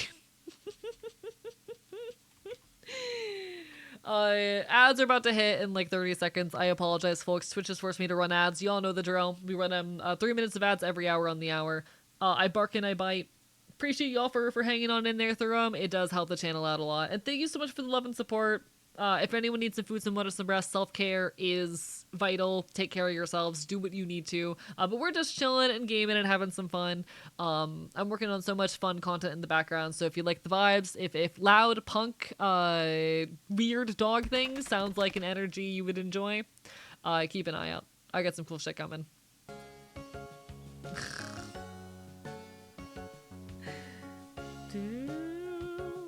I didn't see anything you say get auto-modded, Baphomet. It might have been over the character limit. I'm terribly sorry. It's been on my mind and I just had to investigate.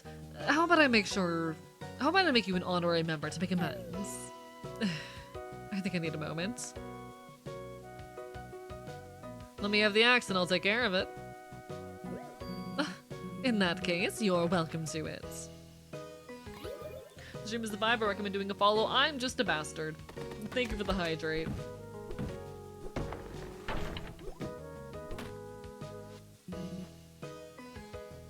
Incredible!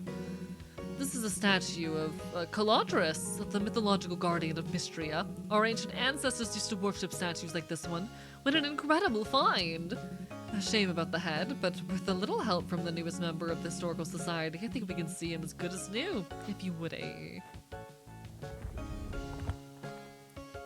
If I ever run into AE, I'll be disappointed if I don't have a bite mark that scars. Listen, if I'm ever guesting at a convention, or you happen to go to a con that I'm at, just let me know. I will bite you.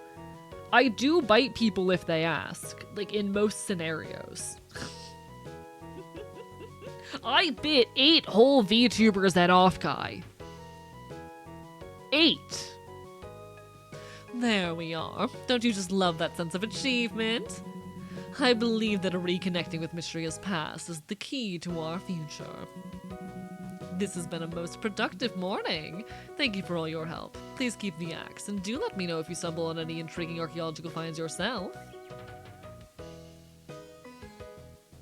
There are photos of bite marks on like fucking social media. Am I getting frame drops while playing this?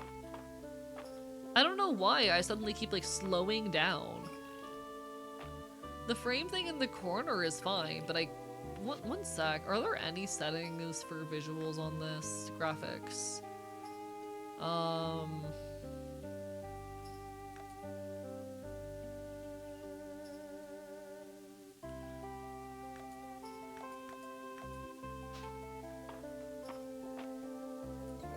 putting a frame rate cap in place, but like it's something's chugging.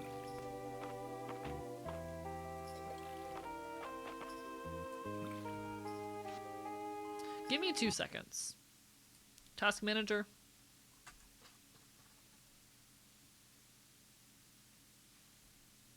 Do we have anything weird going on? It is eating up a lot of GPU, but it shouldn't be enough to be causing problems. I'm gonna play the game and leave this open for a second. Apologies, welcome back from the ads, everybody. Appreciate the holiday, y'all. Thanks for sticking with me. We have an axe now, which is very cool. And I think we can afford to, like, leave our hoe and whatnot here. Our hoe and our watering can. That frees up more of our inventory. I'm seeing frame issues. I don't know if it's just on my end. The statue has a dignified presence. It almost seems alive. I don't know, could be nothing. Ooh, we have mail as well. Dear AE, as the curator of Mistria's museum, I'm delighted to share that we have unveiled a series of tiered rewards to encourage donations to our collection. Please stop by the museum west of town at your earliest convenience. I suppose it's time we stop by the museum. Hi, Groggy. How are you doing? Lovely to see you. Hope you're having a wonderful evening. What's the situation with seeds here? I don't know. I don't know what the situation with seeds here is.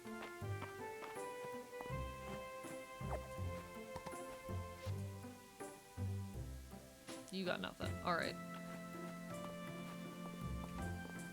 But yeah, no, we're vibing. We're checking out Fields of Mistria, getting our first proper look at things. Having a good time, if I do say so myself. We need to talk to Ulrich, and we'll get a worn pickaxe. Beautiful. Water chestnuts. Yeah, I can try to do that. I don't know where I get water chestnuts. But I can try. I don't know where I acquire those, but I'll do my best. I'm so happy you've taken over the old farm, AE. It was so long neglected. I can't wait to see what you do with it.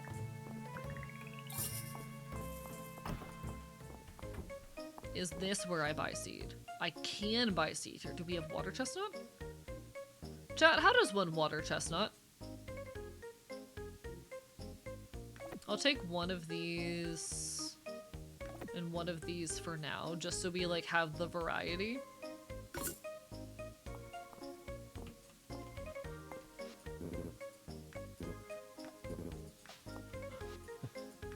Alright, I'm not gonna bother reading everything right now because we're just going around meeting NPCs. Did you know you can shake bugs at a tree so you won't get in trouble even if they land on your mom's hair? Nice. Cool.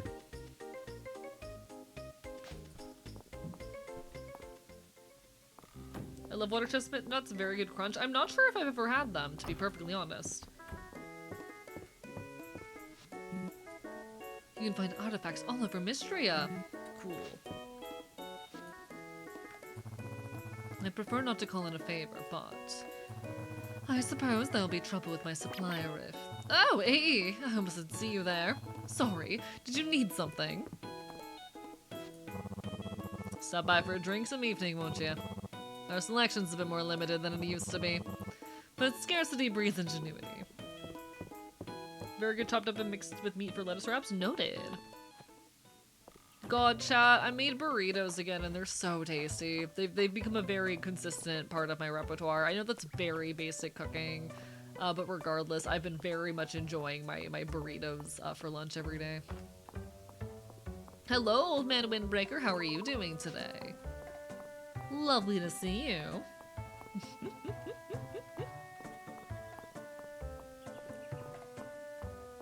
Is this the place I need to be? Where am I going and who am I meeting? Requests, do bro a favor, talk to Ulrich. Where is Ulrich? Why does Baylor look like James from Pokemon if he went to a Ren fair? Where the fuck is Ulrich? I don't really know who people are well enough just yet. I see March, I don't see Ulrich right now. Oh, I think that's him. Alright, he's out and about right now. Hopefully he'll come back later. We can talk to him then.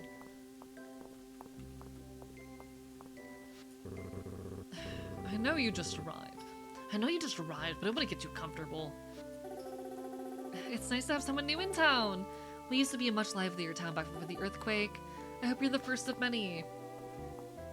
Why does Bella look at James from Pokemon if he went to a Ren fair? I did intentionally, like, put some James energy into his voice, I won't lie.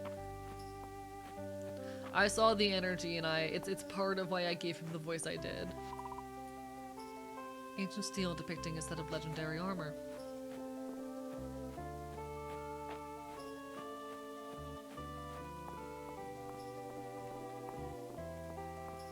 Oh, hello, there you are. Thanks for taking my request, AE. Now, where did I put that pickaxe?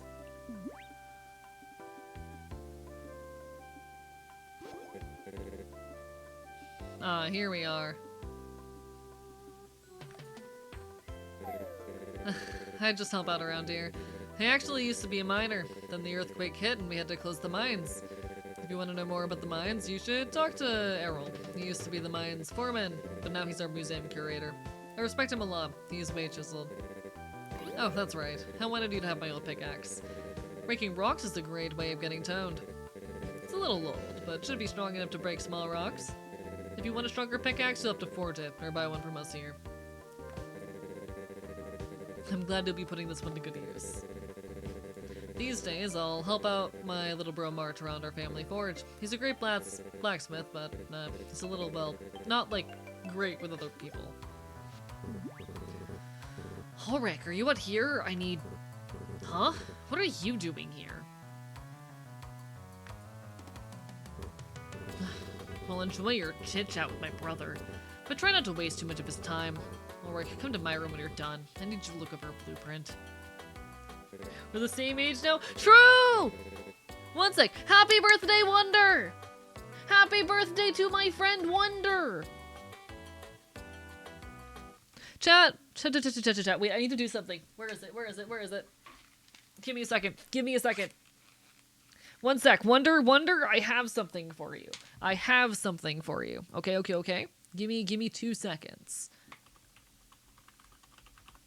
I have something for you. Okay, are you ready? Are you here? Are you listening? Okay. 1 sec.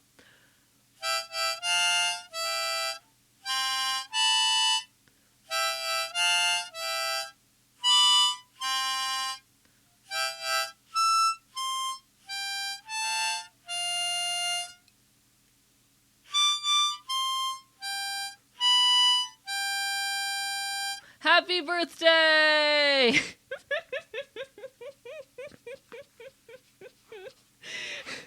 I just wanted to make a shit post. We are the same age now. My own personal AE concert, you're welcome. He doesn't even own a harmonica, he can just do that. Chat, I'm so mad because I walked around the entirety of Offkai with this in my pocket and I forgot to play it at any point. I had this harmonica in my pocket the entirety of Offkai Expo and I forgot to use it. First automata being 24. Oh my god. Chat, congratulations, or Wonder, congratulations on aging. You are now 24 years of age. We are the same age now. How does it feel? It feels weird, right? I'm gonna be 25 soon. I'm 25 in a month and a half. What the fuck? Only 1 year until I explode. Chad, did you know that when you turn 25, you instantly explode? Did you know that?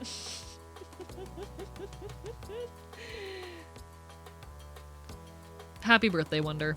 Thank you so much for being my friend and being in my life. I am honored to call you one of my closest friends. Congrats on another year of life, of making queer art, of fighting. I'm so glad to have you in my life. It is an honor, always. Here's to even more, alright? We're gonna do great things, you and I. Also, welcome on Ingram. Lovely to see you. How am I still alive? Should have been blown up by now. Yeah, so here's how it works, chat. Here's how it works. You explode when you turn 25, and then when you turn 26, you unexplode. I'm gonna be 25 soon, and I don't know how to feel about it. You learn the Pokemon TM self-destruct. Exactly. Friend of mine was told he wouldn't make it to 25. That was like 15 years ago. He's still around. Hell fucking yeah. I'm gonna be so real. I have a couple of friends who are convinced I will die by 30. We'll see.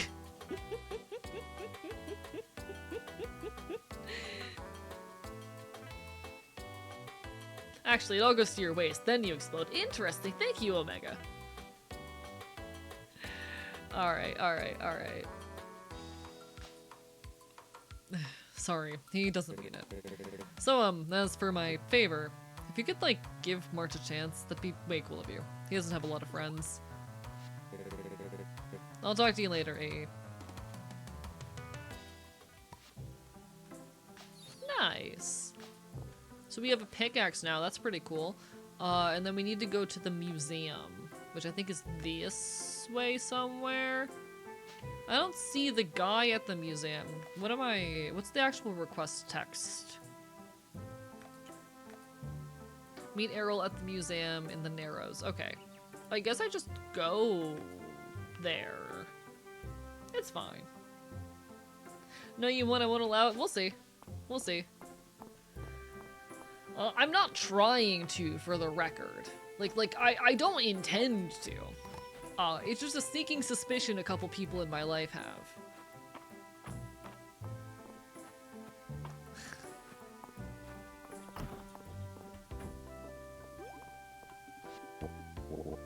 Hey, welcome, welcome.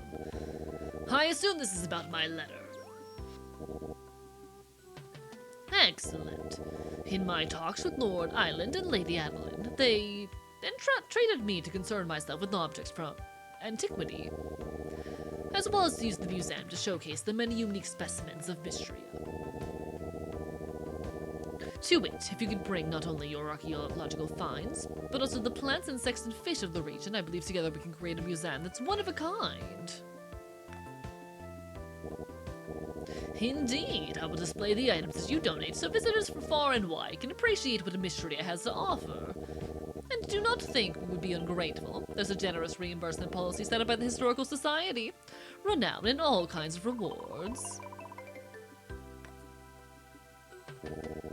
What do you say, AE? Can I count on you? Splendid. As an official surveyor, let me give you a small stipend to welcome you. Nice, nice, nice. Just thought about that. You exploded 25 and unexploded 26. Does that mean in 6 weeks we'll have to do without your streams for a whole year? Nah, I'll still be here. I'll just be like exploded, you know? For the record, this is a silly little hee hee ha ha bit. I will still be here and still be streaming when I turn 25. It'll be great. It'll be fine.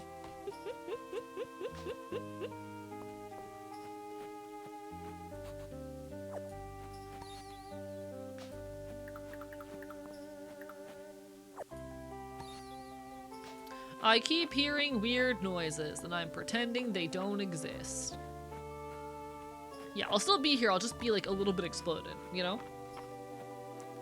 Chat, actually, one of the coolest things, so I recently finally got an Oshi mark as a creator, which if you're unaware is a pretty popular thing in the VTuber scene. People will have what's called Oshi marks, which are, you know, emojis they use to represent themselves and that viewers can then use to kind of display that they are a fan of this creator. So I finally have an Oshi mark. It's the explosion emoji and the safety pin emoji.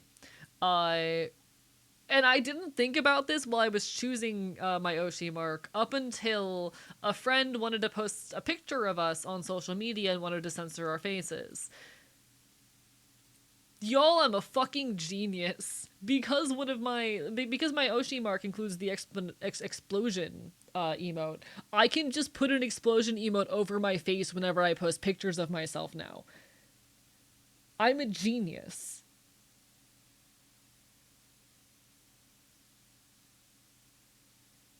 I'm a genius. So now you're gonna get pictures like this.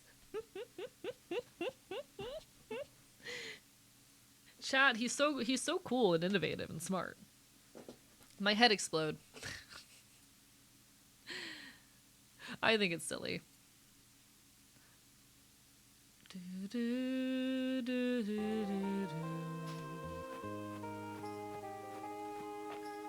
Alright, anything else of note or interest up here?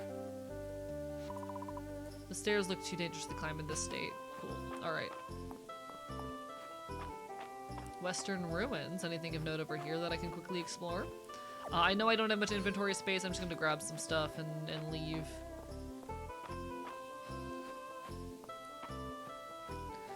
Chat, sometimes you just need to let your head explode. It's okay.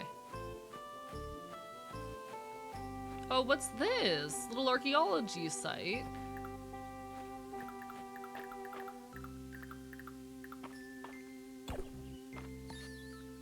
Unidentified artifact!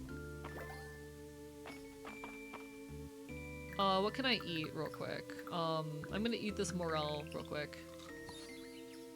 Shard mine. Or shard mass. Large mass of shards from unknown artifacts used as a crafting material. Hell yeah! So now I can immediately go back to the museum and present them with my finds. You need to stream every single Homestar Runner cartoon and game. I've never heard of Homestar Runner before. Why? I'm gonna need you to really pitch this one to me, okay? Why?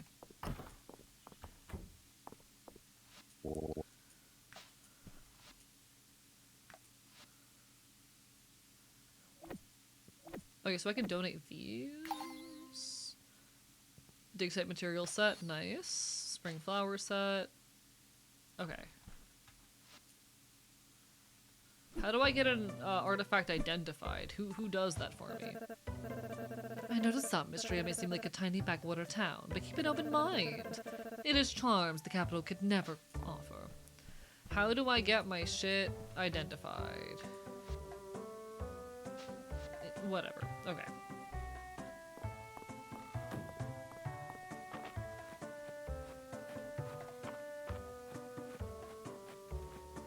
It's fine. Everything's fine.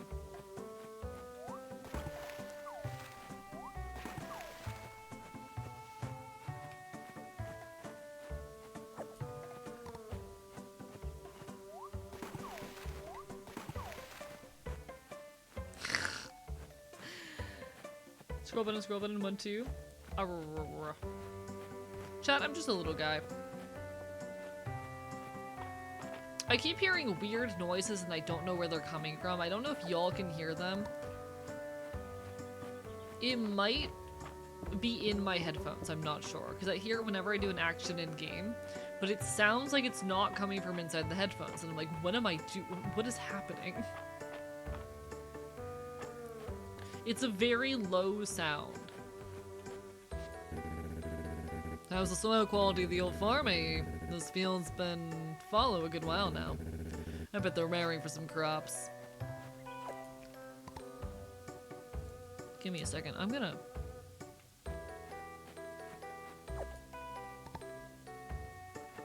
Where is that coming from?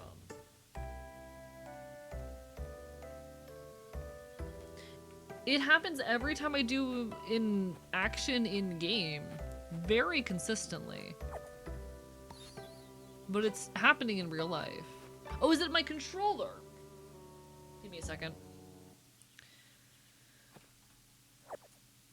It was my controller buzzing. The mystery assault chat. My controller was buzzing. I had my controller plugged in, but was not using it, and it was buzzing and vibrating. Whoopsie. Alright, well, we get a lilac, so that's cool.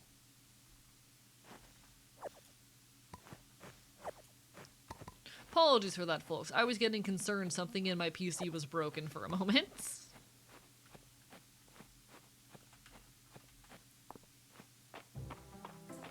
Great hanging out with everyone, but I'm gonna head off to bed. No worries, you take care of yourself first and foremost. It was a pleasure having you, as per always. Do as you need. We'll be here next time. You can catch me pretty frequently. I spend a lot of my time here.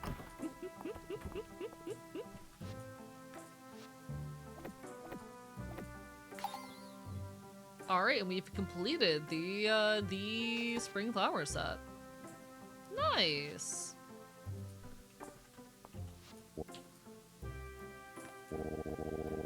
Mistria was once known for them, rich in minerals and ores of all kinds. I was proud to be the foreman. Strong bad emails, oh well. But after the earthquake, that all changed. The mines were badly damaged and our town rank sunk. That, along with, well, suffice to say, I had to seal them up. My priorities are now building up the museum and our town rank.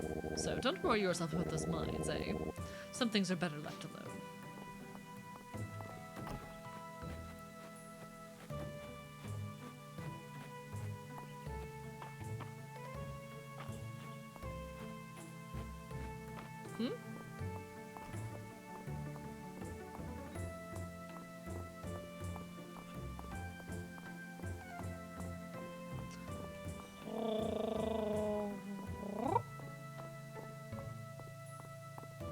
He's used Zoomer and Homesick Pilled for... I don't understand. I genuinely do not understand what you're getting at. I'm so confused right now. I do not understand the reference you're making. I'm sorry.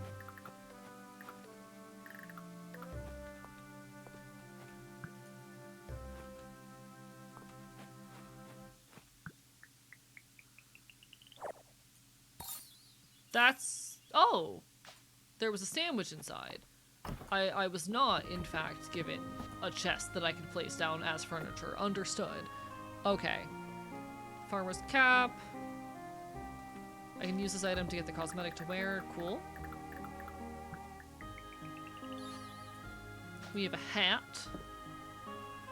I don't know how we get this identified yet. I'm presuming... Oh, use it to identify. Okay. So if I just use it, I should be able to identify it? Oh, cool! Okay. Hi, Kova, how are you doing? Barber Bite Bite. Is the farming, mining, fishing going good? It is going well so far. How much do I have to donate to make you watch a 2-minute long YouTube video on stream? On stream? Pretty ambitious. I don't like interrupting my streams for shit. That's a pretty big ask.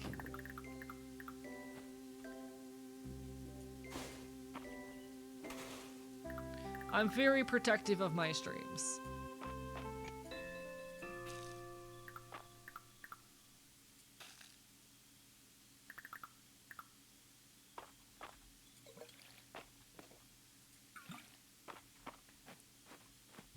Alright, and we are gonna shove this in here.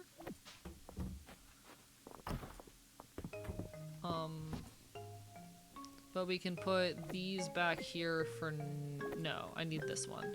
Okay. And this I need to, like, turn in to the guy tomorrow, I guess? That's the perfect answer. Homestar Tears is hilarious. Homestar running a strong batter from early mid-2000s. Humor flash site, let a millennials quit it. Got it. Okay. Yeah, so I was born in 2001. I think that's where the missing context or the I think that's where the knowledge gap comes from. I am admittedly a youngin'.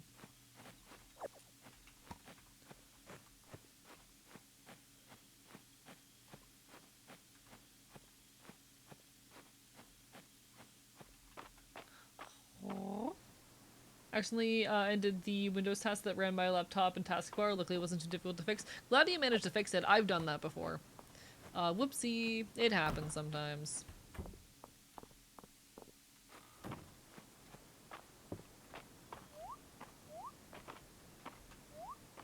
Damn, not able to jump that one. Okay. I'm just exploring a bit. We're getting a feel for things.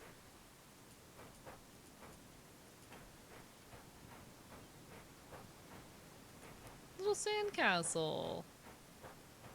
Oh, they have a fire pit and everything. That's so sweet. A lighthouse. Cool.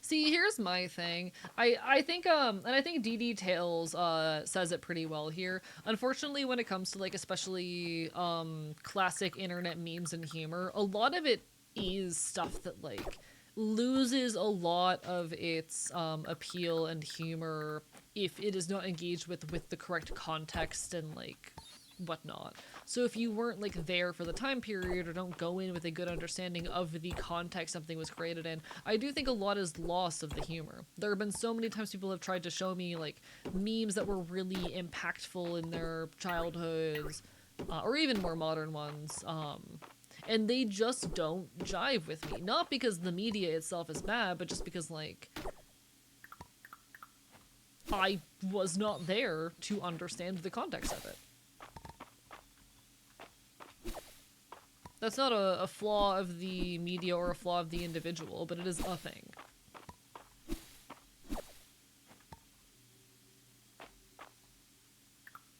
It's a thing that I've noticed a lot. Like, I'm gonna be so honest.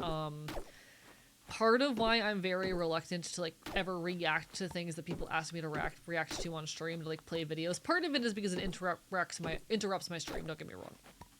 It interrupts my ability to yap and asks me to be quiet for a period of time, which I don't really like doing.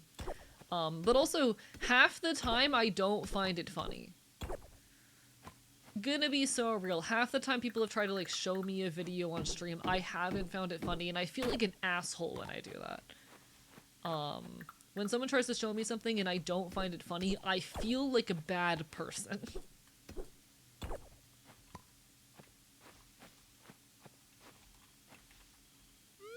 Oh! Whoops!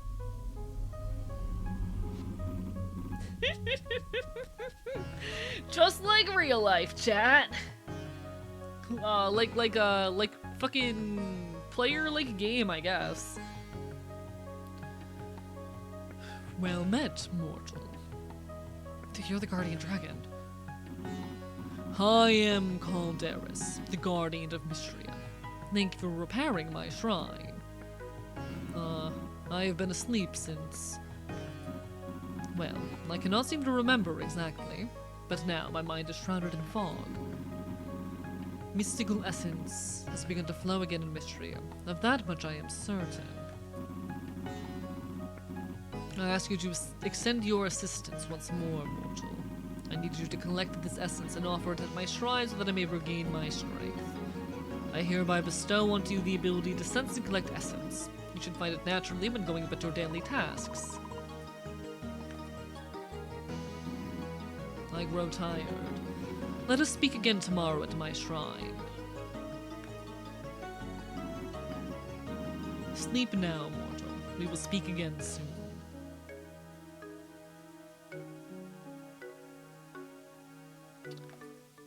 Chad, he's so good at video games.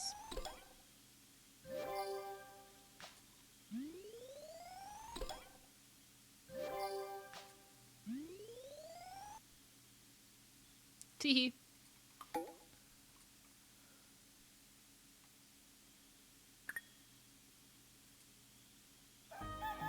Are there any birthdays or anything I should be aware of as well? Overslept. Yay, chat, it's 10 a.m. Alright, tomorrow is Rias's birthday. No clue what he likes, but noted. I was gonna give you money, but it costs like double to get bits on mobile, so can you just pretend? Please take care of yourself first and foremost. I'm going to shoot you with a gun. I'm sure you noticed the state of the bridge in town when you arrived. I'd like to introduce you to a group of us that are spearheading a repair plan. Can you meet with us at the bridge east of town? Can do. Let's real quickly water everything, I suppose.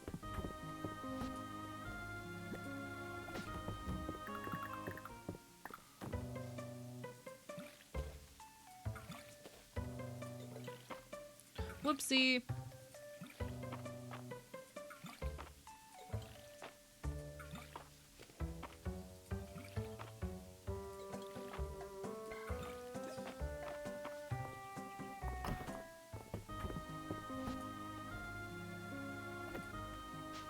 Alright.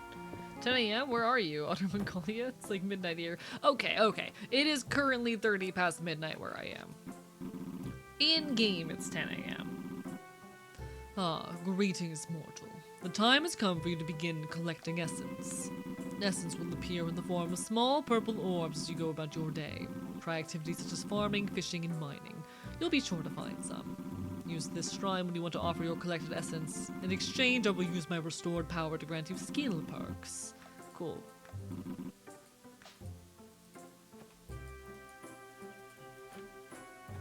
Alright then. Addicted to Gaia Online? I've not... it's vaguely familiar. I've never played it. I've heard of it. I've never played it.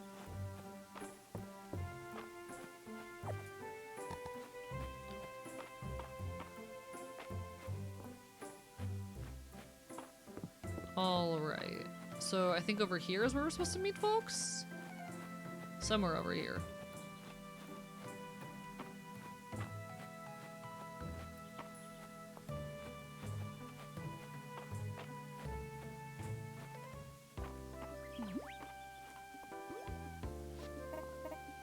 Hey, AE. We were just getting started. Adeline, you know I'm up for it, but this is a big project. You can rely on me to keep Mistria supplied with the basics until the construction is done, but I can't work miracles. Without the bridge, I can't get my wagon in and out of town, and there's only so much I can carry on my back. I've allocated all the resources I can for this, but the earthquake relief from the capital hasn't been robust as we'd hoped for. Not sure plate is the right word for Gaia. Bracing for a whole new wave of tears. Oh. Good morning from Europe, Femi Emmy. How are you doing? Bark, bark, bite, bite. Bark, bark, bite, bite.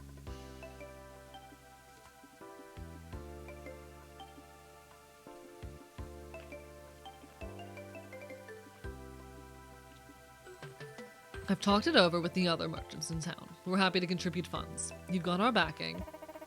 That's wonderful to hear, Nora. However, with the whole kingdom in dire need of repair materials, we can't afford the inflated prices on the stone and wood we need. I knew you were the right person for the job.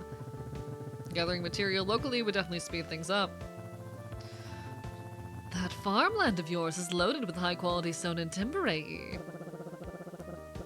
If you're willing to do the gathering, we can compensate for the materials.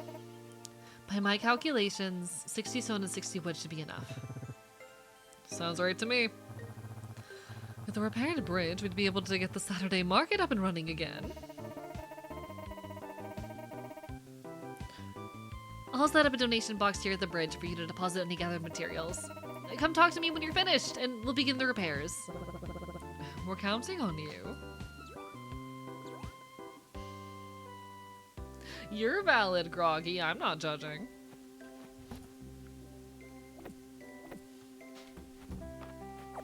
I'm not judging.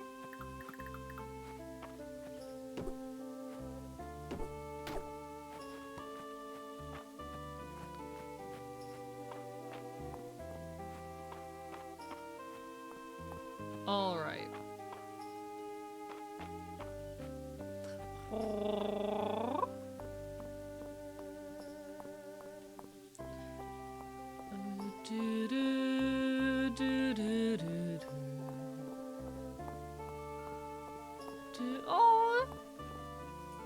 Oh, they were all walking together for a second, and I thought it was cute. Is this one of those games where everyone is that of straight up a bisexual's wet dream? Yes. Yes, Kova, indeed. Mods, can we make sure that that message gets through? It is indeed, yes. The western ruins are of particular interest to me, because they yield a steady supply of ancient artifacts from the area of the Witch Queen. From the era of the Witch Queens. Huh, there's lore. Chat, there's lore and backstory in the video game. Tasty.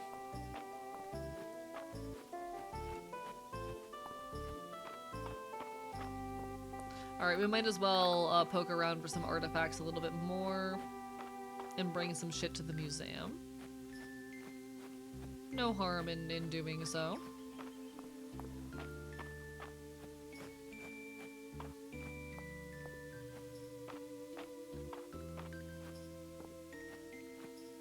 I'm still seeing my frames stutter every now and then, and I do not know why. You see any dog talking about my hot takes because I've said some genuinely heinous, legal but heinous hear me outs? I mean, I'm not gonna judge. My taste is weird enough. I'm not gonna tell someone else off about their taste in fictional characters. I don't care to do so.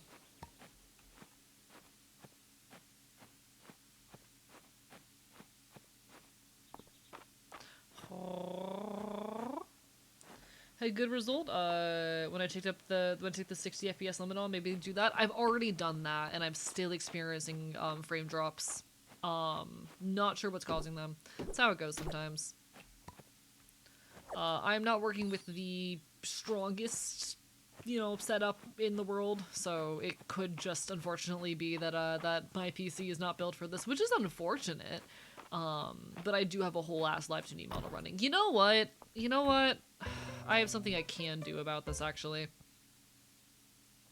What's interesting is, like, I'm not even using up all that much of my GPU or CPU. Oh, wait, my SSD is like... Huh. That's weird. My SSD usage is like, jumping up to 100% every now and then. That's not normal. Huh. I can, just to experiment, turn off my visual effects on my model. So, you know, we lose out on the fun lighting effects, but so be it. Let's see if that changes anything. Might as well.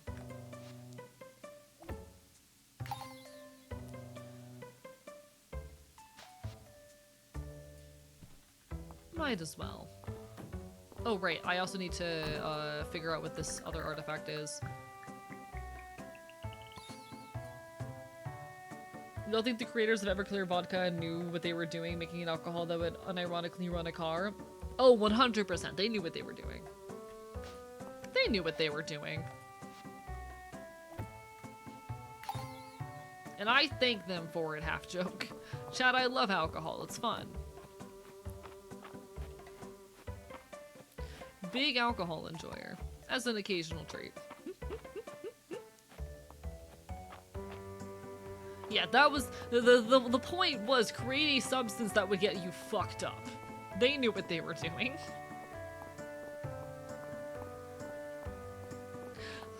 But how are you doing, Zetsune Alpha? I hope you did enjoy checking out the game. Aside of the frame drops, I'm having a great time. And, you know, that's just how it goes sometimes with games. Oh! I would love a bowl of soup! Yay! Soup! Soup! You're new in town. I'd like to give you your first checkup. Don't worry, it's free. We're not unreasonable here. Hey, hope the stone and wood collecting is going well. Been trying to wrangle promises out of the old Saturday market merchants to return when we're ready. The sooner the bridge is repaired, the better. Hey, let me know if you need anything. Soup!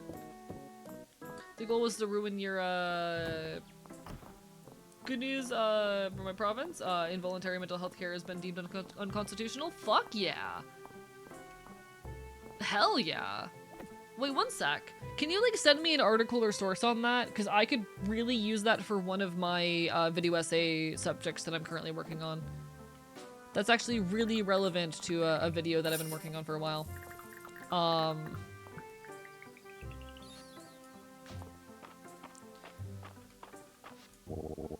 A thoughtful strike with the pickaxe is the great way to move any furniture you have placed, AE. Wonder who figured out you could do that in the first place. Have you met my darling Ellen and Adeline? I'm their great aunt. Well, not by blood.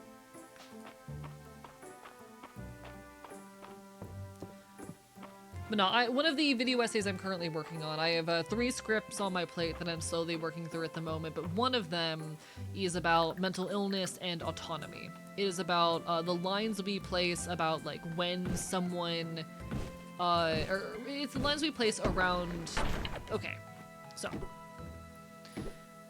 It is a video essay discussing when we hit the point of stripping away someone's autonomy due to their experience with mental illness. At what point do we deem that someone does not have enough of, control or awareness of their self to make choices about their own care? I am schizoaffective, and so in much of my experience interacting with the mental healthcare system, I have been pushed into treatment, which oftentimes has done me harm and been told off for taking myself out of dangerous situations in regards to, like, psychiatric care. There have been many times where I have been prescribed psychiatric medication that proceeded to give me potentially deadly side effects and was told off for stopping the medication without talking to a doctor first. And wherein I have been pushed into situations that I would not have voluntarily put myself in due to others' opinions and perspectives on my mental well-being. There is a conversation to be had about, like, mental health and the right to autonomy. At what point do we judge someone to be well enough to make decisions about their own care? It's a very, very complicated ethical conversation.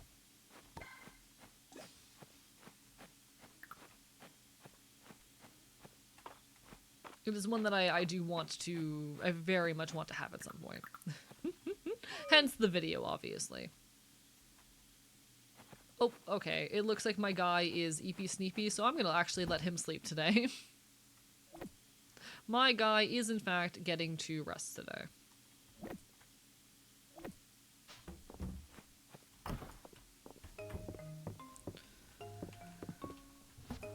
I don't think I need the fiber for anything, but I need to keep collecting wood and stone. Alright. Here we go. I have pretty radical views on who gets to vote, which includes literally everyone, including children. Real and fair. I think if you haven't seen it already, there is a video by the leftist cooks called, I think it's like Why Do We Hate Children or something like that. Or I think the thumbnail just says grow up. You would probably fuck with it pretty heavy.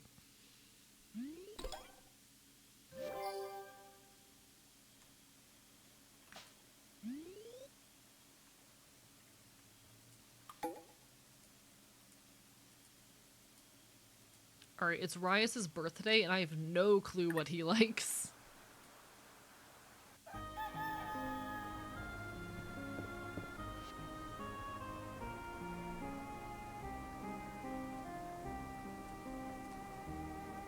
One second to respond to a DM.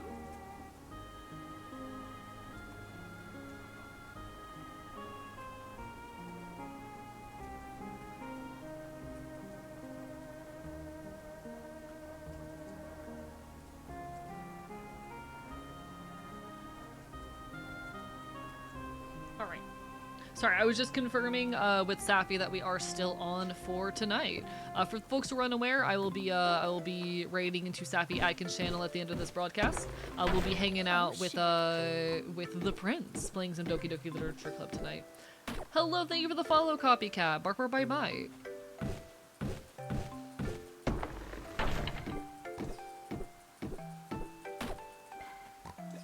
Y'all, I got to, at Offkai, see Safi get carried around on a tablet at the convention, which was so cute. It was really fun getting to, like, meet one of my friends a little bit beyond the screen like that. Offkai gave me so much love and hope for the VTuber community and for my own place within it. I'm so glad I went. It was the time of my life.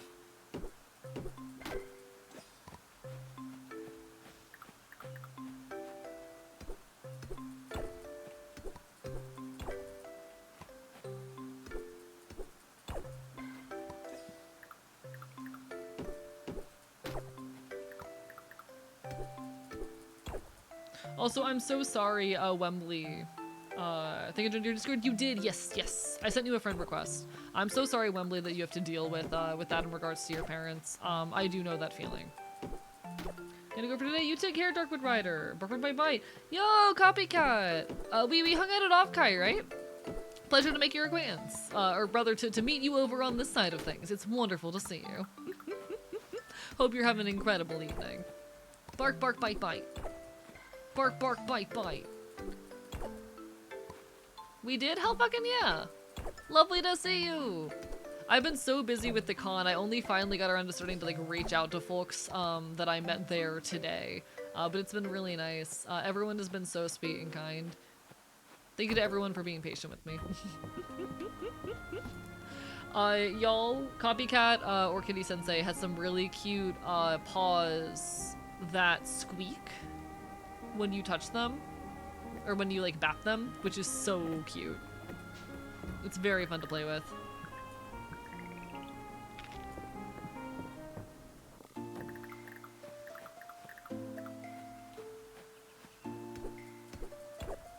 Alright. I need to make sure I get enough stone, because I think I have enough wood at this point, but I need to make sure I have enough stone to do the construction.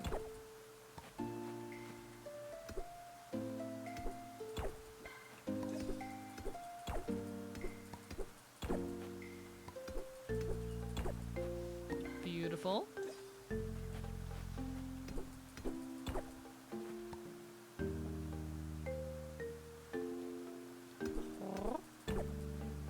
Where didn't get it? See if... I can try to send another one later.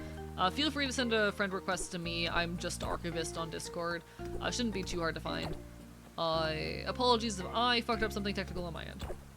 Grabbed a couple links for news articles in the case in activism attacked you. Thank you so much. I appreciate it. Those are going to be actually really good sources for a video essay I'm currently working on. I should get a picture of you punching my paws. That would have been cute. No, how have you been since Offkai? I hope you've been doing well. Bark bye bye. Offkai was the time of my fucking life. I'm so glad I went. It was amazing. You feel compelled to talk to Calderas' statue. The people of my time had a saying that they passed down through many generations. Do not forget that there's a jump button, I believe it was. I assume that makes more sense if you're human. Perhaps you will find it useful. I don't know how I like interact with the skill tree stuff, but alright, whatever. Same, but I'm living in the fires. Oh shit, I hope everything's okay. I send all my love. Definitely a precarious situation. I wish there was more I could do. I hope things ease up, and that the conditions aren't too bad. If only I still had that morale from yesterday. We're gonna meet Luke at the inn, though, later, and we'll get to do some cool shit.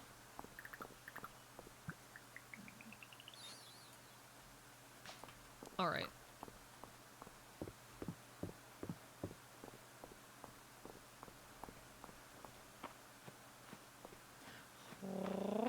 Very much so, but I'm safe. Glad to know that you're safe. Do you want to know how to skill tree? Yeah, feel free to let me know how to skill tree. I would love to know how I skill tree. Okay, I need 3 more wood and 5 more stone. That's actually irritatingly close.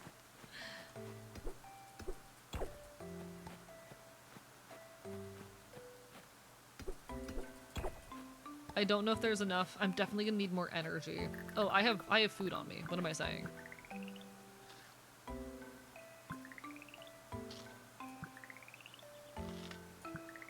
You're adorable? No, I'm not! I'm a loud pug bastard. Push the statue again? Okay, I will do that when I get back to my farm in a bit. Remind me when I pop back to my farm if you also recall. Because I was trying to click on it in every way I could and nothing was happening.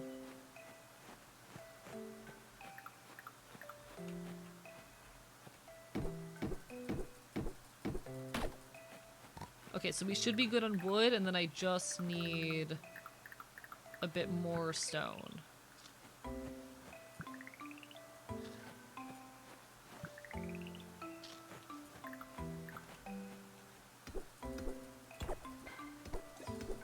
I think it was 9. Fuck me. On it, boss. Thank you. I appreciate it. Y'all, my mods are the best. I don't know what I would do without them. This channel would not function if I did not have my moderator team.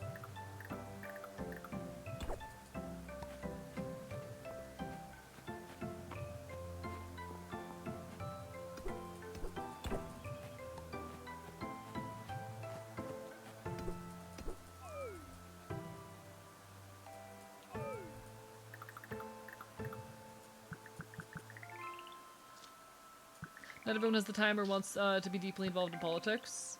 Would love a direct democracy, but it's quite unrealistic for the foreseeable future, so working to improve the current system is a way for now. I mean, how do I say? I think we'd be a better... we would live in a better world if more people were interested in engaging in their political systems and whatnot. And that people are uninterested is an effect of, like, a lot of fucking harmful forces. Like, that is an effect of people feeling as though they have no say and no influence and being too exhausted constantly to fight. You know? Alright, where is my girl Adeline? You should be actually right up ahead. There you are. Hey there, AE. What's up? That's great news! Come on, let's go tell everyone.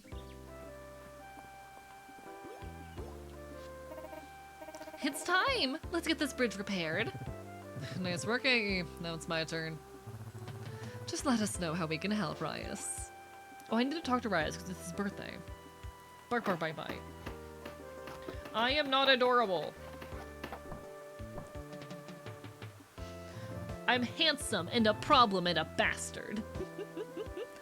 Grew up on my parents saying, it's not like my vote's gonna change anything anyway. And they're, I mean, wrong. That's quite literally not how voting works. But also, I think that goes to show how fed up and exhausted people are within the current electoral system. I think it goes to show fundamental ways in which the system is broken as is. Are we done, Rias? Feels like we're done. We sure are. This bridge is going to last a long, long time. Great job, everyone. I'll let the Saturday market merchants know that the bridge is repaired. Let me help you, Adeline. Together, I'm sure we can guarantee that Saturday will be the market day in Mistria again. Cheers to that.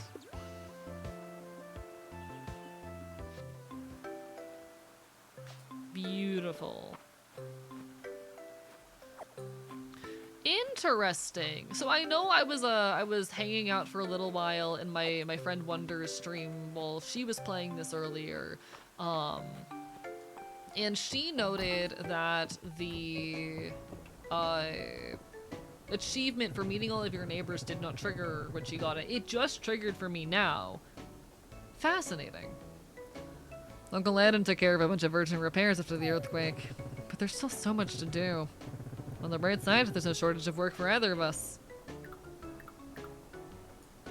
Happy birthday. How do I gift you something? How do I gift you? There, gee. For me? You knew it was my birthday? Thanks, AE. This means a lot. Winning. Happy birthday. Oh, Lord Ellen will be thrilled that you're supporting the museum. The Mistria Historical Society is indebted to you. Hey, how's it going clearing the farm? Find any cool rocks? I'm only asking because I'm a rock guy. You have any questions about Mistria? I'm your guy. Been living here my whole life and then some. Wait, that's not quite right.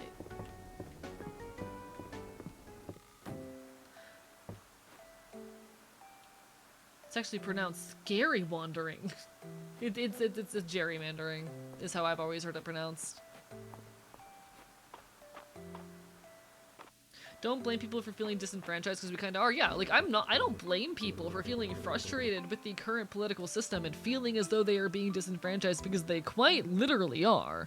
Yeah, of course people are exhausted and tired of a system wherein they are being abused and exploited. Because they are being abused and exploited. But I do feel like we'd have a lot more people who are interested in engaging in politics if they, you know, didn't feel like they were being abused and exploited. Hi, host. Has anyone told you you're cool today? Lots of people have, but I am never sick of hearing it. Thank you so much, host. I appreciate the hell out of you. Bark, bark, bite. Oh, it's you. If you need help with your new garden, go bother someone else. How are you doing, host? I'm excited to see you on Friday. Bark, bark, bite, bite.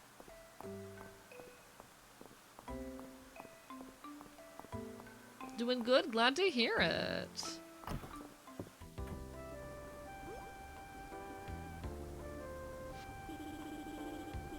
And then it was all like, whoosh, and then bush, and I was like, wham. Oh, amazing. How are you doing? Well, we're enjoying Fields of Mistria, just yapping and causing some problems as we're off to. Hey, you came. Are you ready to become an entomologist? I mean, someone who studies insects. Yeah, that's what I do. There are a lot of cool bugs in Mistria. And Mr. Errol at the museum agreed to have a whole wing dedicated to them, so I'm excited. So are we. Until now, Luke's been bringing all his finds back to his room. But it's a big job being the only entomologist in Mistria. Will you join me? That's what I like to hear. I want to give you my old net. It's brought me lots of luck over the years, but I think it's time to pass it on to a new generation of bug catchers. Look at that form. Don't forget to bring any bugs you find to Errol the museum. Please don't bring them here. Be sure to tell me about any neat bugs you find, AE. I love this kid. He's so silly.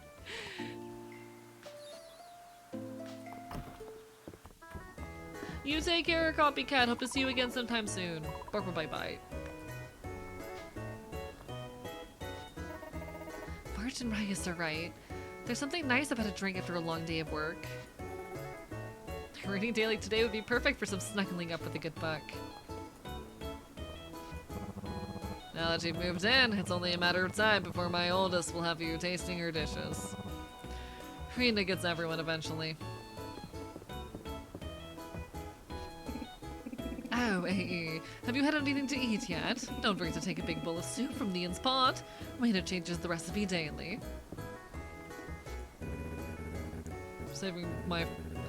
Swing by my farm whenever you're like AE. The animals love meeting new people. If Democrats wanted to secure who's what's the votes, actually enforcing the Voting Rights Act would net them millions of voters, especially in deeply Republican territory. And they're not actually more interested in winning than they are profiting off the status quo. Oh, absolutely, 100% agreed. Also, there's an ad break running. Apologies, folks. I need to grab something real quick. I will return shortly. Bark, bark, bye, bye.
Apologies, folks. I was fucking starving and I need a snack.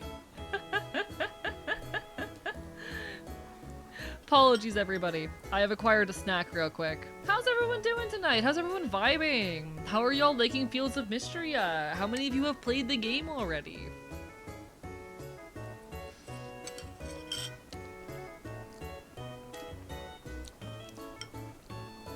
Sometimes a fox needs his calories. I'm winning so hard in League of Legends lately. Good for you. What you munching on? The other day I made budget pad thai. By which I mean it's ramen in a peanut butter sauce that I made. It's quite tasty. But I had some leftovers because I couldn't finish the entire bowl. Speaking of, may I have some? You can have some.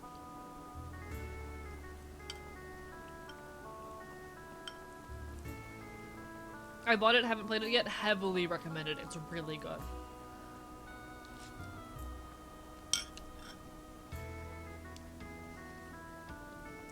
I'm enjoying my time with it lots so far.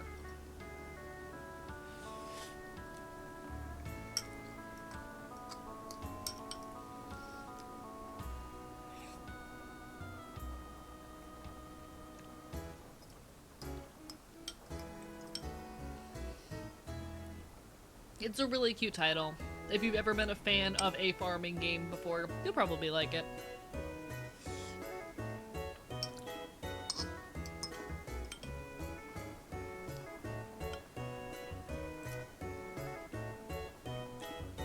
Alright.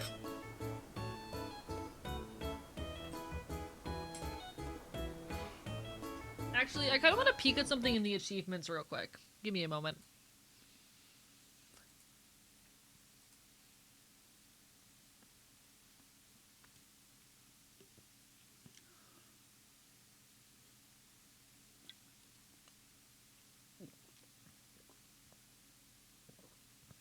I'm really curious about this.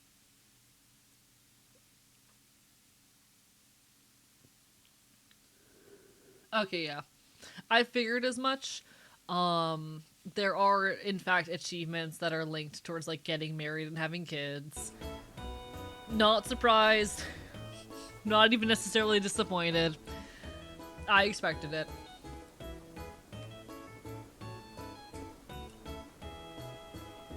But no, I'm enjoying it thus far. Swing by my farm whenever you like. The animals love meeting new people. Oh, but it's no rush. I'm sure you got plenty to do, but with getting to lay the land here in Mistria. Celine's been in a good mood lately. Oh, wait. Do you think it's because she doesn't have to share a room with me anymore? Or maybe because Mom's not nagging her as much? Or because she doesn't have to listen to as many of Dad's puns? Yeah, it must be that.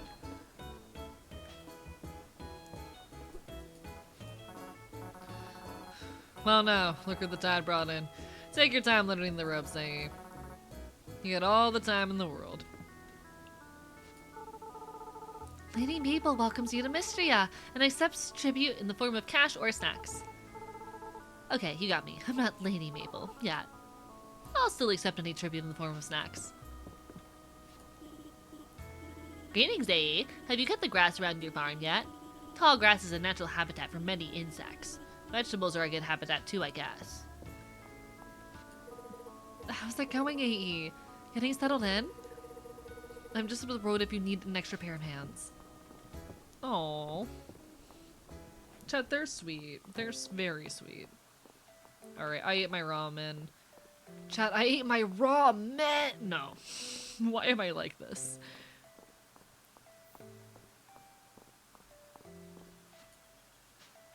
Is there anything else I can do before the in-game day starts to draw to a close? What can I... Is there anything I can do meaningfully? I could potentially switch out to this jacket. Nice. Actually, what's the green look like? I think we'll do the brown for now. Oh, statue, you're so right. Let me just make sure that, water chestnuts, moral mushroom. Yeah, nothing there I can really do right now. We are gonna go see about actually interacting with the statue. Because it is now 8 p.m. in game. Chat, 8 p.m. feels so early to me. There's days I don't get home until 8 p.m. I'm like, 8 p.m.'s when my work day is starting.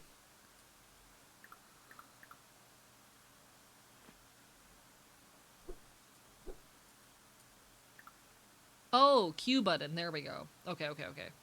Archaeology, blacksmithing, woodcrafting, ranching, cooking. So we have some of our skills here. Prepared picker, day well spent, green thumb, refreshing. I don't really know what any of these do yet, but I'm curious. Museum quality 1, unbeatable, sunken secrets, Western Ruins scholar. Alright, we're still very much getting used to things. Planting a seed will sometimes also water the soil of the targeted tile. Sure. Fuck it. Prepared picker, harvesting forageable will occasionally drop a seed version. Sure.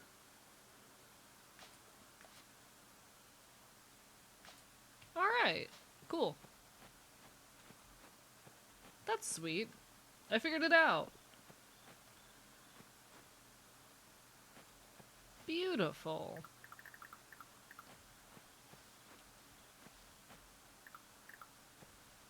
We definitely also need to eventually figure out crafting and like start interacting with more of the game systems, and I probably want to, in the coming days, grab more crops now that I have money and start like really filling out our field. I think that would be smart.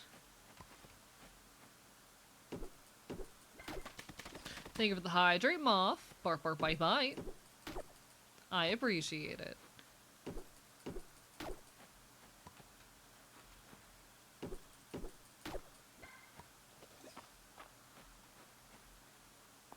Is there anything I wanna... I can throw these in here. There. Okay, cool. What are you up to today, Moth? How's your day treating you?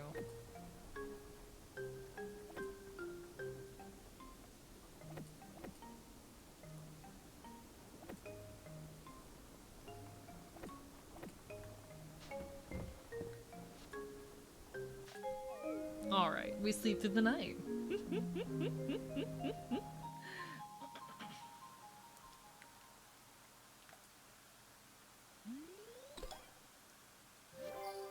It feels like we're getting through these ranks really quickly. I don't know if I'm moving quick. I don't really know what the line is to consider that. Friday night at the inn. Okay, what happens Friday night at the inn? I don't know what happens Friday night at the inn. Fear? I guess we'll find out. I guess we'll stop by the inn at some point tonight. Oh! I can harvest all of this. Okay.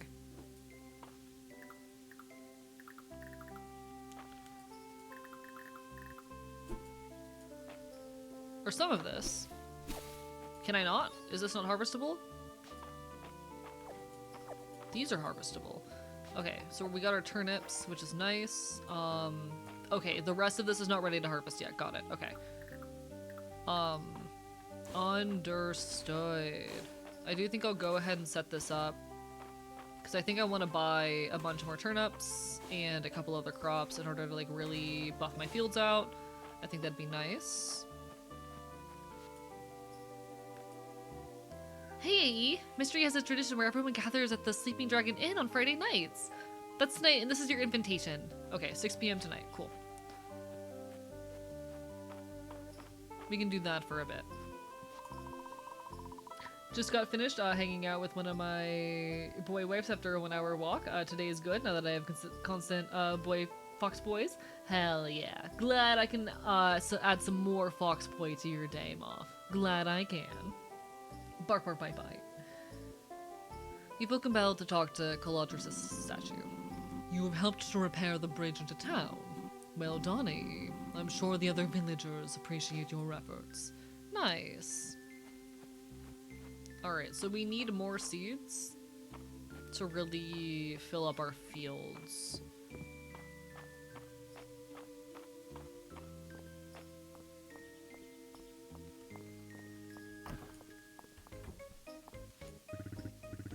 You know, I admire you've taken over the old farm. Thought about it myself, but I live too much by the seed of my plants. Ooh, I can grab... Okay, we'll grab 1 strawberry seed.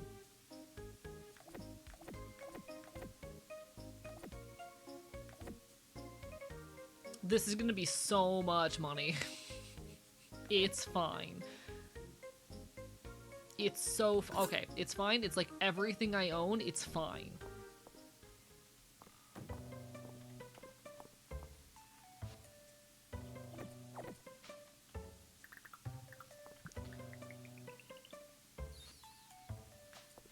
It's so fine. Welcome back, Pooping Pigeon. Barper bye-bye. Are you sure you don't want me to drop off some dinner for the week? I'm fine, Mom. Really? I got food at home. The girl can't live on peanut butter sandwiches alone, you know. But Mom! Not in front of AE. Oh, poor thing. Alright, so we need to bring a lilac to Juniper. We can do that. I don't know where I get clay, but I can try to bring a clay. Thumbs up. Welcome back. Bark, bark, bite, bite. Chad, this game is really cute. I don't think it's gonna become a stream staple just because, like, trying to play something like this while keeping up with chat is so hard.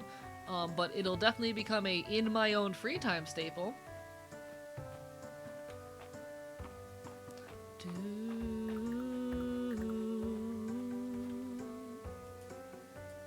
Alright, 1, 2, 3, 4, 5, 6. I was expecting to be able to afford a lot more seeds than this, but it's fine. And then we'll water everything we have here. It's fine. I'm very excited for Megaplex coming up soon. That is going to be a very fun time. I got to go last year. It was lovely, and I'm excited to do it again. It should be a lovely adventure. Alright, so I think at that point I'm good to swap out my tools. We'll swap just for this setup. I don't think we'll need hay. We're gonna sell 2 turnips and drop 1 turnip off at the museum, I think. There, okay. Perfect. Beautiful. Lovely. We've got this. He's the best NB fob. I'm just a loud punk boy on the internet, but I'm honored to be a positive force in people's lives. I just want to make loud queer art, you know? I really just want to make loud queer art, and I am honored for the opportunity to do so. Thank you to everyone who gives me the space to make loud queer art. Okay, the animals are adorable. What the fuck? The animals are adorable. Oh no, chat, the animals are cute. Fuck me. The bridge is repaired. You wouldn't believe how excited Henrietta was when I told her. Hi, Henrietta. I'll do anything for her. This chicken clucks at you with a regal air. You're sure this must be Henrietta, Hayden's prize-winning chicken. It's a pleasure to meet you. Henrietta pecks the ground indifferently to your blatant attempt to get on her good side. Just want to be a puppy and be called a good boy? I love that for you. That's adorable. I want to make as much loud queer art as I can and to change the lives of as many people as I'm able. I want to have a positive impact on the world, you know? I'm too loud and transgressive for my own good. I want to fight with everything I've got to make a little bit of change.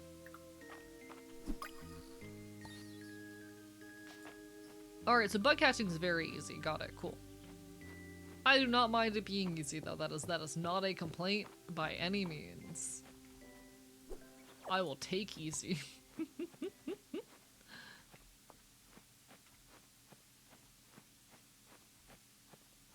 Alright, I think I want to make my way up to the archaeology site, dig there a bit.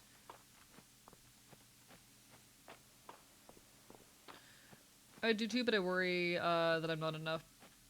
I mean, how do I say?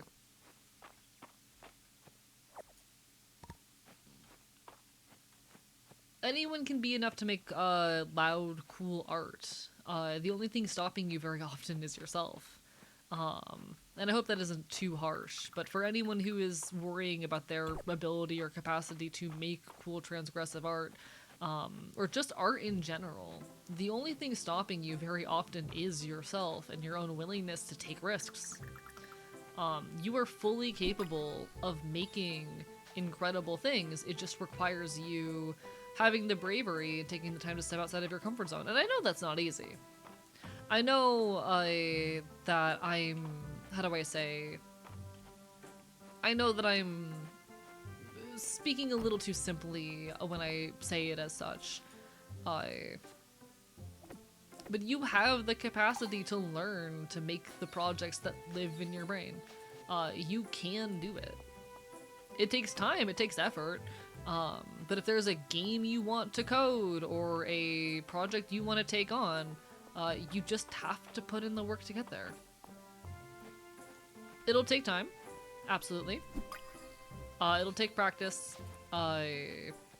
You're not gonna, make a masterpiece in a day, but you can get there. Do I have any quests that felt possible for me to do on short notice? Morel mushroom, clay, water chestnuts, lilac. So if I get a lilac, then I need to stop by. What? The bridge is repaired. And I already congratulated Rias. He did a great job. What, you want a pat on the head for doing the bare minimum? I imagine you're very busy getting situated, but I had wanted to ask. Have you had a chance to see Mistria off the beaten path? There are ruins and artifacts to be found everywhere. This land is rich with history. Ooh, I can craft and stuff here. I need ores before I can do that though, which we don't have access to yet. Cool. Have a hard time doing that, so push myself more to do things. I mean, I get that. I have a lot of disability that makes, like, doing things hard for me, but I'm very committed to making art, so I make it work, even when it's hard. Not everyone can or wants to do that, but for me, it's where a lot of my fulfillment and love for life comes from, so I keep pushing myself.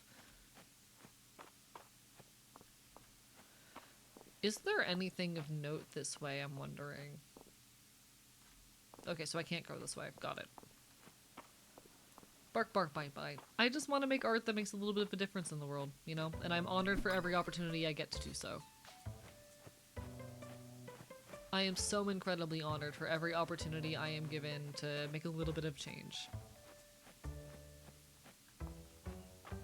Thank you for giving me a space to yap, to be a bit of a bastard. I am honored for every life I get to judge.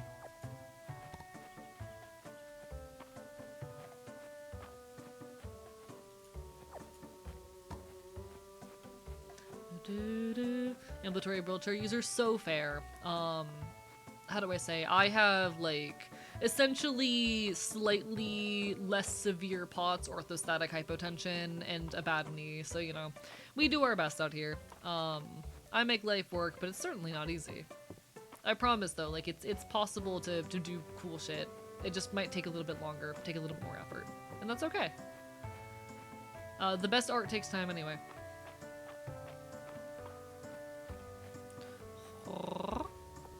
Alright, so if I throw these in here, I'm trying to figure out, honestly, like, the routine and the gameplay loop within this, aside of just, of course, the farming.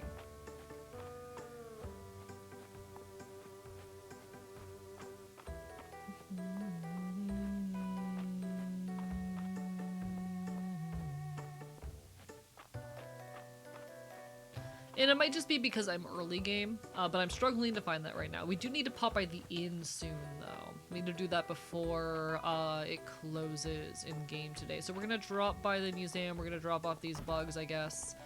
And we'll see what's next. All right. Let's go to the inn.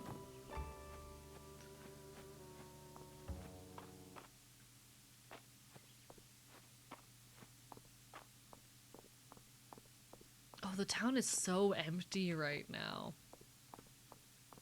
I do kind of wish the time in game passed a little bit more slowly, but I don't know if that's just because I'm streaming right now.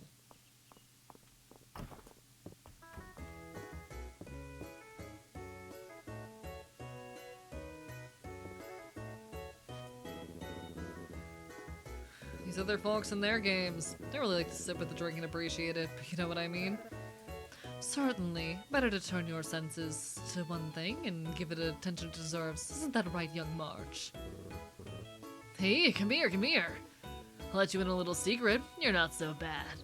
Oh, what was I saying again? Is he drunk? Is March drunk? Chad, he's so cute. Chad, he's so cute. Chad, he's... Oh my god, he's adorable. I'm normal. Oh my. It seems our young blacksmith is a bit of a lightweight. It's because he's drinking the cheap stuff. Just like you, Valen. Having no palate is nothing to be ashamed of. Here, try some of my wine. You'll see. I suppose you've had plenty of time to refine your taste. But as a doctor, I simply can't recommend drinking at home alone. A girl can't get a little sloppy on a Monday night. This is why you have a reputation for being stiff, Valen. I have a reputation? Come here and sit with me, AE. The girls are fighting. What fun!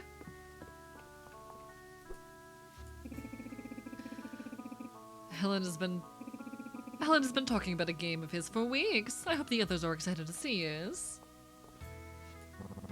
Sometimes I can't tell if those two are friends or enemies. I suppose it isn't too important as long as they can share a drink. You made it! What did I tell you? It's a full house. Why don't you go around and see what everyone's up to? Oh, and here's your free drink.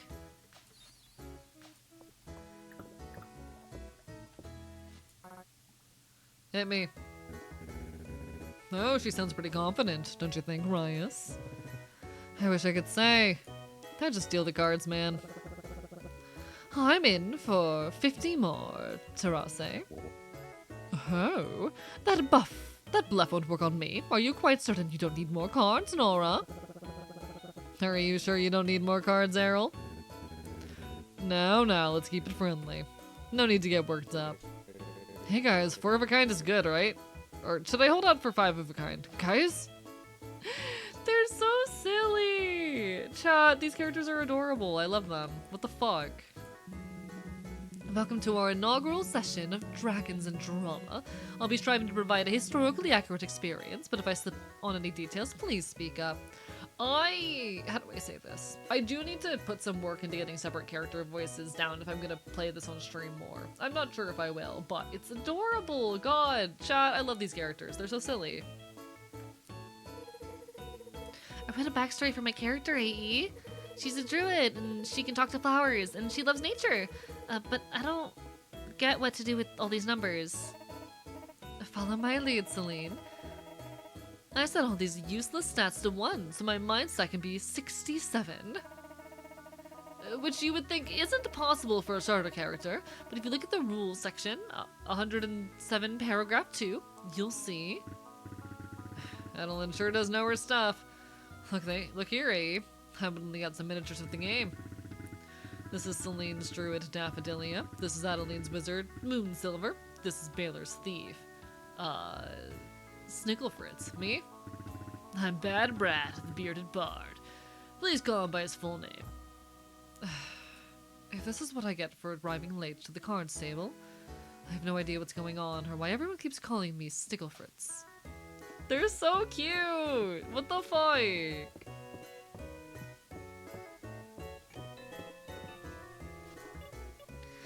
AE, don't let anyone see you.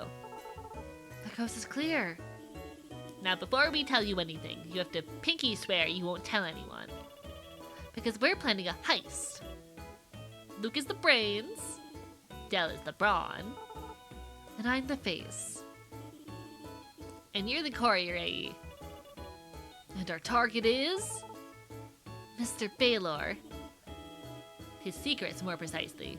Why does he always keep his door locked? Is it because we keep trying to go in there uninvited? We're gonna find out.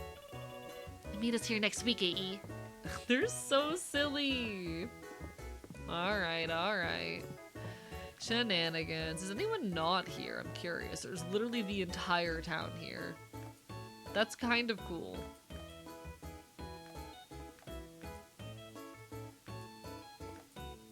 I love that March is drunk. March is adorable. Alright, chat. The game is good. The game is cute. I like it. What the fuck?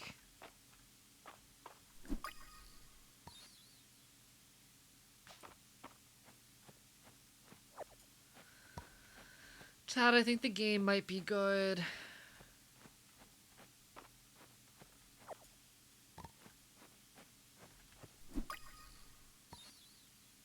We had an ant. Nice. Chat, I'm terrified of ants. AE fun fact. I am actually just genuinely afraid of ants.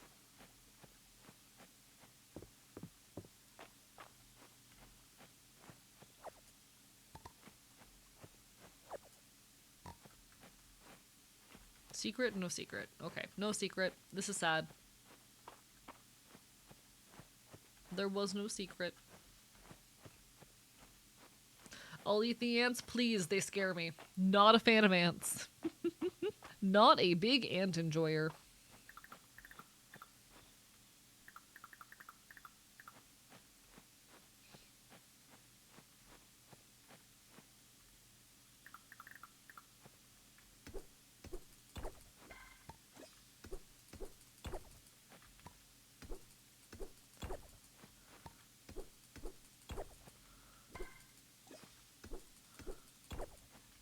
Alright, this is just a quick way to exhaust my energy while, like, actually doing something productive with it. Might as well. Helps us clear up more of our farm anyway. Oh, I'm realizing my inventory is, in fact, full. I know we don't need the snail. The snail is not donatable for some reason. I need to figure out how I unlock fishing. I think that's the one major thing I haven't unlocked yet. I do not have the ability to fish just yet.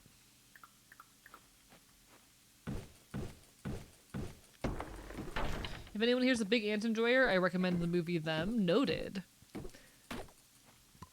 Nah, AE fun fact, I used to have a reoccurring nightmare about getting eaten alive by ants, and now I'm just kind of terrified of them. It has been a problem ever since. Not a big ant fan. AE's dark, tragic backstory revealed. Oh, not a big fan of aunts. What about uncles? I'm gonna bite you. I'm going to fucking bite you. Alright, how's town rank looking?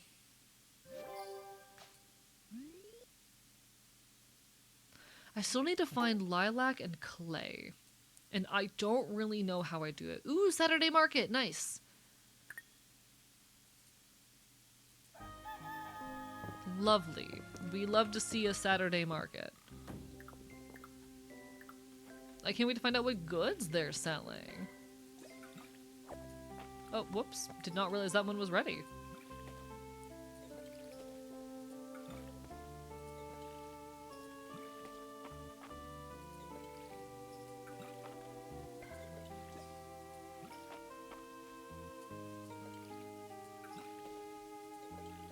There we go.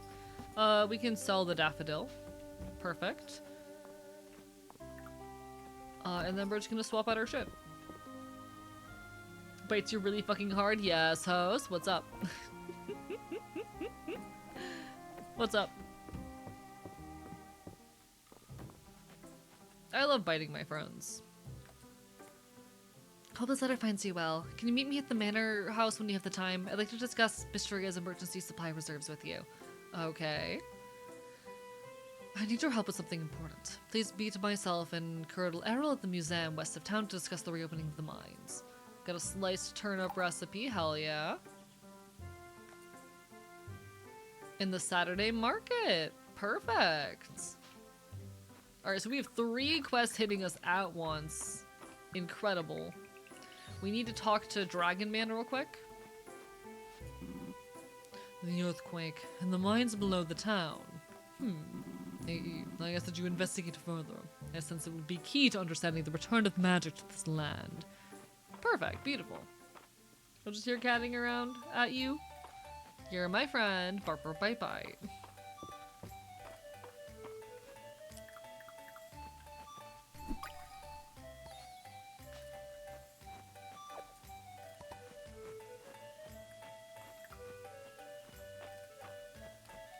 Is the market here? Saturday market is today. Okay, where is it? Where do I go for the market? Oh, here it is. Nice. Hello there. Welcome to Darcy's Cafe. Yes, I'm Darcy. If you're ever in the mood for a nice cup of coffee or a sweet treat, be sure to stop by. Everything is made fresh. Hello. If you're looking for a new hairstyle, you're talking to the right person. The name's Vera, and I'm a traveling hairstylist. I've been all over. I'd be happy to teach you any hairstyle I know. Just pick what you want and put it down. And put down your coins. What do we got? What do we got? Can't do anything yet. But there might be some hairstyles here, potentially. Okay, noted. I don't have the money at the moment, but for future me. Vera says she has a dye that turns hair blue. Huh? I've got a potion that turns skin blue, AE. Because you'd suffocate if you drank it. It's a work in progress. I'm glad you have that. I love Friday nights at the inn. It was so nice to see everyone relaxing. I wonder how it would look if I dyed my hair black. Vera says I better not unless I really want to commit. I know you're the new farmer and all, but don't get jealous. I'm the one in town who's known for being corny. What color would a queen dye her hair? No, really, I need to know. Mom says I can have blue hair when I'm older. They're so cute. I like to let Darcy pick a drink for me. Keeps things interesting. How expensive are the prices for you? Okay. I'll have to do some more investigation into how the food system is here. Darcy's been making different flavors of hot chocolate. I really like the spicy one. Darcy's got cakes in today. Oh, how do I choose? Chocolate raspberry? I'd better get both to support the market and all. Henrietta says you came by and said hello. That was thoughtful of you. What do you mean she said? Ugh. Well, talk to you later, AE. Can he talk to animals? That might... I kind of like him. Chat, I do kind of like him. Hi, welcome to Mary's Antiques. I'm Mary. I sell all sorts of unique furniture here that I source and restore myself. The selection is always changing. If you see something you'd like, snag it before it disappears. Interesting, okay. Can't really afford much at the moment, but that'll be fun for when we start building out our house.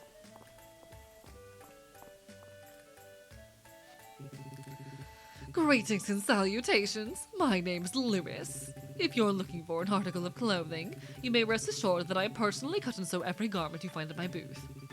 My stock changes with the week, so if you find something you simply have to see yourself in, don't wait. Salutations, AE. Anything of interest? I do kind of like the bandana, but I do not have the money for it. The striped bow is so cute. Devil horns. Chad, it's wonder in the real. Alright, alright. Problems for future me. Louis has repairs too. He always patches my work apron when it gets singed. Hayden likes to have friends over for dinner often. I doubt he'd admit it, but I get the feeling he does like being alone on the farm for long stretches. Now that you're neighbors, make some time to visit him now and again, won't you? I'm sure it'd be good for the both of you. I saw a cardigan that looks so adorable in hemlock. It's even in its colors. If it isn't the new fish in the pond. This pond's nice, isn't it? Purple and pink clothes are for everyone, AE. Lewis will tell you himself. They're cute. Chad, it's a cute game. I like my dresser, but every now and then Meryl will refresh one that's so cute. Maybe I should get another shelf from Mary. I've got more crystals I want to display. My entire room is a matching set of furniture I purchased from Mary on the day I arrived in Mistria. It was the Kismet. I absolutely adore it. They're all cute, chat.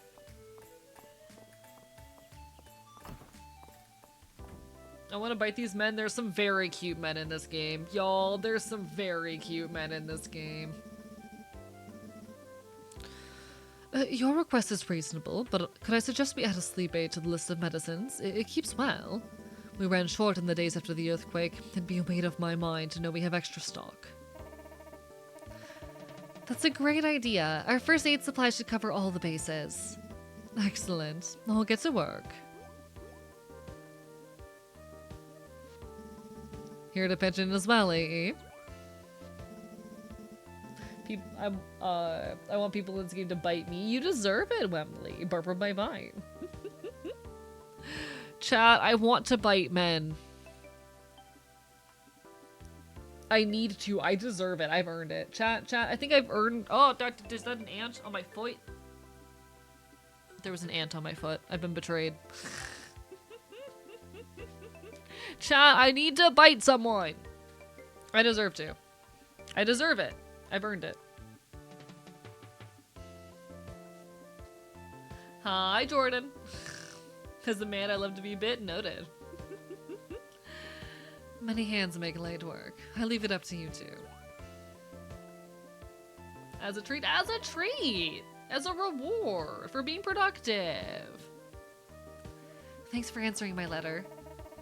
I think, as a reward for being productive and getting a lot done today, I deserve to bite someone. You know? As a treat. I'm a very normal guy. World's most normal Twitch streamer. You understand. That's reasonable. Thank you. Thank you for understanding. I've sent out personal requests to anyone who might be able to help us rebuild our emergency stockpile. I don't like to think about what might have happened with that in the aftermath of the earthquake. Unfortunately, it's pretty much used up. You won't believe how many berries I can donate. I had something a little more substantial in mind. Could you ship 10 crops to help resupply our food rations? I'll give you these seeds to get you started. Locally grown crops keep well, and they're filling and nutritious too. I think we'll all sleep easier when the emergency stockpile refilled, don't you?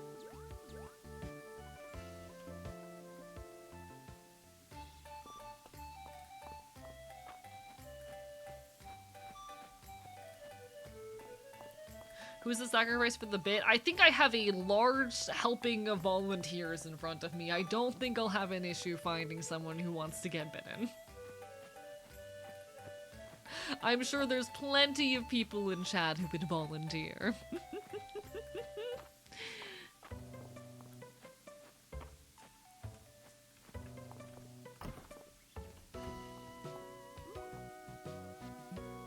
Hey, thank you for joining us. I hope you haven't roped AE into your schemes, Ellen. Oh, I do love a good scheme. Then you'll love this. I believe the time has come to discuss reopening the mines. Ellen, with all due respect, I believe we should be focusing on the museum. We don't have the workforce to reopen the mines in a commercial capacity. Productivity is indeed worth the bite. Thank you, Sir Swag. I appreciate it. Whereas the museum is drawing interest from as far as the capital already, I believe it is the surest way to raise Mistria's renown, which should be our top priority. We are in agreement that the museum should be our focus area. However, with the arrival of AE, I believe we now have the perfect person to begin exploring the mines. Shipments of ore would be invaluable to the town, and there are surely incredible artifacts just waiting to be discovered in the depths. Was watching that video essay you recommended. It's very good. I love the leftist cooks. They're some of my favorite video essayists on the platform right now. Very good pair. The more dangerous the adventure, the better. That's the spirit. Well, I appreciate the enthusiasm. I simply can't approve of reopening at this time. The structural damage, or seam slippage, the elevator has stopped working. And I've been hearing strange sounds from below.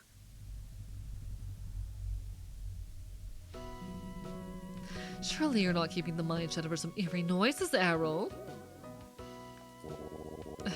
I would be happy to reconvene on the matter when Mistria's town rank has reached at least Stone Star rank, if that would satisfy you too. I can see there's no budging you, Errol. Well, at least we have a goal in sight, eh? How can I help? Turning in items for museum sets, completing requests, and shipping items are all ways you can help raise Mistria's renown. Let's get to it. The mines will be reopened in no time. I'm glad to see you so enthused, Land. Hello, Roads Go Everon. How are you doing today? Burp by bite. Hope you're having a wonderful evening. We're currently checking out the full release of Fields of Mistria now that it's no longer in early access. Hope you're having a wonderful day.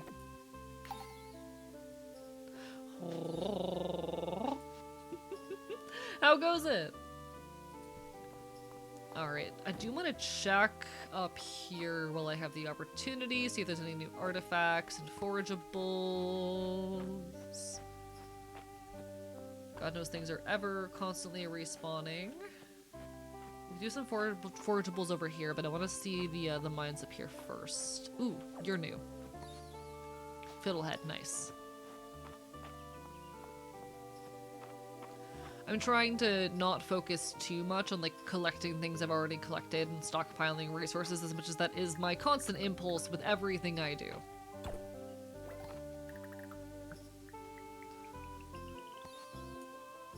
Ancient gold coin, beautiful. Thank you. I indicate how my day's going because it just started. Hey, fair enough, fair enough. I get it. My base desire and base impulse is to be nocturnal, but the universe regularly likes to force me to not. Unfortunately, capitalism and other forces have said that I can only be nocturnal so much. I hope the day ahead of you is pleasant in that case. I send all my love. I'm basically nocturnal. I get up at noon and I go to bed at like 6 a.m. It works. All my love. Alright. What are the odds of getting another morel? Because I really need lavender and a morel.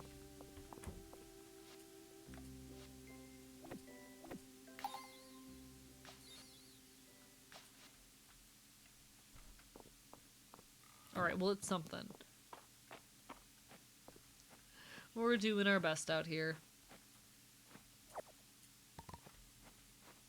By the way, did I mention I put an all-nighter last night?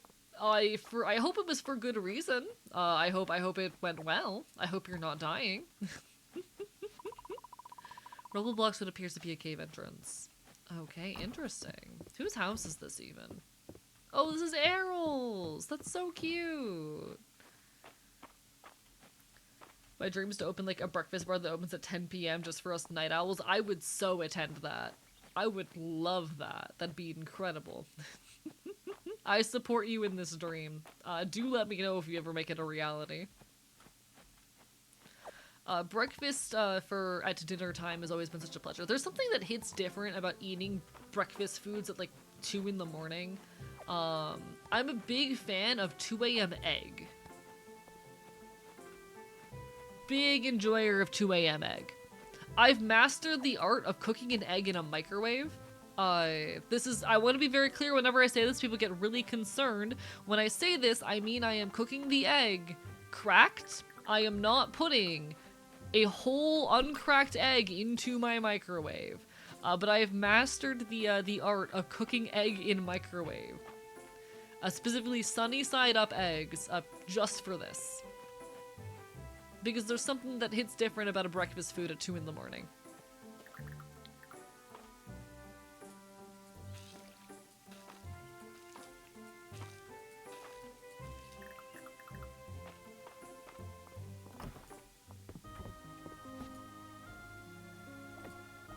Great, I need these for a second. Beautiful. Oh, are we level 5 in farming now? Lovely.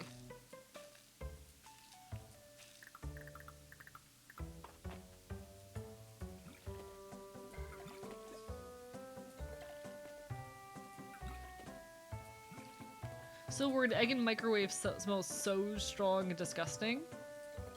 I promise it's not that big of a problem. I promise it's really easy and doable, actually. I do egg in microwave all the time, and I'm not dead yet. Breakfast at night is best. Nothing like getting up an early flight and having an omelet at like 3 a.m. God. Okay, so I'm a big Waffle House enjoyer. It's the southern boy in me. I fucking love Waffle House. And nothing hits better than Waffle House at 2 a.m. when you are drunk off your ass after a punk show. It is one of the greatest joys in life.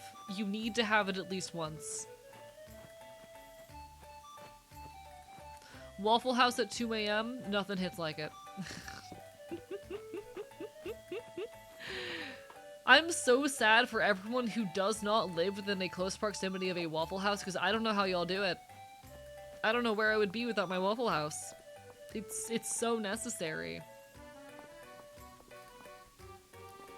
Waffle House at fuck off o'clock in the morning in fucking deed.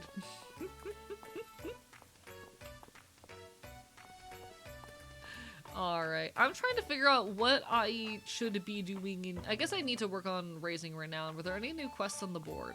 I should check that.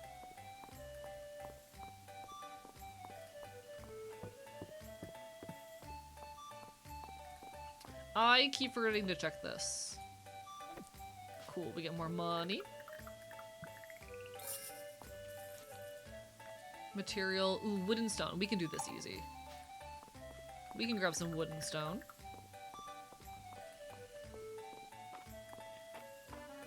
Welcome back, Jordan. No worries.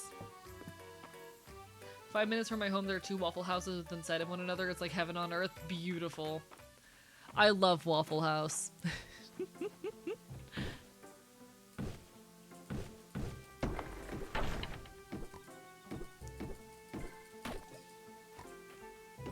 Nah, one of the saddest things about being at Offkai was the lack of Waffle House. I had the time of my life at Waffle House, or sorry, I had the time of my life at Offkai. I'm so sad that I could not go to Waffle House at any point during it. That was my greatest ill of the entire period. There was no Waffle House.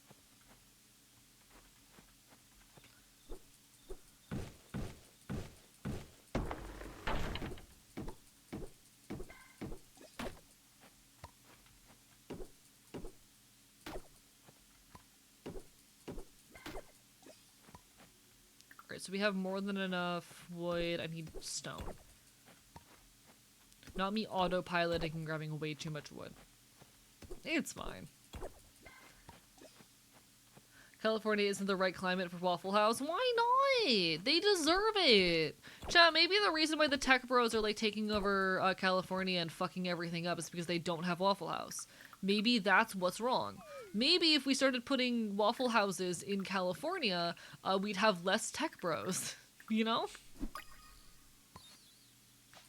I think I'm onto something, chat.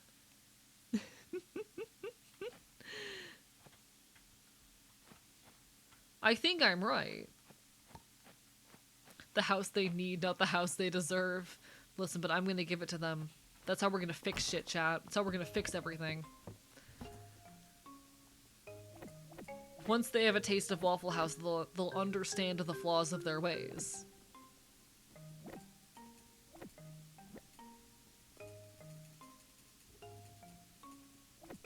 They'll understand. We can fix them.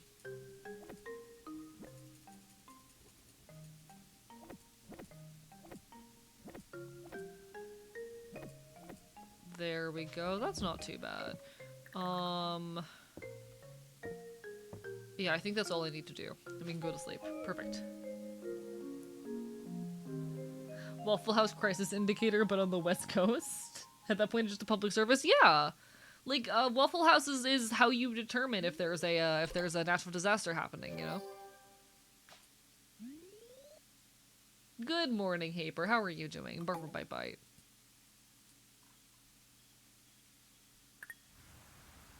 I was so sad that I couldn't have 3 a.m. Waffle House at any point during the trip. I had the time of my life, but there was no Waffle House, and that, I think, is criminal.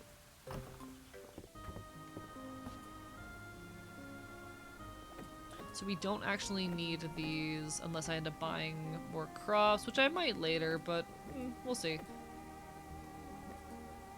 We're gonna fulfill the request with the wood and stone.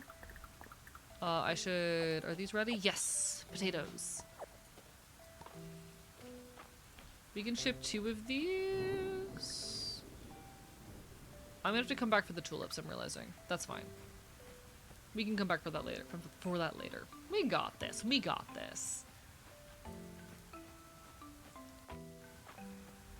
Alright. I was also just alerted that the individual we will be raiding is going to be going live very shortly. So beautiful timing. We will rush through these activities, we will save the game, and that'll probably be where we end. We've got this. Finish with a couple things on the agenda. This game is so pretty. I would genuinely, like, these are just my first impressions of the game. We're still very early game, and I don't know if it's one I'm going to continue streaming. I need to take some time to think on that. But I would genuinely recommend it if farming games are up your alley. It's been a very cozy, enjoyable time, and I'm starting to really fall in love with the loop here. Have you ended up in the furry punk anarchist stream? I'm glad. I'm so glad that instead of becoming a tech bro, you've ended up in MySpace. There's that fresh face. Hope the town's treating you well. Chat, I'm so glad that all of you aren't tech bros / silly. I'm so glad that instead you're a bunch of gay ass fucking furries who enjoy loud queer art.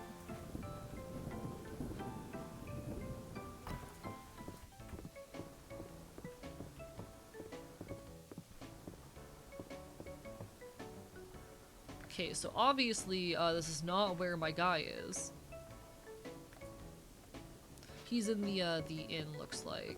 Okay, my bad. I have not learned the character schedules quite yet.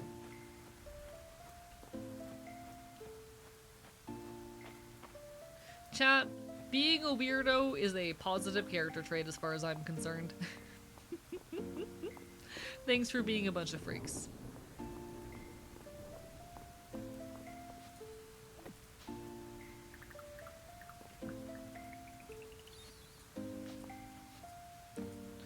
Blueberries. I can accept that request, but I don't know where I'm gonna get those. It's sure the town's seen better days. The shop, too. And I'm sure there are even better days ahead. Just a matter of time. You're looking for lilacs? I've seen them growing near Hayden's farm, I think. Hayden's farm's to the west of your farm. Okay, perfect, because I do need lilacs. You. Turn in. All the best people are weird? True fucking that. Wow, thanks, Iggy. You're a lifesaver. I'll be able to finish my project with all these materials. Here's your reward. Uncle Layden loves coming in here when it rains. He's crazy about the soup. Soup looks great today. Ooh, I'll take some egg drop soup. You must be working so hard down on the farm, AE. Are you eating enough? Sleeping enough? Never. How you like town so far, AE? I know it could do with some repairs and a fresh coat of paint or two. But I think you'll find it's a nice place to live. I'm never eating or sleeping enough. I'm trying to do better about it, but I'm never eating or sleeping enough. That's like literally the opposite of all of my character traits. I'm gonna grab 2 more strawberry seeds. I'm deciding. I want strawberries.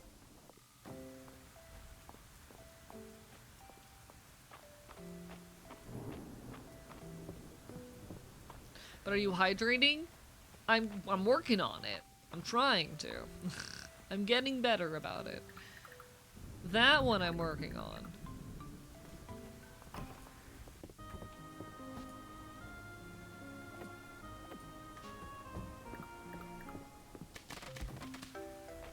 Thank you for the hydrates, chat. I appreciate you.